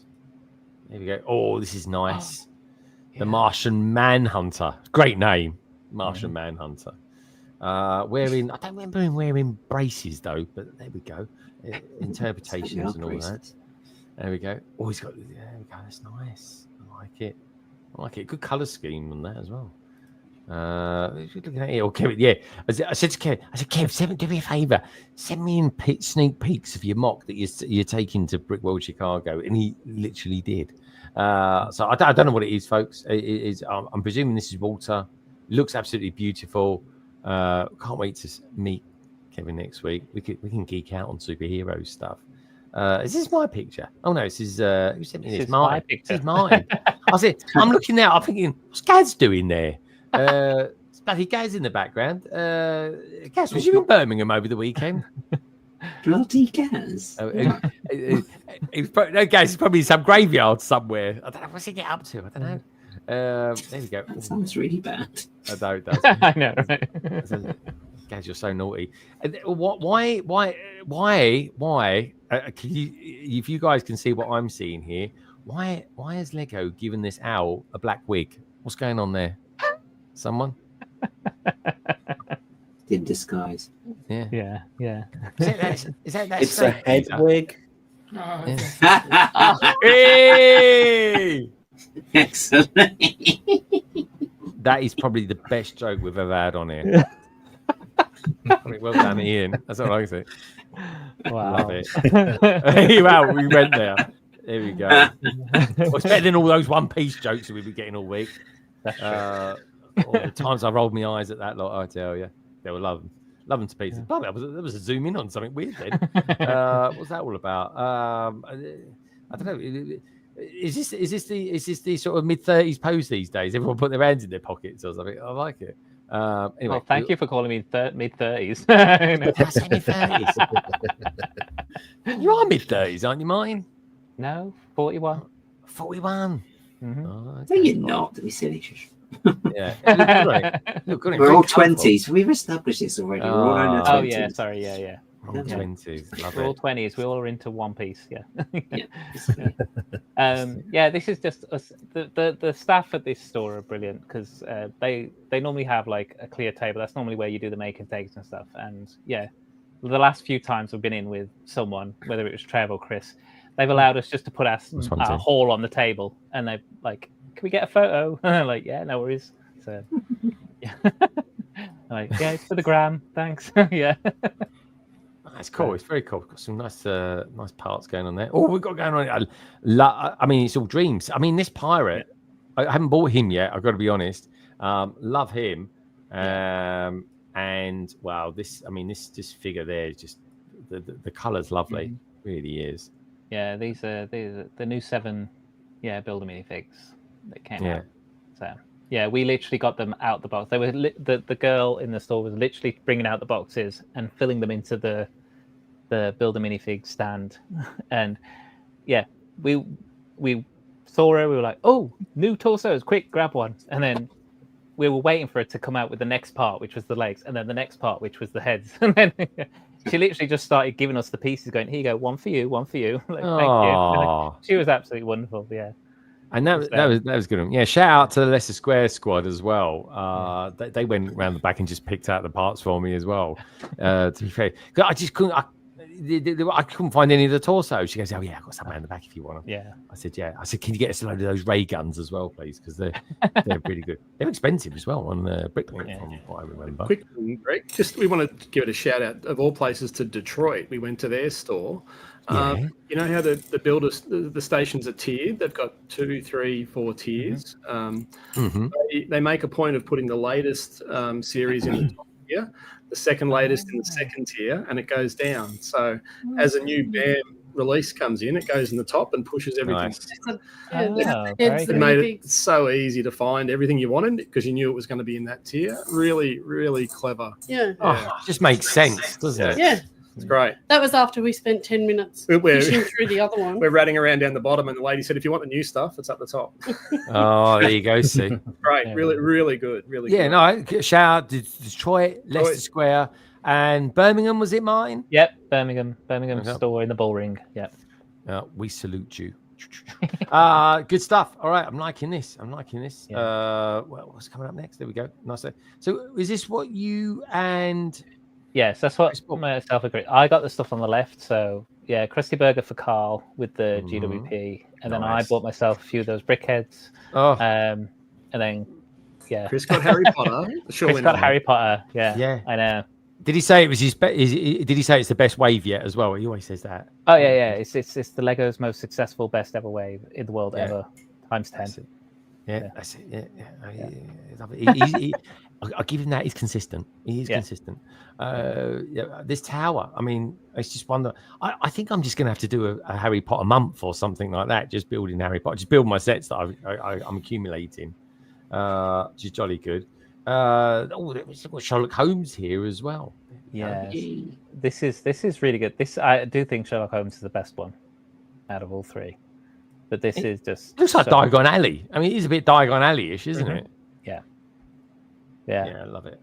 But they got great figs, and they got all these little bits like the 2 window sections at the top. They pull out and reveal walls behind them. That whole window at the bottom revolves, and then Moriarty in the middle. He's actually behind a door, and you turn the door, and the door slides up and down. Moriarty, very good. It's a really, really nice little set. Yeah, I didn't get to see that one when I was there, but anyway, it does look good. There's this one as well. This is the skinniest Hogwarts Express you'll ever find. Yeah, it does look nice. Yeah, this works well as a bookend as well. Those two. Yeah. What is this? What is this dragon thing from Lord of the Rings holding? What is that? Because people keep saying it looks like he's having a wee or something. Yeah, it's a fire whip. It's a whip made of fire that he has. It's the Balrog. So yeah, and if you've seen the second season of The Rings of Power, he makes an appearance in that too. So, does he? Yeah. Okay, very good. He's in the Mines of Moria. So.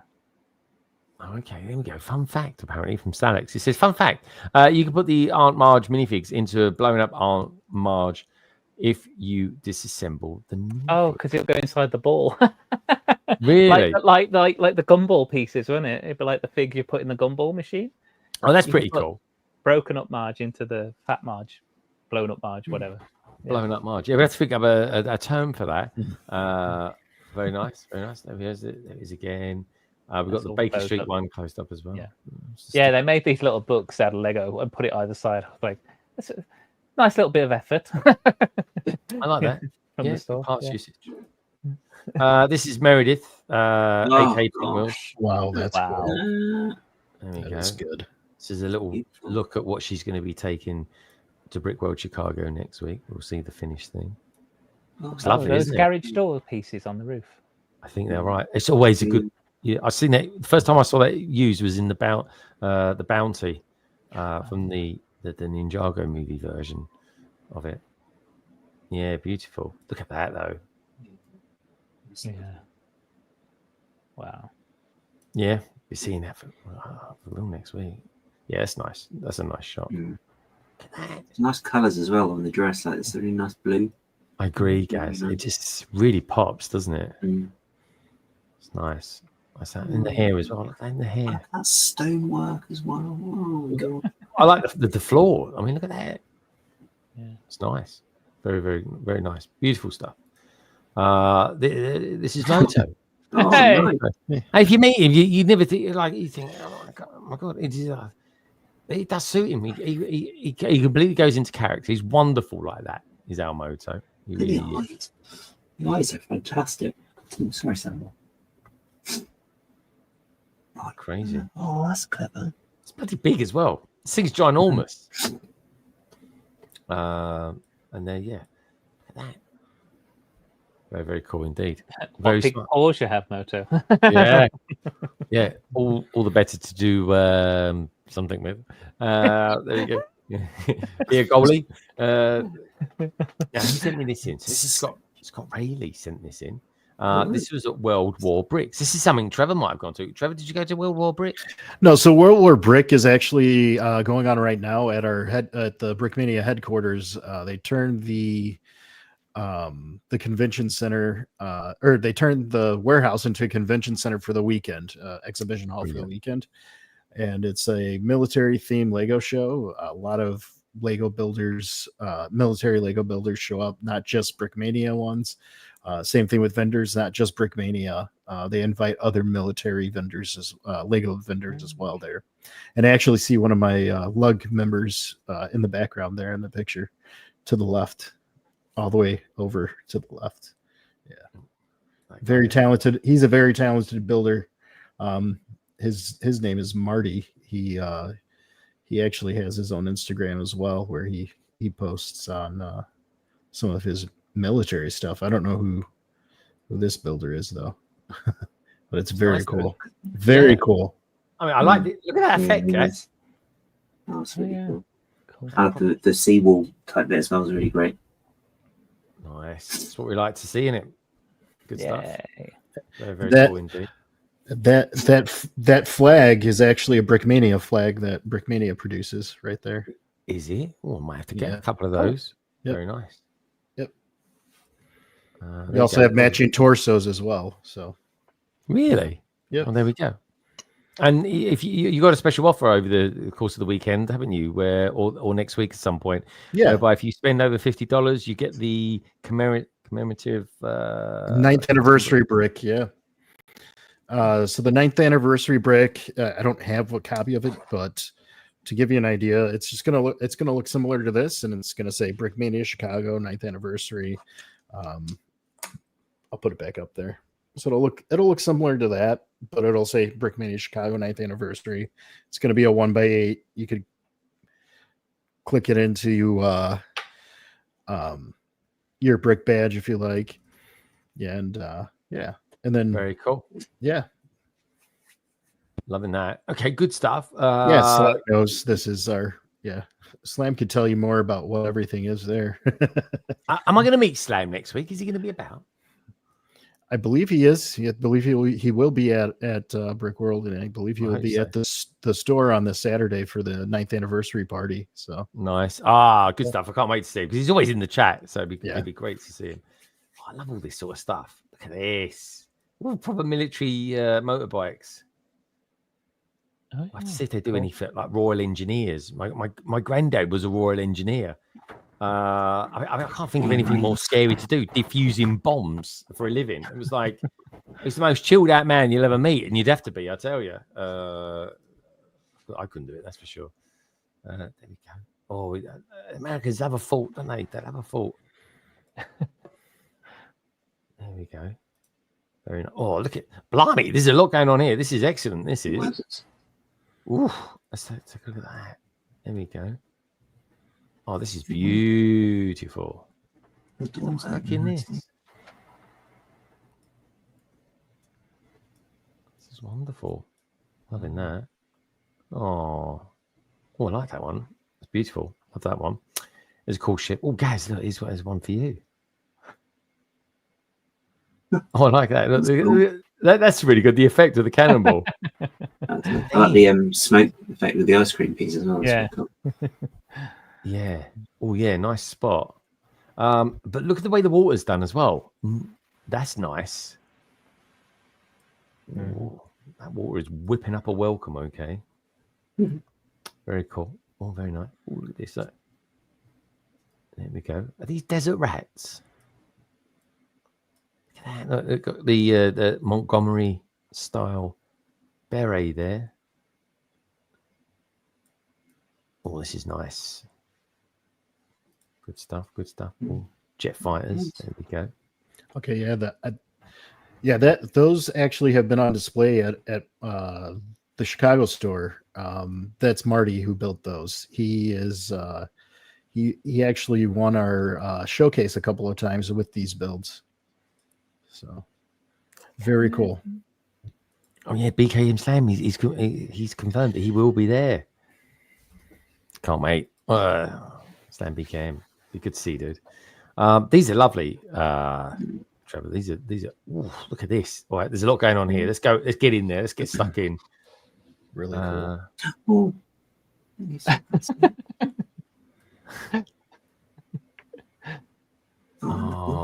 This is everyone who's on the panel. This is practically all our childhood.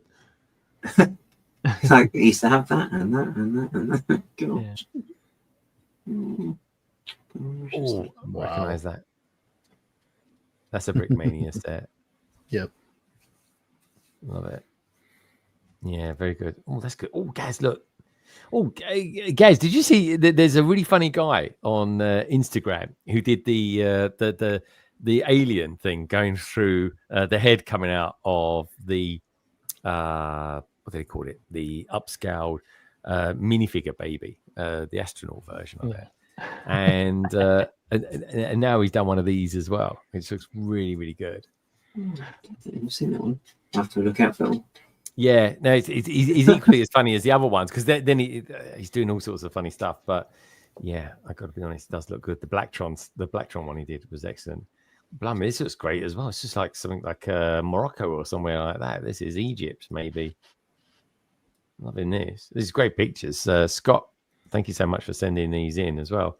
Oh, blimey, we all like a bit of rock work. Let's check this out, shall we? Wow, that's good. That's very good. Oh, guys! Oh, look at that! We've got. Oh, wow! That's a nice effect. Yeah, that's really good. Yeah, very nice. These are great, Trevor. These are really good.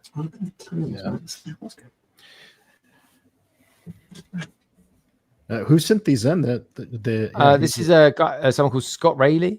Oh, okay. Yeah. Do not know who Scott is, but thank you. Oh, what's going on here? This is we've got oh no, it's a TARDIS. This has got to be a Gaz one. It is. It's a Gaz picture. Gaz, what's going on here? It's a metaphor. Doctor Who underwater. Yeah.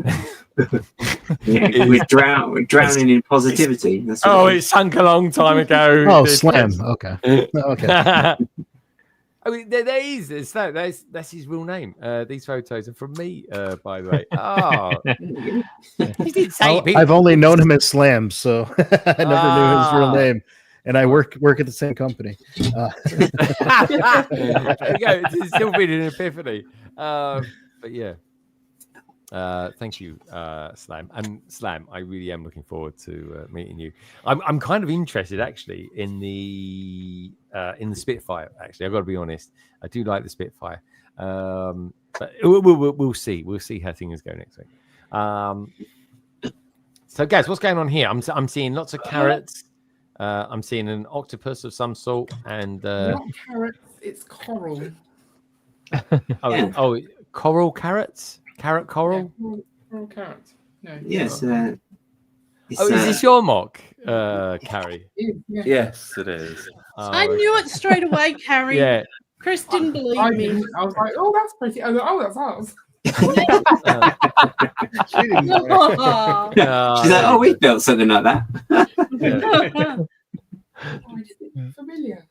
It looks all right. I think it looks all right. Well done, Carrie.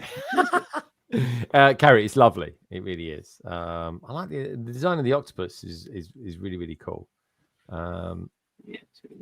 Let's have a look. Oh, is this Gaz? This is okay. So what we got going on with Gaz? We got Blobby Man over here. Gaz has nicked all the light blue jersey tops. What's he got? Well, I didn't get a chance. Everyone was like, oh, get them all. I was like, well, okay, just want a couple. So.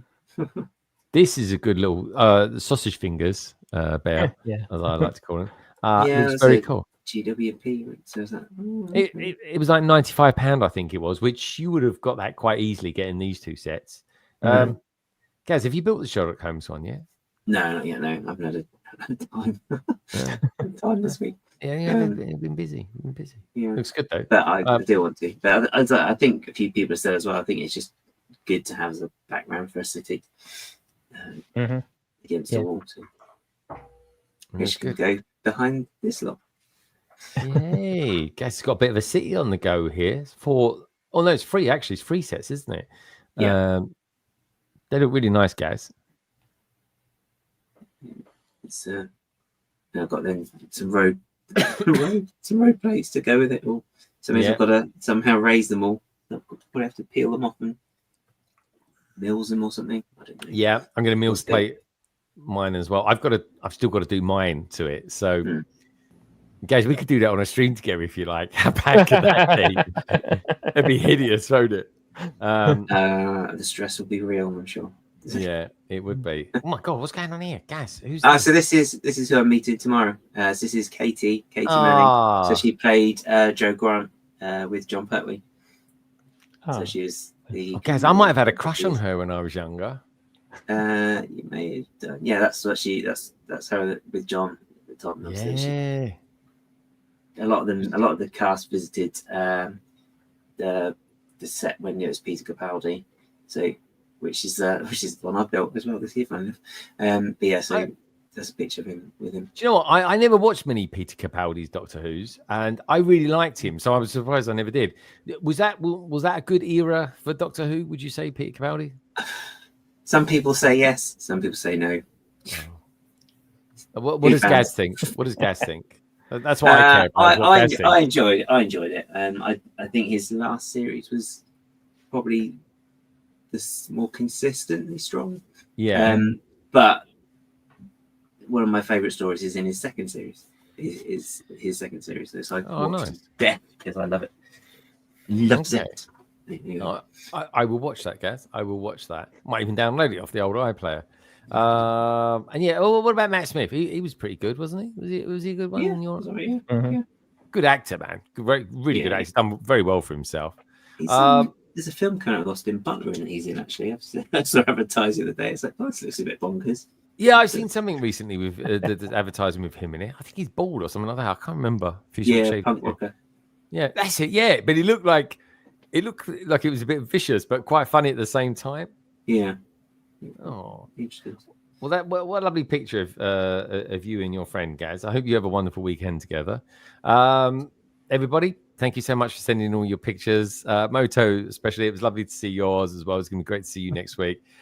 Just remember, folks, that you can send all your pictures to me. Ideally, you can send them to me on Instagram if you wish. But in all honesty, it's so much better if you just email it to me at londonbridgebricks@gmail.com. Now, the question is, next week, will we be doing pictures? Maybe not. Next week's going to be a bit of a special London call, and it will be because, like we said earlier on, Carrie is going to be looking after everyone next week, and we'll see because we're going to be live from Brickworld Chicago, and to a certain degree, we just need to talk it out really and say exactly what we're going to exactly do next week as well. So, on that bombshell, that was this week's Lego Pictures.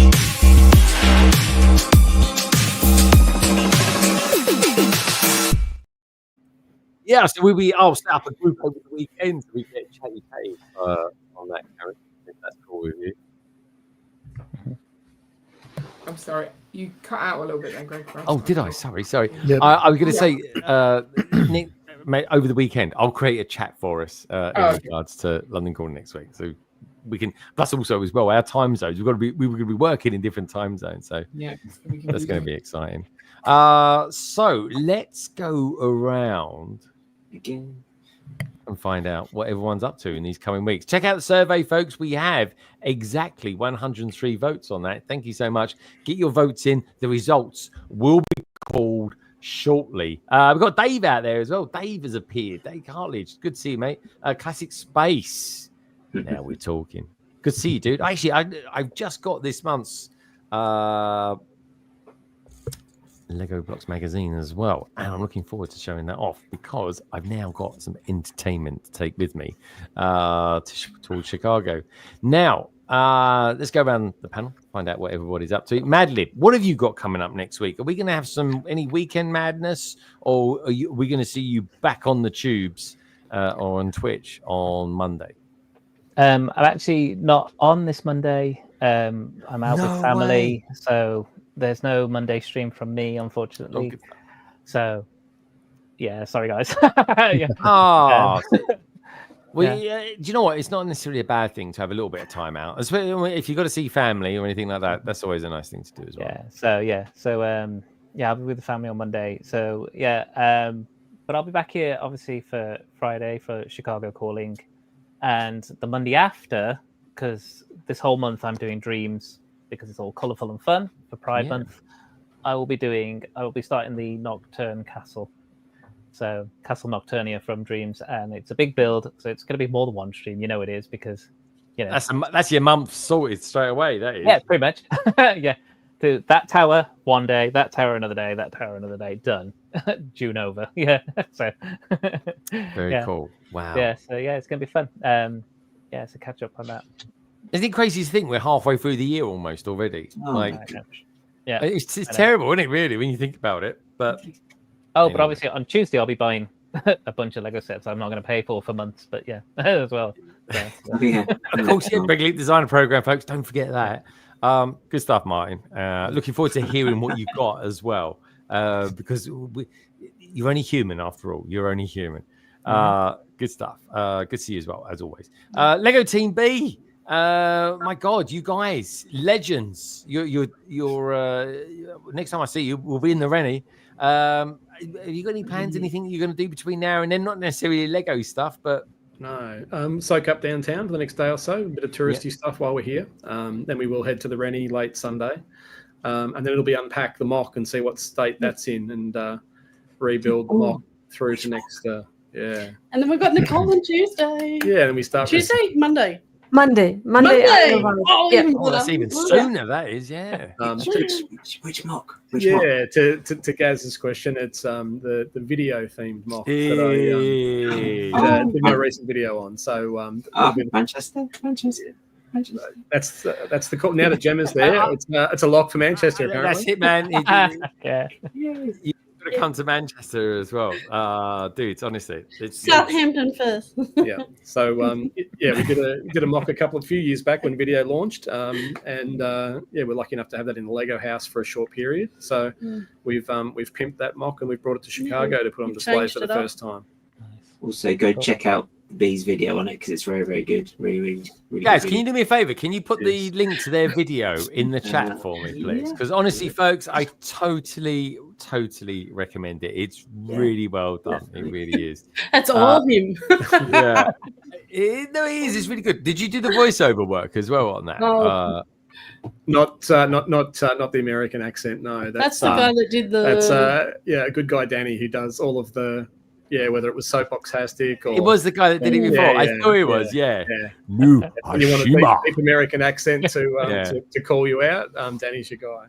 Yeah. No, I love seeing that. I did. Guys, thank you very much for putting that out there. There was guys that put it out there, folks. That wasn't me. Gaz has got special Who powers. Yeah. Good stuff. Good to see you, Just. Good to see you, Chris. Cheers, guys.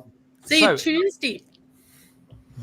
Yes, Tuesday. Was it Monday? I thought it was Monday. I'm getting the days mixed up. You going Monday? No. I'm in there Tuesday. Nicole gets there Monday. I get there Tuesday. I'm 24 hours behind. Of course we are.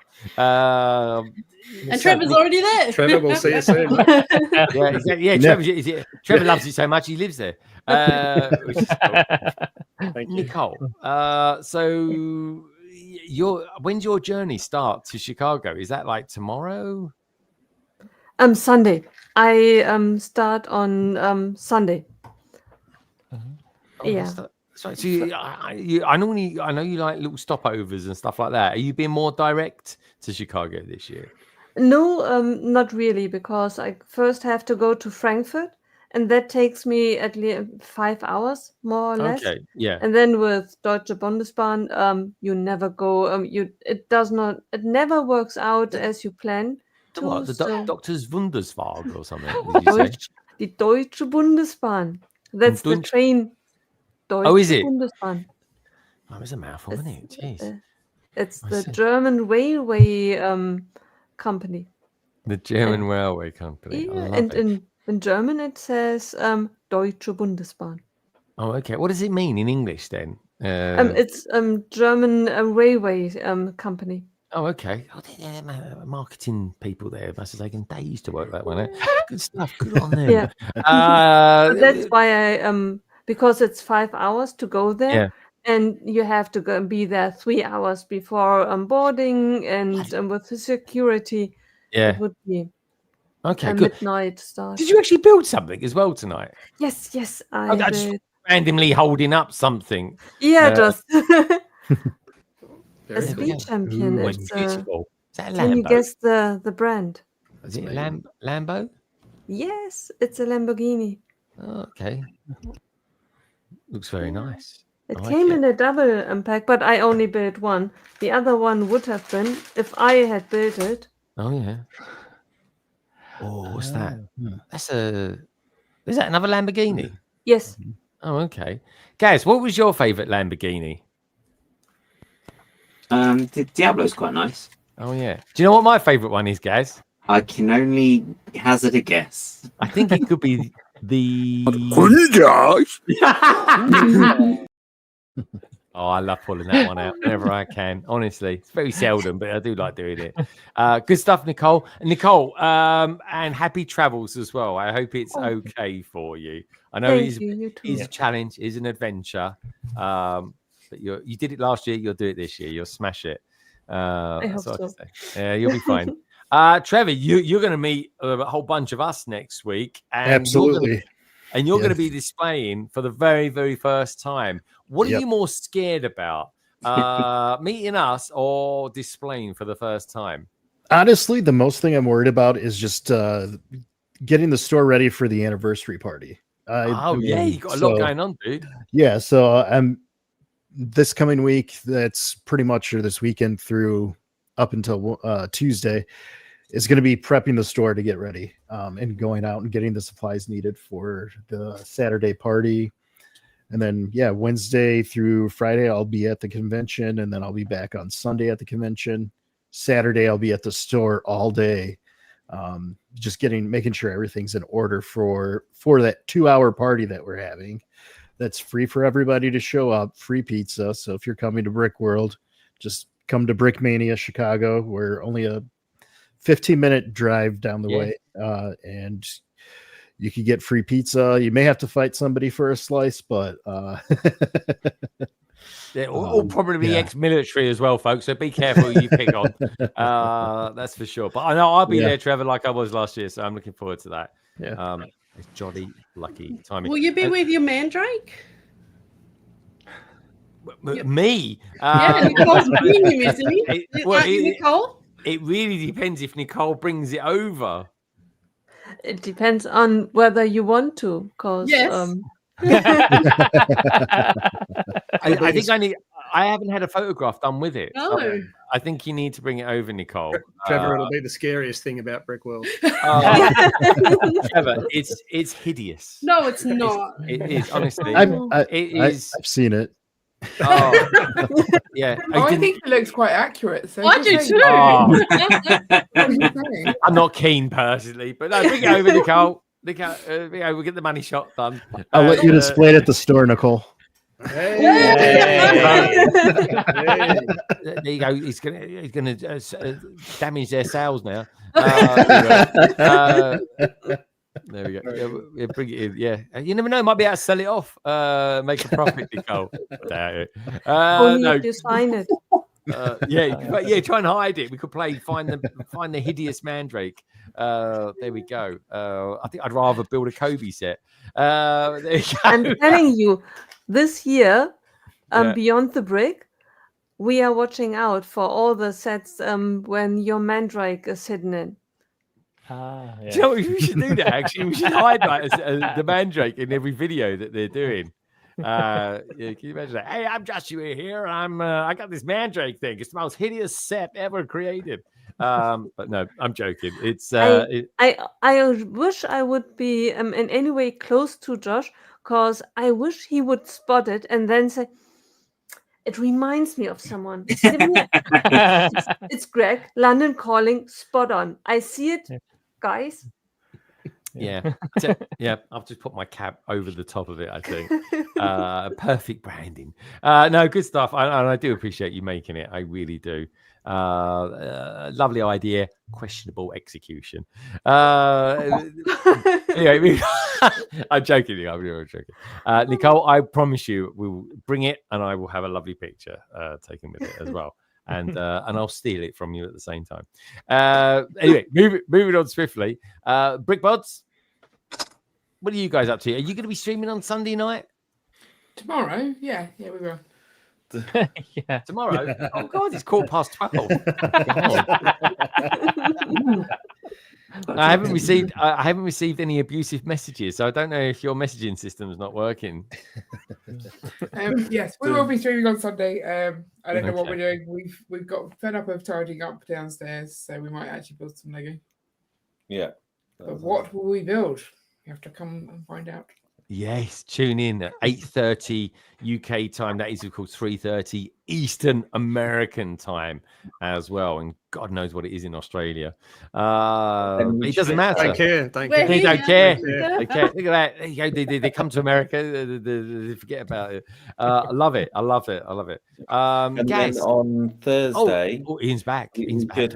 we should have a special 4th anniversary podcast. 4-year anniversary of our podcast. Yeah. So it should hopefully be a good one. Yeah. They're always good ones, though. What's going to make this one extra special? Is it outtakes or something? You'll have to tune in to watch it. Okay. And what time does that go live? When I finish making it. Generally 6 o'clock on Thursday. Okay, good stuff. That's what we like to hear. Because I tell you what, folks, we're the first ones to get in touch with them and say when it's not being made live yet, which is always cool. So do check them out, folks. Is the podcast. Check them out over on Spotify and, of course, Apple Podcasts as well, where you'll also find this one, the London Calling one. Guys, you're doing streaming this week. Are you going to come back and do that Lego thing that you do on a Wednesday? Are we going to see a bit more of our Gaz? Because I miss you guys. I really do. Yeah, I think so. I can't remember what I was going to do. But yeah. Oh, no, I have got something to do. Yes. I've got something to do. I remember what I was going to do. Okay. Is it going to have anything to do with Doctor Who, or is it going to be? Well, I have got to finish fixing them up because I took it all apart because I was improving it. Which, like you do. Yeah, and hopefully it did improve it. And like last time I improved it and made it worse somehow. So hopefully it'll be okay. But I have changed the color of the middle bit. I have got some Lego pieces as well for some shelves, so I'm moving it to the next version, which is what I was supposed to have done ages ago. But... Okay. Well, we look forward to following your journey, Gaz. So what I guess now will be, is Bricktastic your next big? Yes, I think so. Yeah, one or two. Never one. Yeah, it'll be the next big one. Big one. So, okay. And I did have an idea yesterday for that. Write it down, Gaz. Write it down. Otherwise, you forget. That's what happens. I have already. I told someone straight away. I was like, "Oh, this is a good idea." Good one, Gaz. All right, wonderful stuff. Just want to say thank you as well to Mark being a little bit earlier on, and of course, Shy Time is my time, kind of helping get us slightly thrilled. I've got to be honest about going to Brickworld Chicago next week. Also, as well, folks, thank you so much for taking part in the survey as well. 104 of you voted today. Thank you so much for that, and thank you as well for all the thumbs up. If you are watching this back in the future, do me a little favor. Give the stream a thumbs up. So question being this week in the survey, first impression for the new Lego One Piece theme. Not my thing, 36%. That came in top, which is not too bad. I think that's okay. Love it, 25%. It's good, 25%. Two very good positives there, making it equaling up to 50%. And it's okay, 12%. I think that's pretty good. I think that's the sort of thing I kind of expected, to be honest. Coming up from me next week, well, I'm going to be live with Lauren and hopefully Brick Hive as well from the Brickworld Chicago Convention Center, all 125,000 square feet of it as well, which sounds absolutely bonkers. It really does. But one thing I will say for sure, next week's stream will not be as long as this one. This one's been a bit of a special one. It really has. Carrie is in control next week. I'll probably be live from there for maybe around 45 minutes. 10 minutes. Yeah, if she lets it. I'm allowed 1 minute per mock. I am. And the reason that's too much because there's so many mocks that would not work. No, I'm going to go around early in the week and I'm going to pinpoint who. Okay, not all the mocks. No, we're not doing all the mocks. We can't do that. And I tell you, the reason I I was looking back at what we did last year, and I was thinking, do you know what? I need someone. I need a big bruiser with me, like I had last year as well. Someone like Ian. So I thought, I'll get Brickhive, see if he fancies it. So he's going to be hopefully joining us next week as well. So then I feel safe. Because Ian was all protective of me last year. He really was. Took me under his wing whilst he was showing me around. But yeah, so we're looking forward to that. On the panel next week as well, folks. Obviously, Gaz is going to be here. Madlib will be here as well. You'll have the Bods on too, as well as Roger and Luke. So you've got quite a big full panel on next week. I suppose I better start working on some sort of agenda for it and then running it through the operations director too. So anyway, folks, as always, I just want to thank Gaz for being on tonight. This has been like a bit of an extra special one, an extra long one, that's for sure. Thank you for the Brods for being on. Trevor, thank you for being on for your debut. And dude, totally looking forward to meeting you next week as well again. So I look forward. And Trev, good luck as well for the party, and good luck with your 9th anniversary too. So Trev's got a busy week coming up, my friend. Trevor, are you going to be streaming at all next week, or are you just like, no, I need to focus on work and Brickmania stuff? Yeah, no, I'm not streaming. I told my viewers last week that I'm not streaming until after Brickworld, and exactly what day that's going to be, I'm not even sure yet. Depending on how much time I need to recoup. So it'll be whatever it be. Yeah, because I tell you what, right, is in 2 words for how you feel after Brickworld Chicago: cream crackered. Honestly, you'll be knackered. You really will be, my friend. Nicole, lovely to see you as well. Good luck with your adventure to the road to Brickworld Chicago. Just try not to explode before the event starts, please. Chris, keep her on track as well. You know how it goes. Madlib, lovely to have you here as well tonight. You and, of course, the magnificent fan. But, of course, folks. Cosmo. Don't forget Cosmo. Oh, Cosmo. All right, Cosmo as well. Cosmo. Where's Cosmo right now? Asleep, where we all should be. Yeah, probably in bed. Hold on a minute. It's middle of the afternoon for you. You guys don't count. Anyway, all I want to say is a big thank you to everyone for being on tonight. This was a bit of a trek, this one. Thank you for Mark and Shai being on earlier on. But, of course, it's all you lovely lot out there that make London calling, really. The likes of course, we had Coop out there as well. Coop, lovely to see you as well. Looking forward to seeing you next week. We had Cy O'Connor. KO was out there as well. Baboo, Steph, and of course, where you get Steph, there's always Snot, which always makes me laugh when I say it out loud. Mapping the Miles was out there as well. We had the beautiful, and he is gorgeous, I tell you. He is lovely and compact and beautiful. That is, of course, Jules. We had 2K Foles out there too. Shaw Bricks-a-Lot was out there. Trevor Baker, and of course, Salix, to name but a few. And just remember, folks, 2 things to take away from tonight's stream. 1, London calling next week will be a special one, and it will certainly be shorter, that's for sure. And 2, Lego. It really is a wonderful thing. And each and every one of you out there are too. Take care. Have a wonderful time. And I will see you next week live from Brickworld, Chicago. Good night.